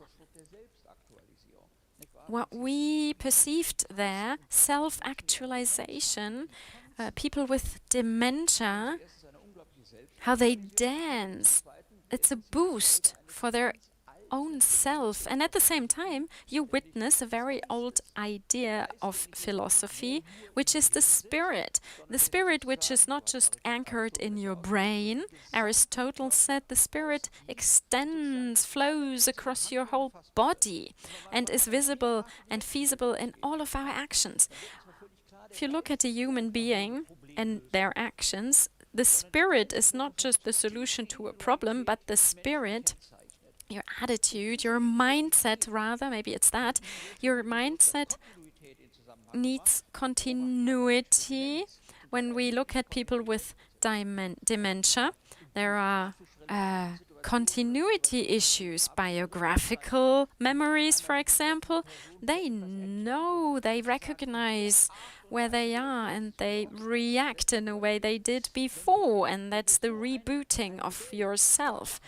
If we were to focus and strengthen such a model, then we would respect human beings with all their vulnerabilities much more. And secondly, we would provide such a strong impulse impulse to these people to recognize what is at the core of life. If we don't do that, age and aging will be regarded through the economic lens, and that's that. I think it's important how we speak about and deal with life and death. And one last thought, this the process of dying, Plutine, Roman philosopher, said, dying is the culmination of life, because in dying we recognize our life, we see how we live. So this change in a mindset is necessary. How we see life, how we see death and dying, And I see a big exclamation mark there. Our society needs to step it up there and deal with it much more. But climate change, the climate catastrophe, that is something I'm worried about. When I look at my grandchildren, I think, damn, what's the kind of world we're leaving to you? Damn it. Do not underestimate that. It's not a matter of 15 or 20 years, it's a matter of 5 or 6 years only, unfortunately. All right, so we pick up this thought. And now we will ask Thorsten Hoppe a twofold question. Or maybe two questions, one behind the other. And before I ask you for your idea of age in 2050, I would like to know before, how do these topics that we have just briefly discussed in these 4 statements, how do they, or how are they reflected in your excellence cluster? You're not just a bunch of 400 scientists, natural scientists, looking at naked mole rats all day long and worms, but you also deal with all of these questions as well. So against the backdrop of your daily work, how is this reflected? How do you discuss that? Do you confront it? Or maybe like Edward Teller, do you just say, well, I just built a bomb, what happens with it, I don't care? Well, I talked to this with my colleague earlier. These are topics that we don't deal with in everyday life. And what I showed you in my presentation was just briefly to explain to you what we actually do. So they are molecular processes that take place within the cells. And then the big picture is influenced. But until that happens, it's still a long way down. Gene manipulation would help us to stay younger for longer, but we're not that far as that we could just put that into pills and then we can all be happy to stay young forever. But there are always discussions whenever we participate in conferences on these topics. And of course, psychological factors come into play. They can also have an influence on our organism and neuronal processes, of course. However, in our everyday life or business, we pretty much focus on the original processes of life. That's what we are experts in. And I am convinced that what I just showed you hasn't changed since the 1990s, but we have learned a lot. We know that aging can be influenced. And what also came about from our discussions, which became quite negative, those discussions have existed when people were considered old at the age of 60 or 65. And old people were just outcast because the families didn't have anything to share with these old people other than just feeding them through until the end of their lives. So maybe it's just a shift of our average life age. Now the elderly are much more agile. If I compare that to my grandparents, when they were 70, 75, I saw the dent on the sofa. I could remember that. So they didn't move much anymore. They didn't travel at the time. So maybe there's a shift of old age in the timeline. Maybe we are younger in old age now, and maybe we can actually enable people to take part in life and the economic process much longer. So this brings into play social aspects, economic aspects, the appreciation of old age, and actually this is something that we should all aspire for. You know, now when you're young, you point to the old, but once you're old, you are the one being pointed to. Right. After this first round, we discussed that after the presentations and the introductions, we could just play ping pong a little and discuss amongst ourselves. But I can see a divide between you, that you are quite agile, quite motivated, have an international expertise, a huge team. Of course, everything could be better, but you have an excellence cluster, which is very well equipped. And you can help avoid the aging process or extend it. And I call this a neoliberal narrative, so you can benefit from your lifespan as long as possible, and you actually work against that. Now I ask the other scientists on stage, on the panel. Let me start with you, Ms. van Dyk. Aren't you worried? Nope. No, we've got other things to worry about. I don't share your opinion. I don't think that this is a research that works within the sense of neoliberalization of age. As far as I understand, it's not really about extending life, but extending a healthy life. And I think a society that has the best opportunities for good health is not a social imperative. The question is, what does it bring about, and why do you want that? Is that so as to save money and to exploit the old people as another resource? But I think this is a huge gain in our civilization to be healthy much longer in life. And sometimes, of course, as a sociologist, I would stop and think about the individual opportunities. They are quite high in prevention. But of course, there is a social gap. Nevertheless, the question is always, what can be gained health-wise in society?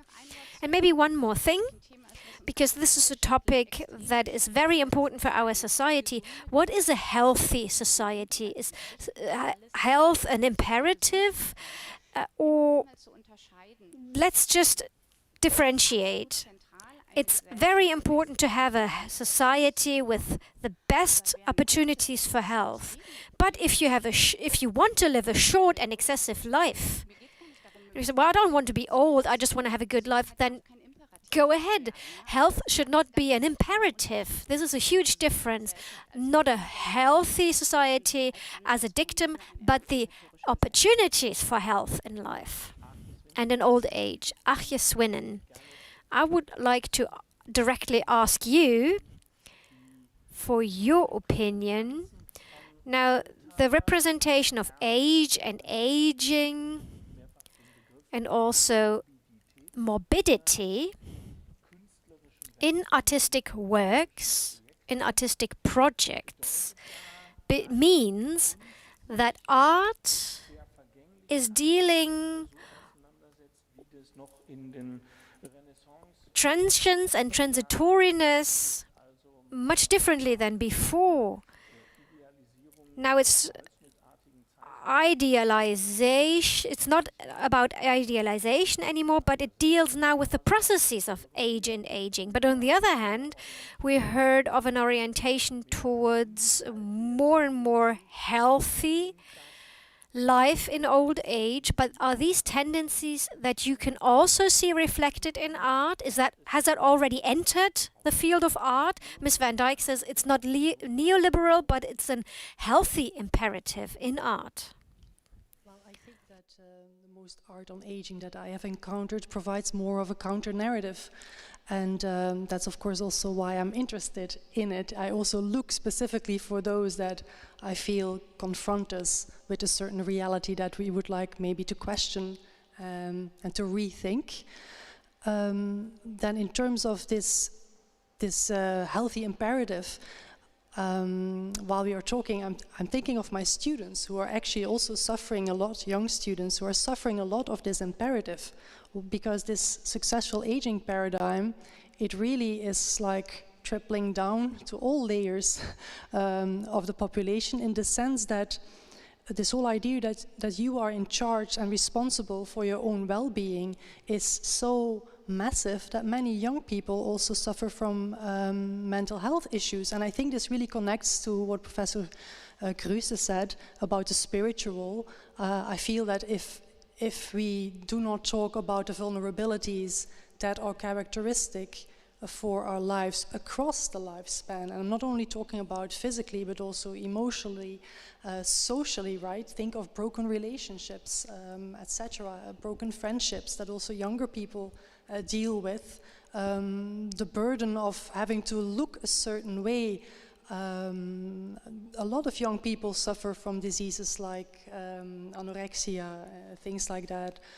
We have never had as many psychologists for students as we have now, and it's never enough. So I think really that it's the problem is bigger than that. It really has to do with our late modernity and this whole idea that we constantly have to be so narcissistic that we have to look at ourselves, improve ourselves, rather than to be, and just to accept that we can all be different in good ways.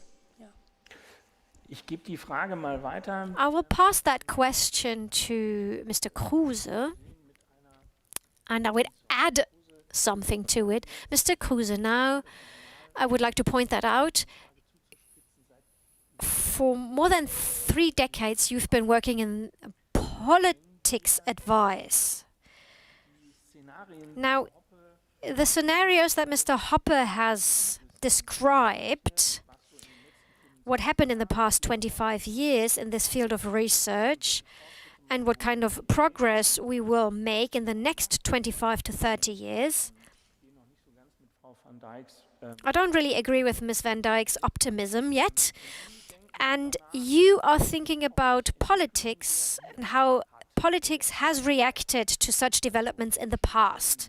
So people can be productive for much longer for the economy and for the society. So is there a threat that political forces and bureaucracy or insurance companies might say, that's a cool thing? So they will have much more quality of life in old age and not really help the economy? Or do you think that there could be some threats as well? Well, first of all, I would like to say one thing to the presentation of Mr. Hoppe and to Mr. Hoppe himself. When something like that is presented the way you did, you had respect for life, you showed the problematics, and I agree with Ms. van Dyk. What can we do in order to make accessible to all people and to make it possible for them to have a share in health? So the concept is very good to deal with that topic. So what is the overall mechanism in order to avoid such diseases? I think that's a great thing. But if, and here again I agree with you, if you put that together with a holistic understanding of health, so let's say, if we were to say, in how far will people be able to deal with the huge challenges of the world in a better way? It's an important political question. And if they then, if you succeed in telling the policymakers, well, when it's about enabling people not to be self-determined and responsible, but also to be responsible for others and show respect before in front towards the creation and the world, to have a more holistic understanding of health, bodily health, physical health, emotional and spiritual health, then you can make a change. So you do need to explain this to a political decision maker. Of course, they know about it, but to visualize that. What are the challenges in the future? Migration, for example, climate change, social gaps. And if you tell them, listen, it cannot be enough to just understand a functioning organism, a functioning cognition, free from dementia, so that people can produce, but you do not have a holistic understanding of health, where you need to keep into mind the spiritual health, the emotional health, and that people will be able to deal with huge challenges responsibly. If you put that in such a context, then you might have a chance. So you have to sensitize them. And secondly, and here again I agree with Ms. van Dyk, you need to understand the following. Social developments can be linked to huge challenges, so that political decision makers cannot actually tackle these challenges. And then it could happen that you have very simple solutions. So, for example, you have a demographic change. The simple solution would be, retirement age needs to be increased. That would be a simple solution. But in my view, then political decision makers need to make sure to see the long-term effects and the long-term developments in order to understand those. So it's not just a simple solution that we need. It's not the answer to that question. But speaking of Mr. Hoppe's presentation, if somebody is in the German Bundestag and presents an ethically and empirically responsibly solution, they should start thinking about these developments today, even if they have to make a decision later on. But we have to deal with that in advance.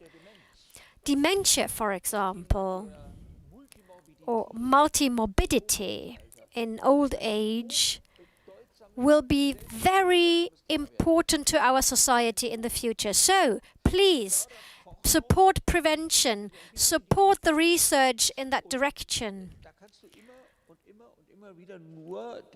So you can only appeal to them, think ahead, because we are living in a world, compared to 30 years ago, where certain huge social challenges are ahead of us. And here you have to think ahead. And you have to hope that political decision makers are more sensitized to that.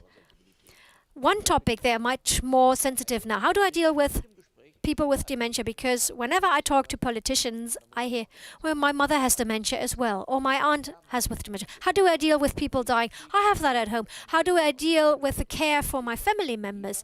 Everybody can relate now because they have a personal experience in their family. And I can tell you the care insurance, Ms. van Dyk has alluded to it, without the personal experiences of the former family minister, Ms. Duismuth, and the former Labour minister, Mr. Bloom, without their experiences, because very often I can remember these talks, they say, oh, what is it like at home, and what is it like in my family? Without their personal experiences, we would not have had this care insurance system. And,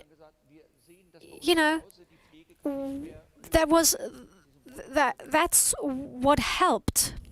But Mr. Kruse, you have actually avoided my question very elegantly. According to your experience with political decision makers, do you think that the responsible approach is possible now? Yes or no? Well, let's say it again. It depends on how we address these topics. Please believe me. How do we address them? I'm not very pessimistic. I do understand this topic is a very ambivalent topic because it's so complex. So these are different interests, different paradoxes, and different social and economic demands. Mr. Shimada, do you agree with this slightly optimistic prognosis, or would you say, after what you have seen in Japanese society, that this is really just a fragment of time, what you've experienced? Are our political systems, due to the dynamics of a democracy, skilled to react to this development? Well, yes and no. Okay, so that was an ambivalent question, and now I get an ambivalent answer. Well, I do have a certain trust in institutional care. Yes, I do. But on the other hand, so far we haven't talked about one topic, the lack of nurses and care staff, which is a huge topic that can be tackled by politics and politicians, but we haven't talked about that. But at the international level, all of Asia is aging now as well. And those are the origin countries of foreign nurses. So they are getting older as well. So I expect at international level, actually it's already happening, that there will be a struggle for nurses and care staff. And I don't know what the solution to that will be and what will happen. And then again, we also have labor migration and the necessity of labor migration, because sometimes, you welcome that, to have nurses in these countries, but the nursing situation in their places of origin will be problematic now. So what happens then? We don't know. And I think that's very difficult to give a prognosis, but there will be an international conflict. I find that pretty probable.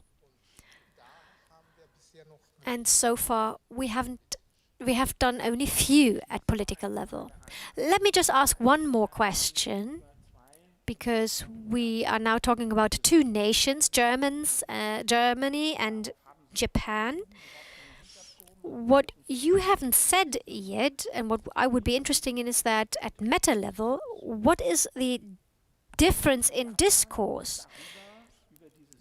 Is this topic dealt with in Japan in a different way compared to Germany? Or are the negotiations and mechanisms the same? Well, when it comes to the discourse, there are differences, definitely. At Japanese side, in social policy, they discuss it at a much more pragmatic level. And I've only just hinted to it today. So major concepts, social values, social equality, solidarity, the human dignity and things like that. Do these values play a much less important role than here? What that means at political level, I can't tell you. But I think the Japanese political planning is much more pragmatic and more short-sighted, not far-sighted. But before I end this round, I would like to ask a question to Mr. Hoppe, which will probably to a much more complex scenario. Mr. Hoppe, in many natural scientist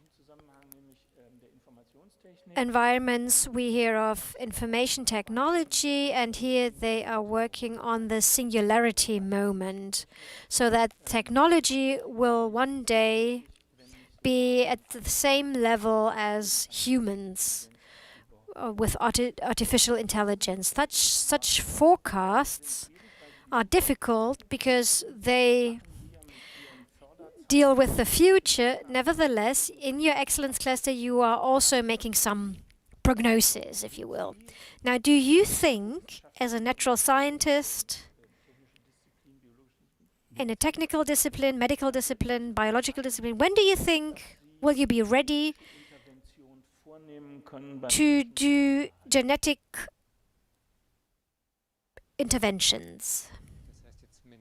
Does that mean to manipulate people genetically? You know, you talked about the worms and the naked mole rats, and you've done genetic modifications there.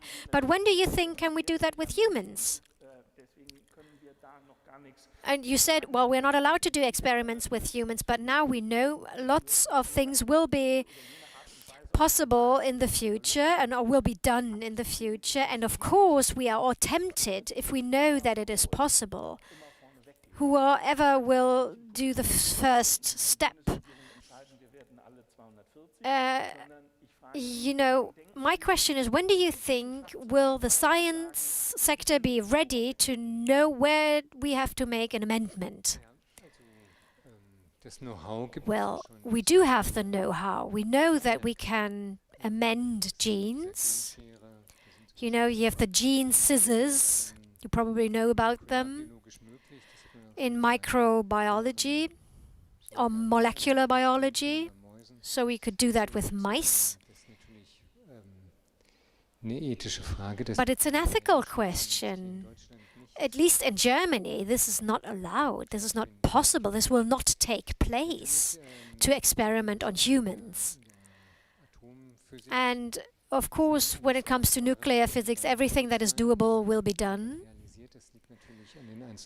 It depends on the different nations and regulations. Of course, the findings that we have could be used theoretically. And we could say, okay, I could manipulate a gene, and then you will be living 20 years longer, and you can decide for yourself.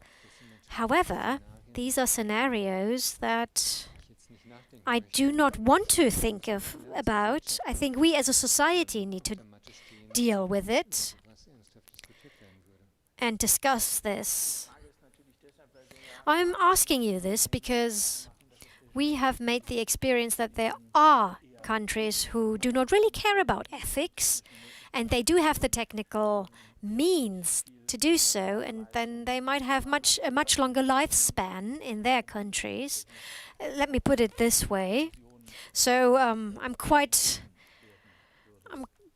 realistic that this will happen. And now, at the end of the day, I would like to give you the opportunity, you, the audience, to ask questions, to make a comment, to say everything you said is a lie, or you say, oh, you did a great job, anything you like.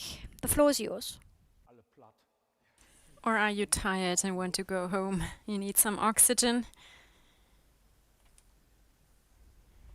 Es ist 19 Uhr und 25. It is 5 minutes, it's 7:25.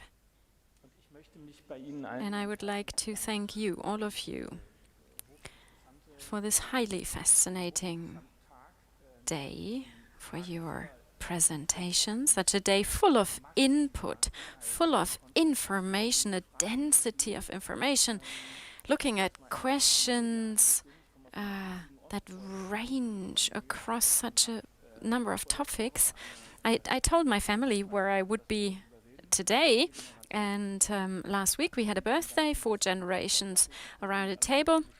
And I told them that this would be the event I would be moderating this year. And 4 generations discussed this hotly, debated it, argued this question of should we prolong health and a healthy lifespan beyond what is allowed to what is possible. We discussed this a long time. Right.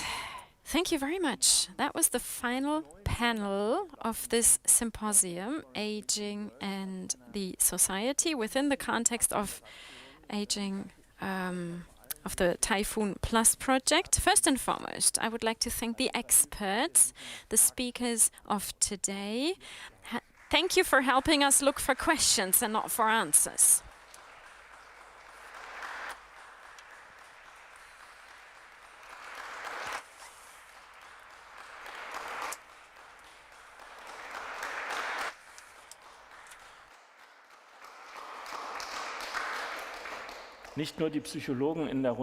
Not only the psychologists of today's panel deserve the applause, the internet applauded us as well. Thank you to the venue, Palais Wittgenstein. Thank you to the technicians and the interpreters. Thank you for listening.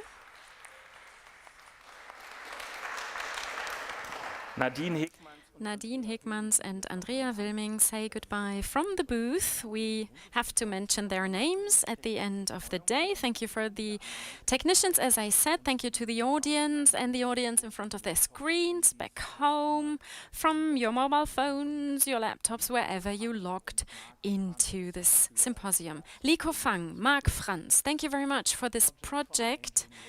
Plus project, Aging World, and thank you for today's event.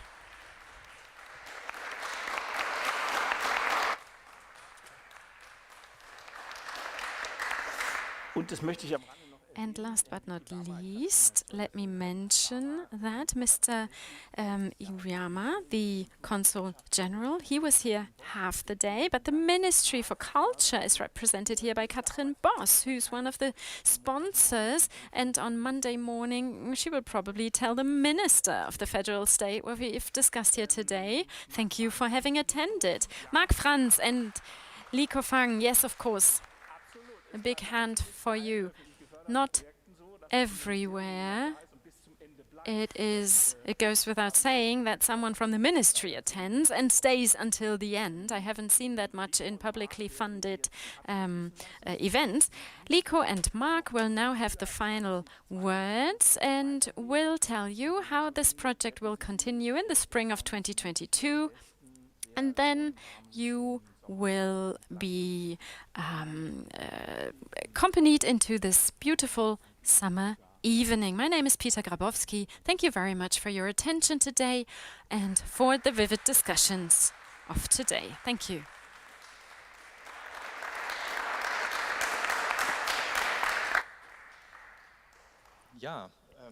Right.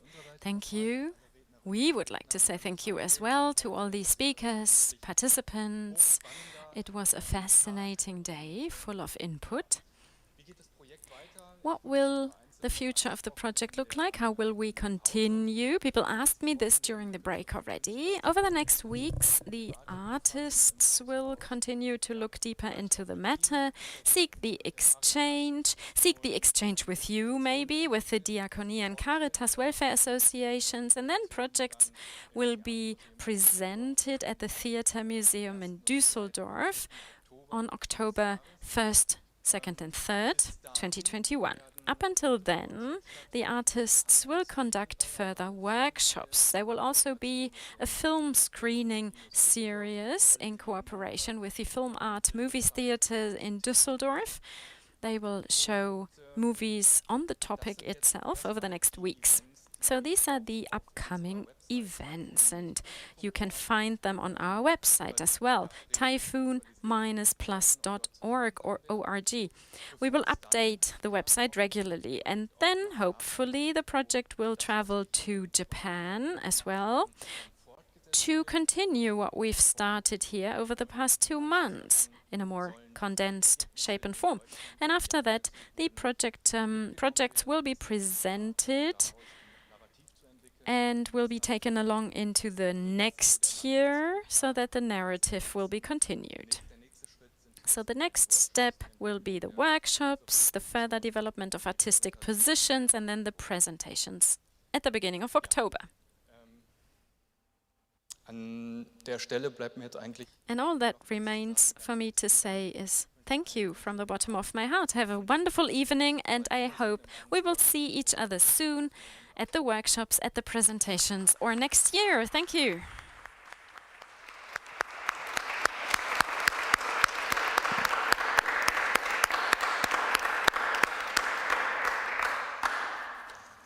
Tschüss, Internet. Goodbye to everyone watching from home. Goodbye, Internet. Perfect timing. I could see you. Yeah, I hope so.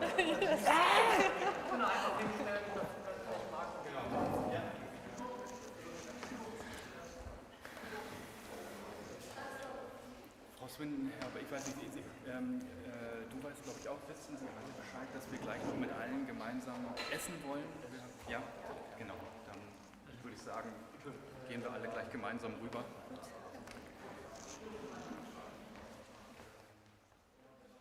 Können wir den Beamer ausmachen?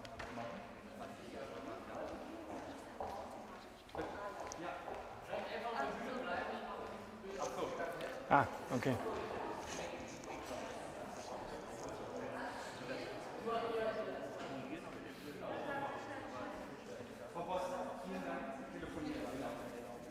Tschüss.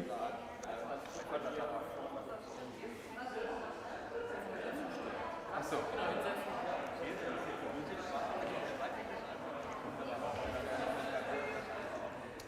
Bleiben wir hier hinter, genau. Dann, es gibt noch ein Foto jetzt eben. Genau, ich mache noch ein Foto. Genau. The tallest in the back. Nein. Ja. Kommen Sie beide noch dazu? Wir machen eben ein Foto. Sie können, genau. Wenn 4 sitzen und 4 stehen, ist es noch besser. So. Und Jane auch, bitte. Ja, natürlich. Ja, genau. Ja.